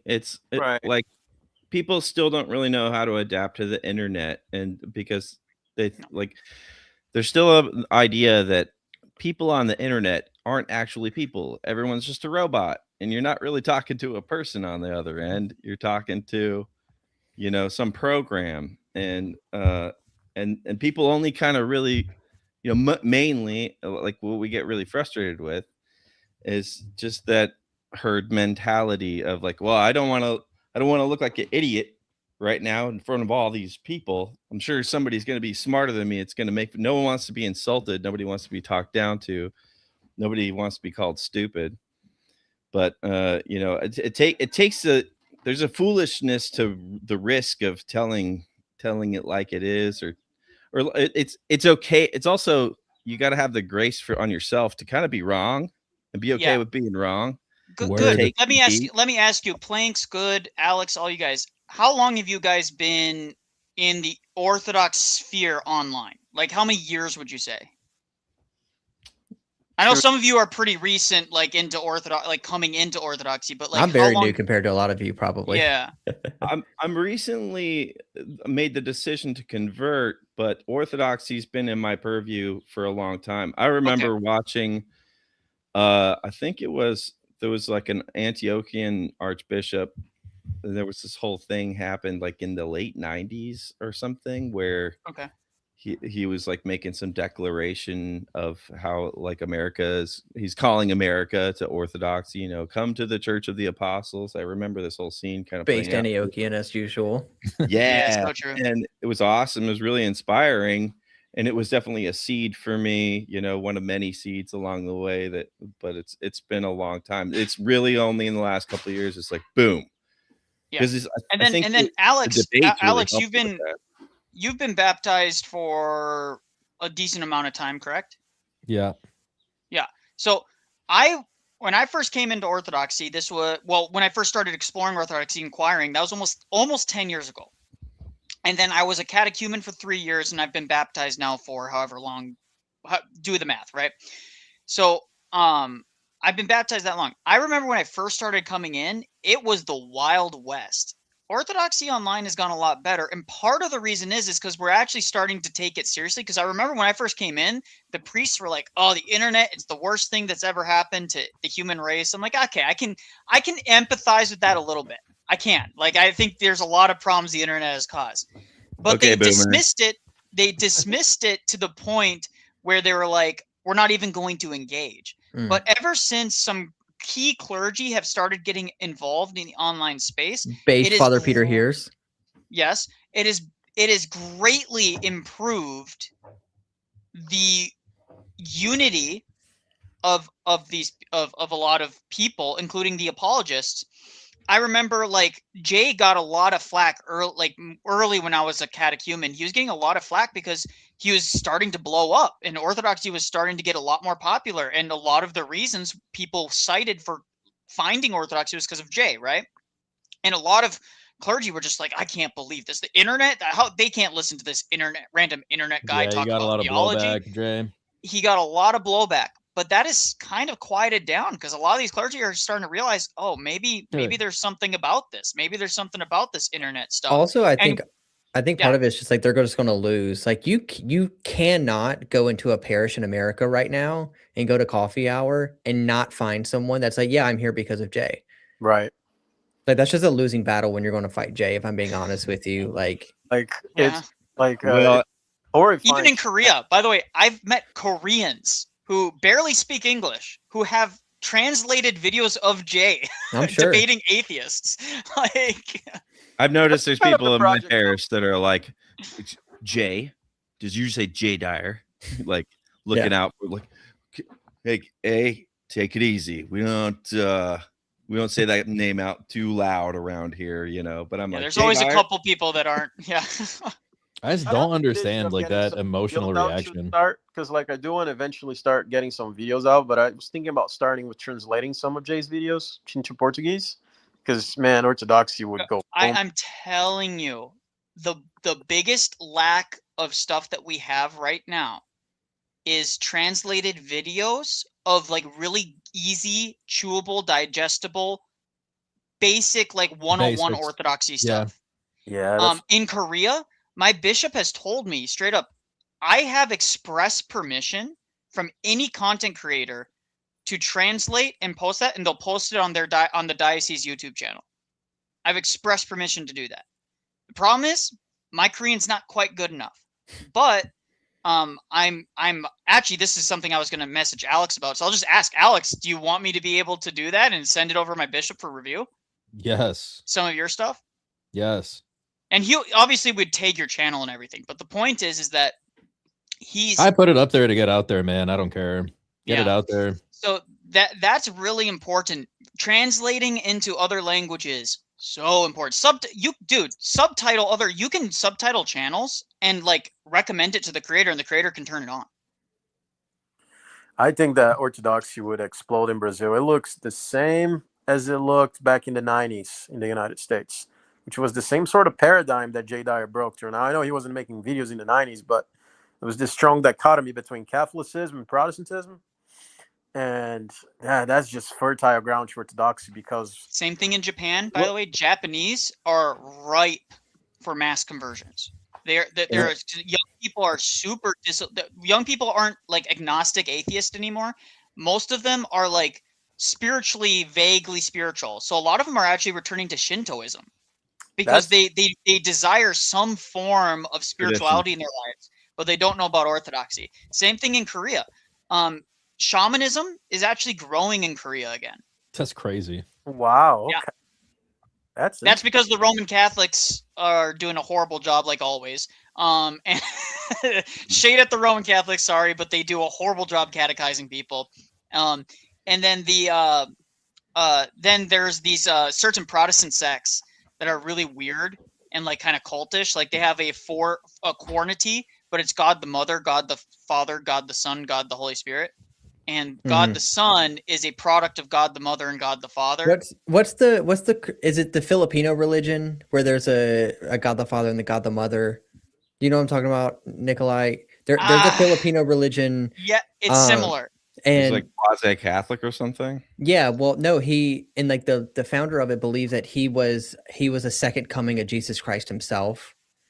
There's all sorts of weird ones. I don't know if that one is related to the one I'm talking about, but Pretty sure it's definitely didn't similar. Y-Files cover that? I think Y-Files covered that.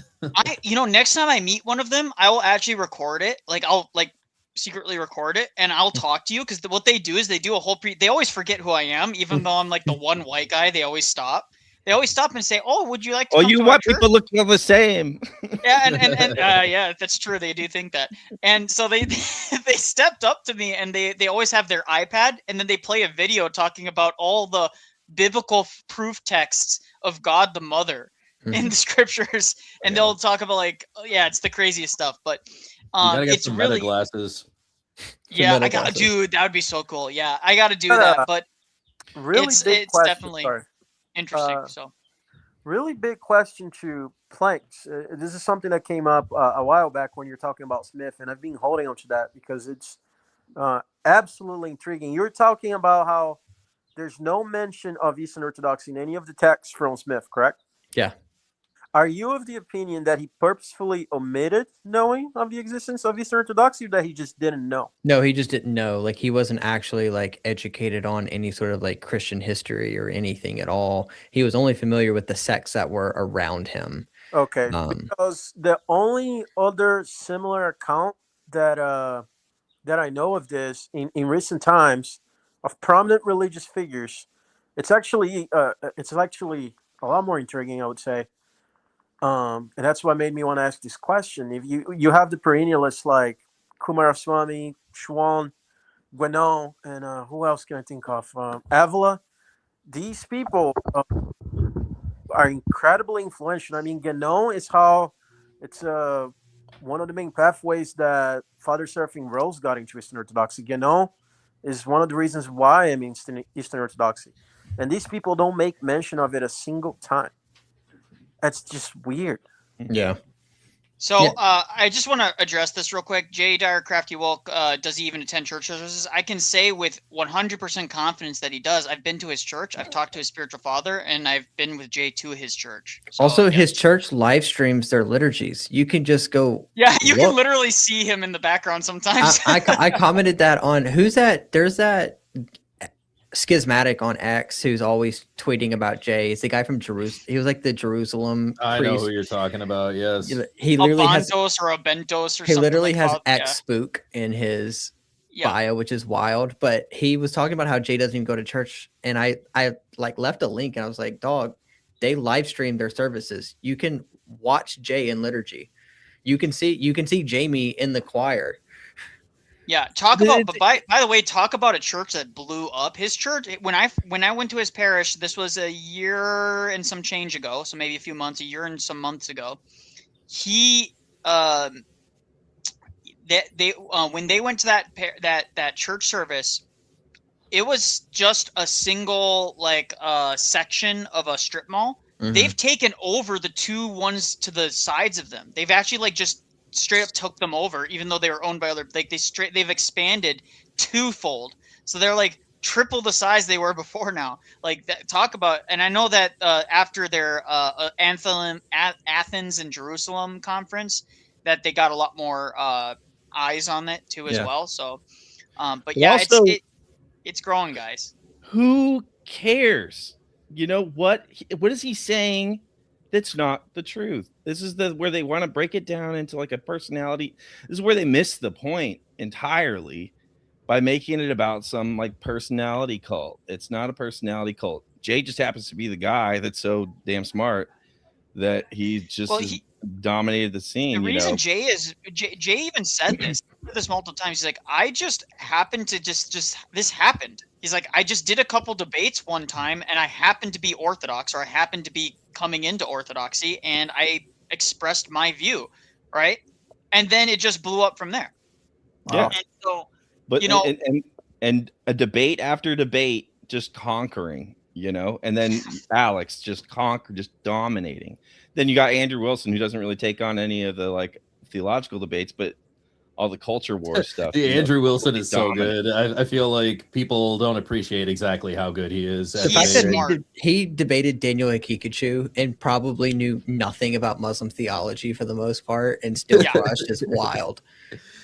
Oh, by the way, Bob totally crushing. So I want to say this about Andrew, guys. Right. People underestimate how much work Andrew puts into his debates. He has a full-time like tutor guy that I know who's Orthodox. Yeah, Posh. And he pays him a full-time salary to basically just train him on every single, like, constantly poke at him, find different angles of attack, and teach him logic courses and stuff like that. I know who it is.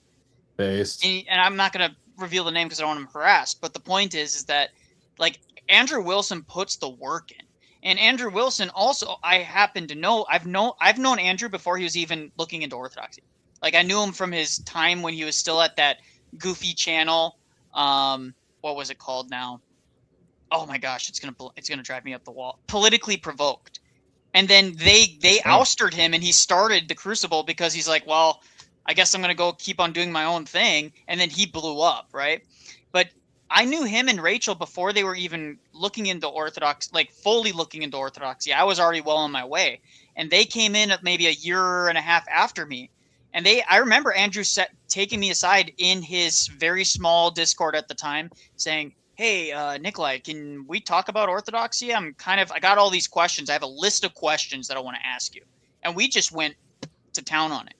Now, of course, at the time I was like a catechumen. I didn't know as much as I know now, so I probably faux pas a couple things. I probably made a couple mistakes. But the point is that Andrew takes everything he does very seriously, and just because he has a crass tongue, people are like, "Oh, he's the worst thing since he's the worst thing since bleached bread," you know, like what everybody has to have a PG channel now. Yeah. What was funny was when I was like inquiring in Orthodoxy / when I first became a catechumen, obviously I was going through the large swath of an archive of Jay Dyer's archive and just like watching all of his like old videos and such. And I was like watching a random video, and he was just like doing the call-ins or whatever. And it was Andrew Wilson like years ago calling in about how to like refute Calvinism. I was like, wait, is this Andrew Wilson calling in? It'd be like the video was like from like 4 years ago. It was like a really funny moment.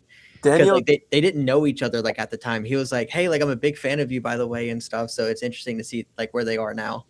Yeah. Wow. Andrew's debate with Daniel left the biggest impression I've ever had in a debate in my entire life. And like, this is coming from someone who's a huge fan of Jay.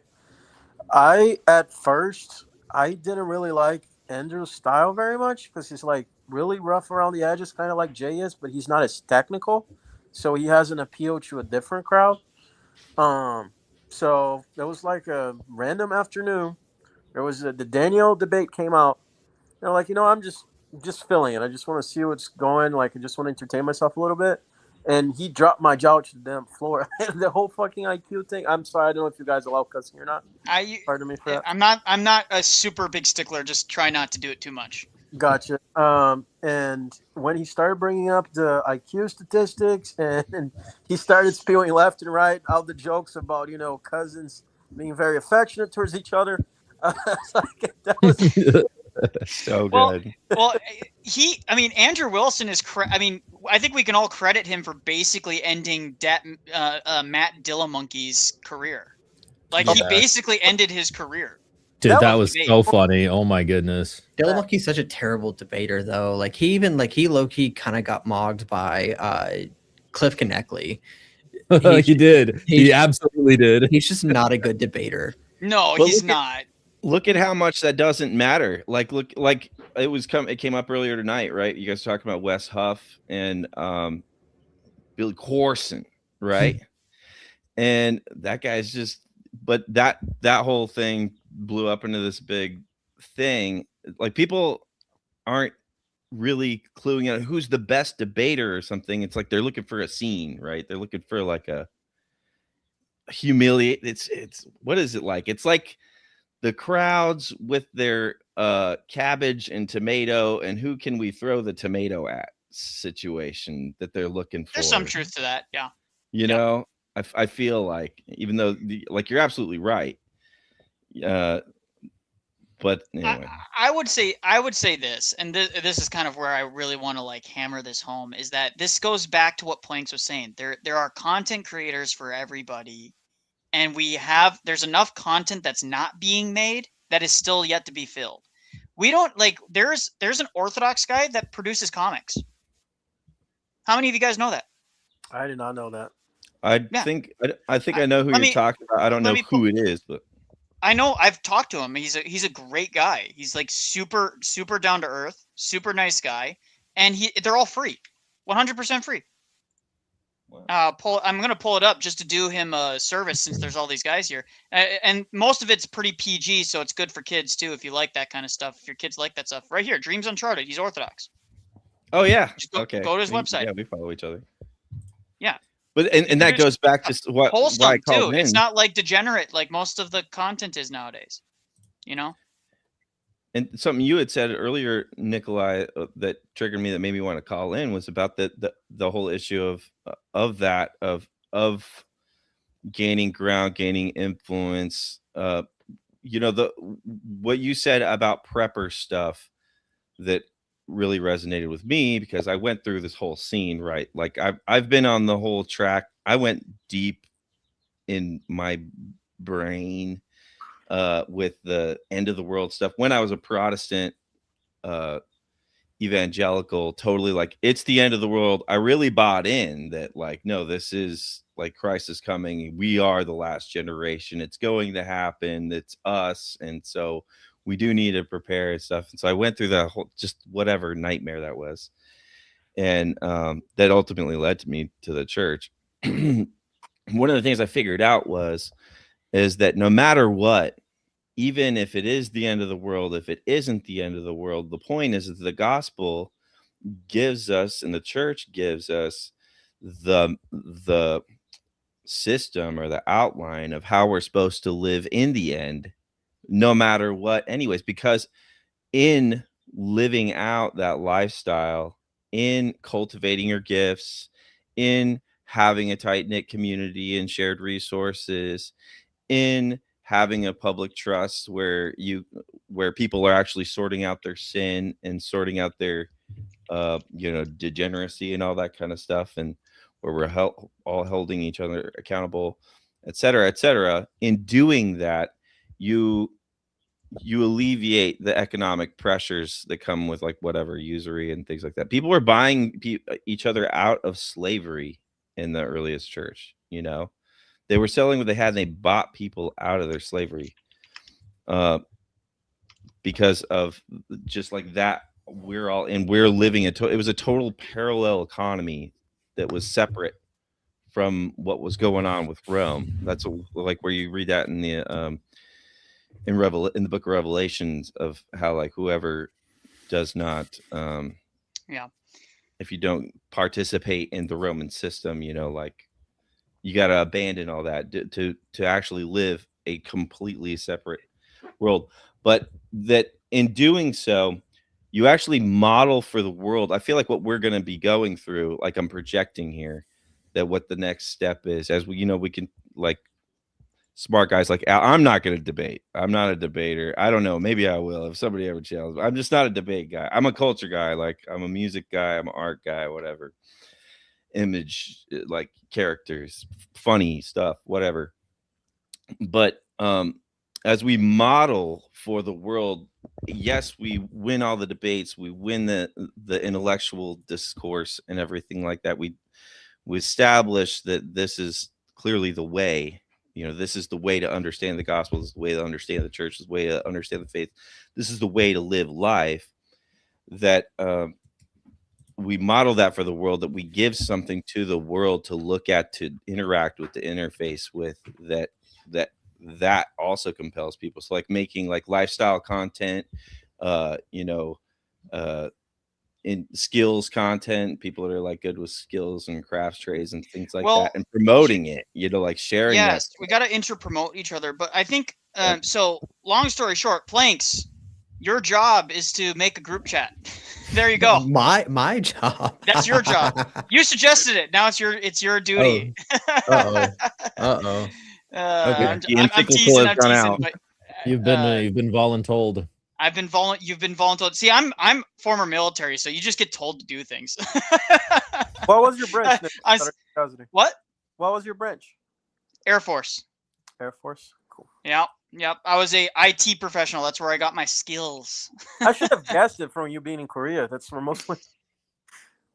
Yeah. By the way, everyone, please remember to pray for Patriarch Ila's passing over the next, 40 days and things like that. He was probably one of our greatest living patriarchs and now reposed. But frankly, in my opinion, he was a living saint. But I don't think it will be long.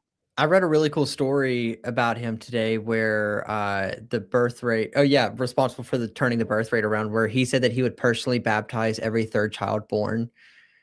And like and he'd be their godfather. Yeah, and population like boomed after that. It's crazy.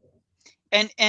I think it's one of these things that we need. I mean, I feel sorry for his successor, because that's huge shoes to fill. I mean, just what he did in revitalizing the Georgian church.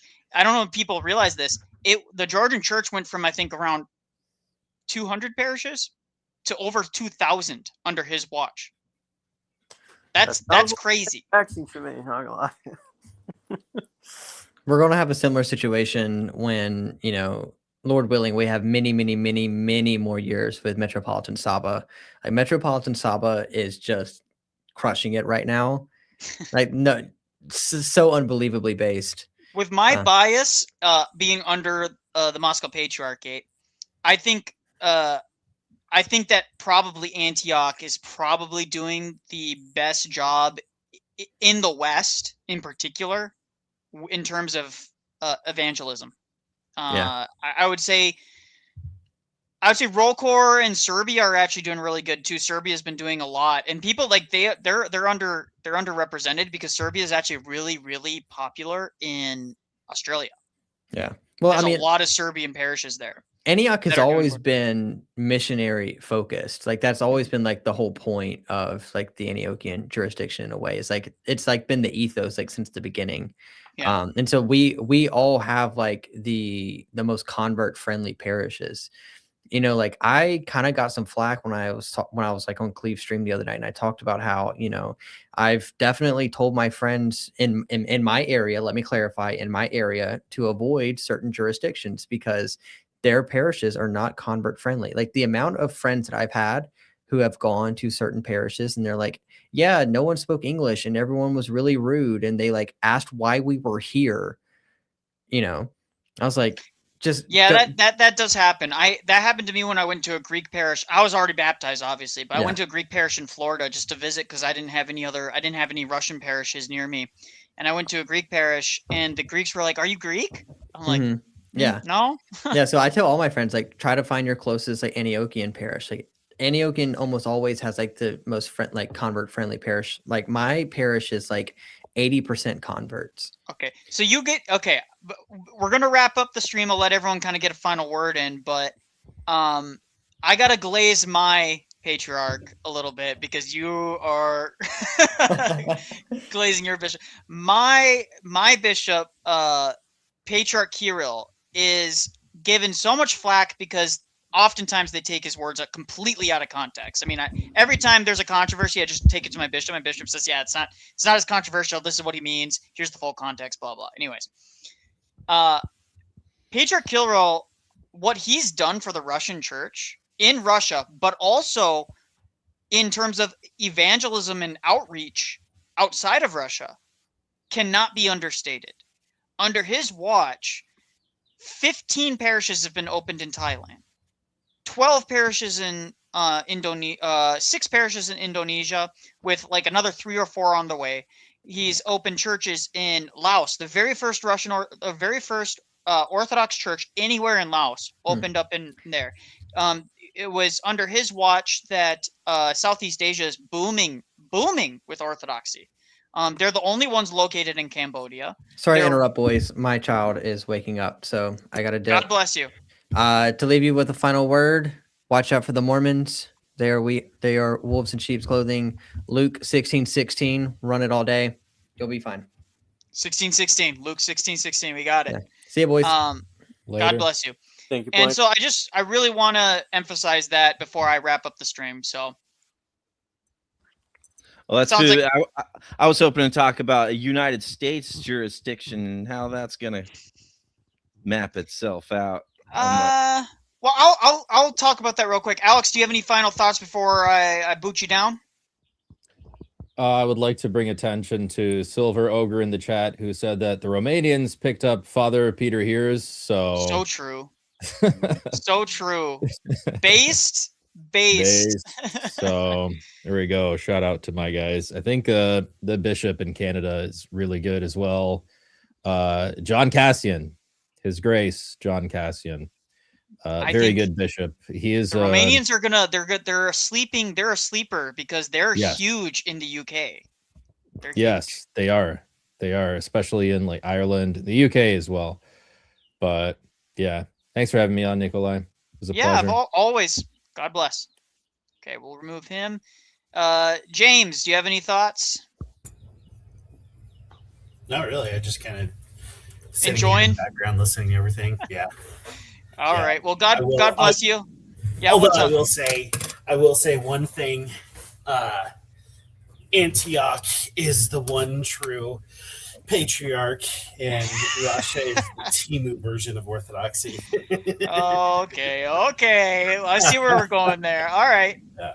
Well, for that, you're removed. Get out of here. All right. Nate, any final thoughts? Final word is, above all, thank you so much. I'm literally a nobody platform to me. It's an honor to be around. You guys have been watching for a while. You're a fantastic guy. You're clever. You're witty. I want to see you grow. God bless you. Thank you. At the beginning, I've always been just really deep into to answer what you were saying earlier. If you feel like there's somewhere that a role you can fill that is absent, that's empty, a vacuum, do it. Obviously with guidance from your spiritual father, but if you want to translate stuff into Portuguese, go.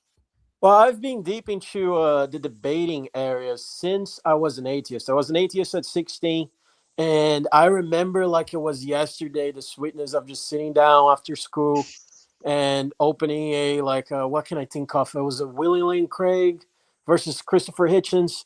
Like since those days, I was livid for debating. And, being a Protestant for 7 years, sometimes I think to myself, man, I hope I get to debate some before we run out of them because things are changing fast.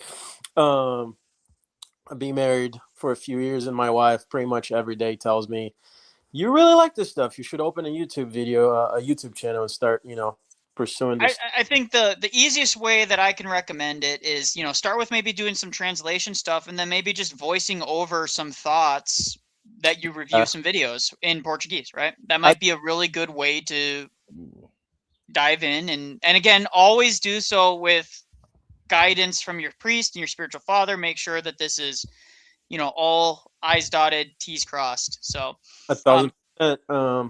And then definitely got to get myself doing this stuff. I've been pretty slow with it, and I don't give myself the push. I have a 7-day daughter right now, so I'm plenty of reasons to get busy. But glory to God. Congratulations on the daughter, and you have a wonderful day. All right, man. Sounds good. And then just write this down. Yep. Definitely going to happen. You're going to see Protestants debating the validity of the Trinity within 5 to 7 years, guaranteed. So, I think, for some of them, maybe some of them, but it's kind of hard. It's kind of hard. I think you'll see some of them, but I don't think you're going to see a huge swell of that yet.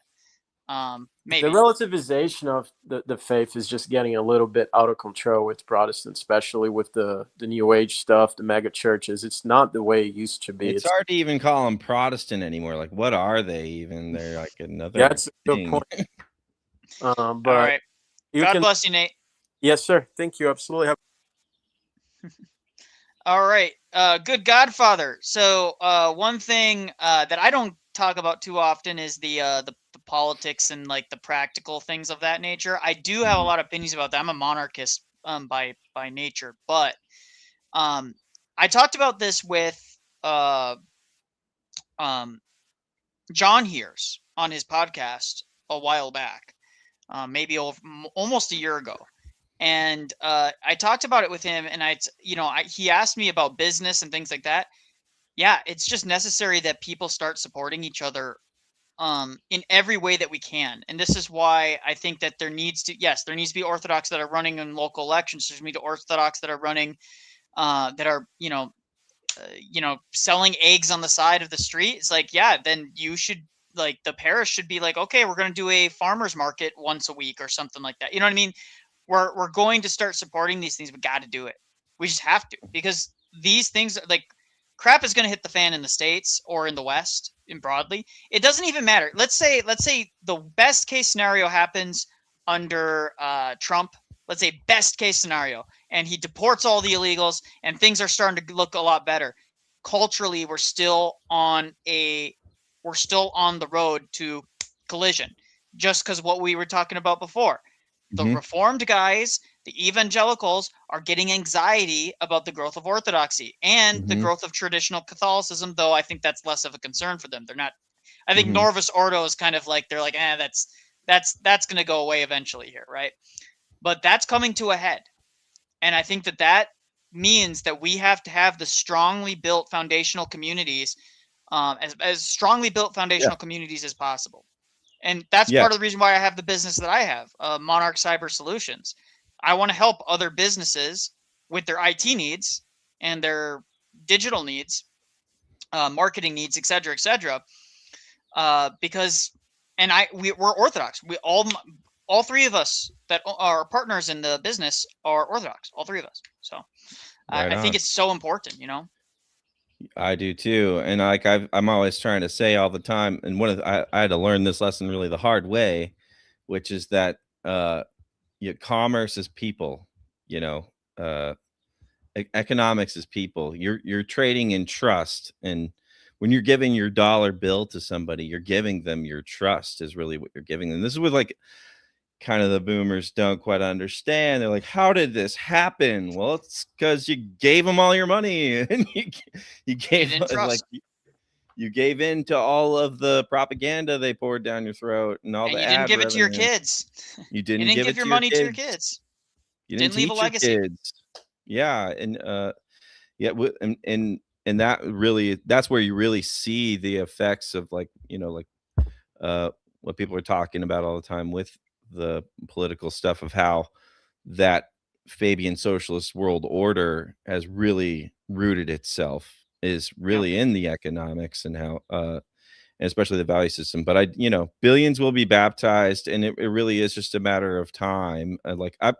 I really think I look at it as an exponential curve. It's just going to hit the certain point, where it's just the things are going to compound in terms of like the faith, the sharing of the faith. This is where the internet is really a wonderful thing, a beautiful thing. It's a great thing that it happened, because like if it wasn't for the internet, who knows how long it would take for orthodoxy to get to someone like me, or like, cause I'm in the middle of nowhere, dude. I'm in the boondocks. I'm in Korea. I would have never heard Yeah, of you're in Orthodoxy if it Korea. wasn't.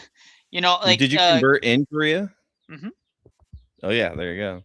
Yeah, I was in. I remember exactly the place I was. In fact, the priest that I had spoken to was a priest who was deployed from America, and he drove over 2.5 hours one way just to come and sit down with me for a few hours to talk about the faith.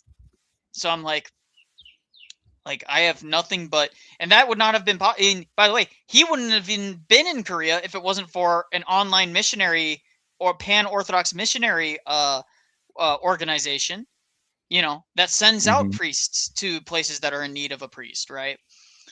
So these are the types of things that need to happen, and businesses need to start cropping up. It's like there was a guy that was talking the other day, and I don't think he'll mind talking about this. He wants to open up a food truck, but it's like a food truck that has like it's a traditional pizza. They make traditional pizzas, like healthy, good pizzas out of the food truck. And he's like, yeah, I really want to do it, but like I don't know if I have the ability or blah blah blah. And I'm like, well, why not? Like, just do it, right? Yeah, I mean, just he goes do to, it. he has a parish, right? Go to your parish and find support within the community. That's how people used to survive. How do you think the Italians made it big in America? How do you think the Irish made it big in America? How do you think any of these groups did? And I did not try and get the channel like destroyed or nuked. How do you think our favorite people, the Jews, right? The bagels. The bagels. Our friendly bagel salesman. How do they establish so much control over their local community, their local politicians, and everything else? Nepotism. They are 100%. so strictly nepotistic in who they choose to do business with, who they choose to patron. It's like if you have the choice between an Orthodox pizza shop and a non-Orthodox pizza shop like Domino's, you should be going to that Orthodox pizza shop every single time. Why are you giving your money to mega corporation slop? Goy slop. Why are you giving your money to a pagan? Like there's this great pizza joint where my parents are. My parents are in Cape Coral, Florida. Big city, so it's not really doxing them, but they're in Cape Coral. There's a great pizza shop there. It's freaking phenomenal. But and it's amazing. But if there was an Orthodox one, and let's say it was slightly less good, I'd go to the Orthodox one. Why? Because that one that's phenomenal is literally like witchcraft, weirdo, paganistic. It's like owned by these weird hippies. Yeah. It's like they make a good pizza, but why am I supporting the hippies? Right? I want to support Orthodox. Right? Now, does that mean that I'm always going to do that? No, because we want to be salt to the we want to be shining out to the rest of the world as well. We want to be open to the rest of the world and patron people that are good faith, good community members of the community, but with the understanding that our express loyalty is to the church, to our local parish. Well, and of course, like the invitation is open, and that's the point is you want people to want to be a part of the family, and so then. But nobody wants to be a part of a broken family. Nobody wants to be a part of a family that it doesn't have that kind of cohesion, right? Because I'm here in Oregon, and in Oregon, everything's owned by a psycho liberal. Like you can't do anything. Like, do you live near Portland? I'm about an hour from Portland. Yeah, and I grew up like rough. Yeah, I'm totally blacklisted. Talk about a city that's gone to hell. Literally, I think like it's a little mini version of hell. No, it really is. And like a lot of like my struggle is really because of how far it's like I used to play in Portland every weekend, dude. I had a different spot. There was places I could play all the time. I'm totally blacklisted now. There's no one that will book me. Like, it's a total hellscape. Like, and what they do book is just a constant flow of these demons doing their little. Oh gosh, I can't You know, imagine. I just can't even imagine. It's just like it's insanity everywhere, and you have to like really you're walking on eggshells everywhere you go. And you know, every day there's a crowd of boomers on the side of the road flying their signs like of like Trump's the devil, dude. You know, like it's just somebody says so I lived in you Seattle can't talk and to it's also anybody. hellscape. Yeah. Yeah. Well, I grew up in Minnesota. Look what's going up there, right? Oh, yeah, Minnesota. yeah, Minnesota went wow. from, by the way, in my lifetime, and not very long, because I was in high school, is perfectly fine. Minnesota was perfectly fine throughout high school. There were areas that were getting a little rough, but for the most part, it was still a fantastic state to live in. Within the 12 years, how long? I don't know. Yeah, no, more than 12 years, like 14 years that I've been out of high school. The state has gone to hell in a handbasket. It's completely 180. In particular after the BLM riots. In particular after that, it got really bad. And I always tell people, I'm like it can go downhill really fast. That's why you got to be prepared. It is You got to incredible be how prepared. quickly things have accelerated. It is amazing. But yeah, that's that. But it's just looking at that tells me that, like, well, the things can easily accelerate then in the other direction too. So especially if we're diligent, and we mean what we say, and we put our money where our mouth is, we put our nose to the grindstone, we put our shoulder to the wheel, and we keep pushing, and we actually make it happen, and continue this kind of dialogue, and look at, and more people creating, you know, and engage with, like, you're a creator or something, you want to do something that came to mind to me was like sponsored. I like how David Patrick Harry has sponsored streams, like, go support so and so, he sponsored this stream. I mean, like, that's a great business model. That's something you can hit up, like any local business, anybody around you can be like, hey, I'm a streamer, sponsor my stream. You know, do that, make the phone calls.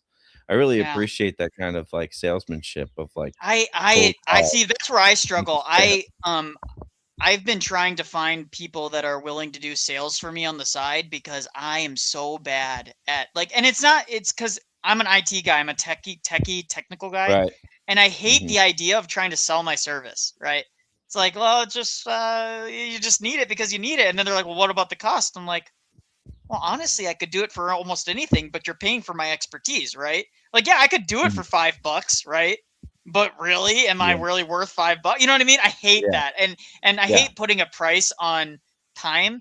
And I also feel like I always try and be more fair than I should be with this kind of stuff too. It's like, nah, I know how much one more, like, a guy with my level of skill at my time in my career level, like, I know that I'm worth way more than I charge a lot of people. But the point is that I've been trying to find a sales guy to do some stuff like that, like commission them, and they just get commission based on sales and stuff.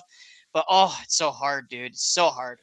I love talking about it, because, you know, most people, I was definitely there. I was a guy, I played free every day, everywhere I went, you know, like, if you wanted a hat, here, you take a hat, you know, like, take the hat. I don't care, you know, because I don't care about money, you know, I don't. But it's an interesting thing to have a different shift to look at it. Like, when you put the value on me that I am, then you find the value. You find out that actually, no, it was worth it. And there's a certain sense where I'm a part of something that is valuable because I put the value on it. You know, and so you want people to meet you at that place, so because it brings their value up too. Oh, I'm a part of this crew that's high value or whatever. I'm a patron of like, I'm a high roller, you know, whatever. But I like thinking about that. I love talking about that because, like, people have, I feel like that's part of the Fabian Socialist world order too, is of like thinking, oh, we all need to be poor. Like, no, dude. And we don't need to. No. And that's another thing. That's another thing that I emphasize. Like, one of the things I said, I've wanted to open a business out here in Korea, that because even though I'm in IT, I don't really care if I am or I'm not. It's like, it's whatever earns money for my family. That's really what I care about. And I've always wanted to open an like a traditional American style diner here because I know it'd be huge. I know it'd be huge because Koreans love that stuff, like traditional American pies and like some good old flapjacks and some eggs and just like some, just like the traditional style diner. Maybe have a lunch menu with like a burger, right? Like a nice good old fashioned like smash burger or something. You know what I mean? Like that would we be got to put some huge here. bellies on those Koreans, man. We got Dude. But really at the end of the day, I guess the point that I really want to emphasize is that people need to start doing that. And listen, here's another thing. Start investing into other people's like ideas too. It's like if you have a couple $1,000 and they need hey, I just need like $1,000 down to get this off the ground, do it. Help the guy out. And then just have like a really reasonable thing. Like I just expect you to pay me back by this time and just give me like, I don't know, like a percentage of the business. I won't be involved. I'll be like a non-involved partner. yeah. But just give me like, you know what I mean? Investors, those types of things are super important. It builds connections, venture capital. right? Yeah. Absolutely. I think we need that kind of stuff. stuff. It's something people have totally are scared of because everything runs on debt now. Like, oh, you want to start a business? So we'll go get out 20,000, 80,000. There's a big ortho pizza shop I know that will be opening soon in Arizona. So true. I think that's the guy. He's referencing the same guy I was, where you open up a pizza shop, or open up a pizza food truck thing. Oh yeah, there you go. Pizza truck. But as for somebody asked me about the headset thing. Yes, I know my headset is not the greatest. Yes, I know that. Honestly, I can't get payouts in YouTube until a certain time, and because I have all these medical issues going on, I haven't been able to invest any of my earnings from YouTube into my setup because after we pay off one thing, I have another like medical issue with the tumor that being resolved. Thank God, glory to God for that. And then with my wisdom teeth and everything else having to get extracted, that's money that I don't have right now. But if you want to help with that, in the description of all my videos, I have a PayPal. You can go ahead and just do that. So, you got merch? Is anybody doing merch around here? No, I don't do merch. I honestly, I haven't even had a chance to do the emojis yet, and people are on my butt about this. Like, give it a membership emoji. So like, fine, I'll get you membership emojis. Like, so I still got to do that. If you're a viewer, make the emojis and then send them to his way, and then if they're good, you'll That's what Jim Bob does too, but he makes his own now. But make light work. Zach, him and Hello Listener Tony, they are so prolific in their creativity. It's crazy. I'm like, man, you guys really, you go the mile, man. Especially we need turtles. Yes, my tortoises. Yeah, that's what we need. I'll take a picture of the tortoises and microize them so that we can put a little image of them around. All right, well, it's cool hanging out with you, Nicholai. Thanks for letting me crash your stream and chatting with you for a minute. God bless you. And we'll be guys, I got some content coming down the pipe, so keep that in mind. I'm gonna close out the stream altogether. So good Godfather, give them a salute. And go to my website, goodgodfather.co. Sign up on my email list. Nice, do that. Yes, see, there we go. Some nepotism. Actually, let me type it in the chat. What is it? Goodgodfather.co. C-O. There we go. There you go, guys. Go to that. Check it out. Support each other. Okay, guys? God bless.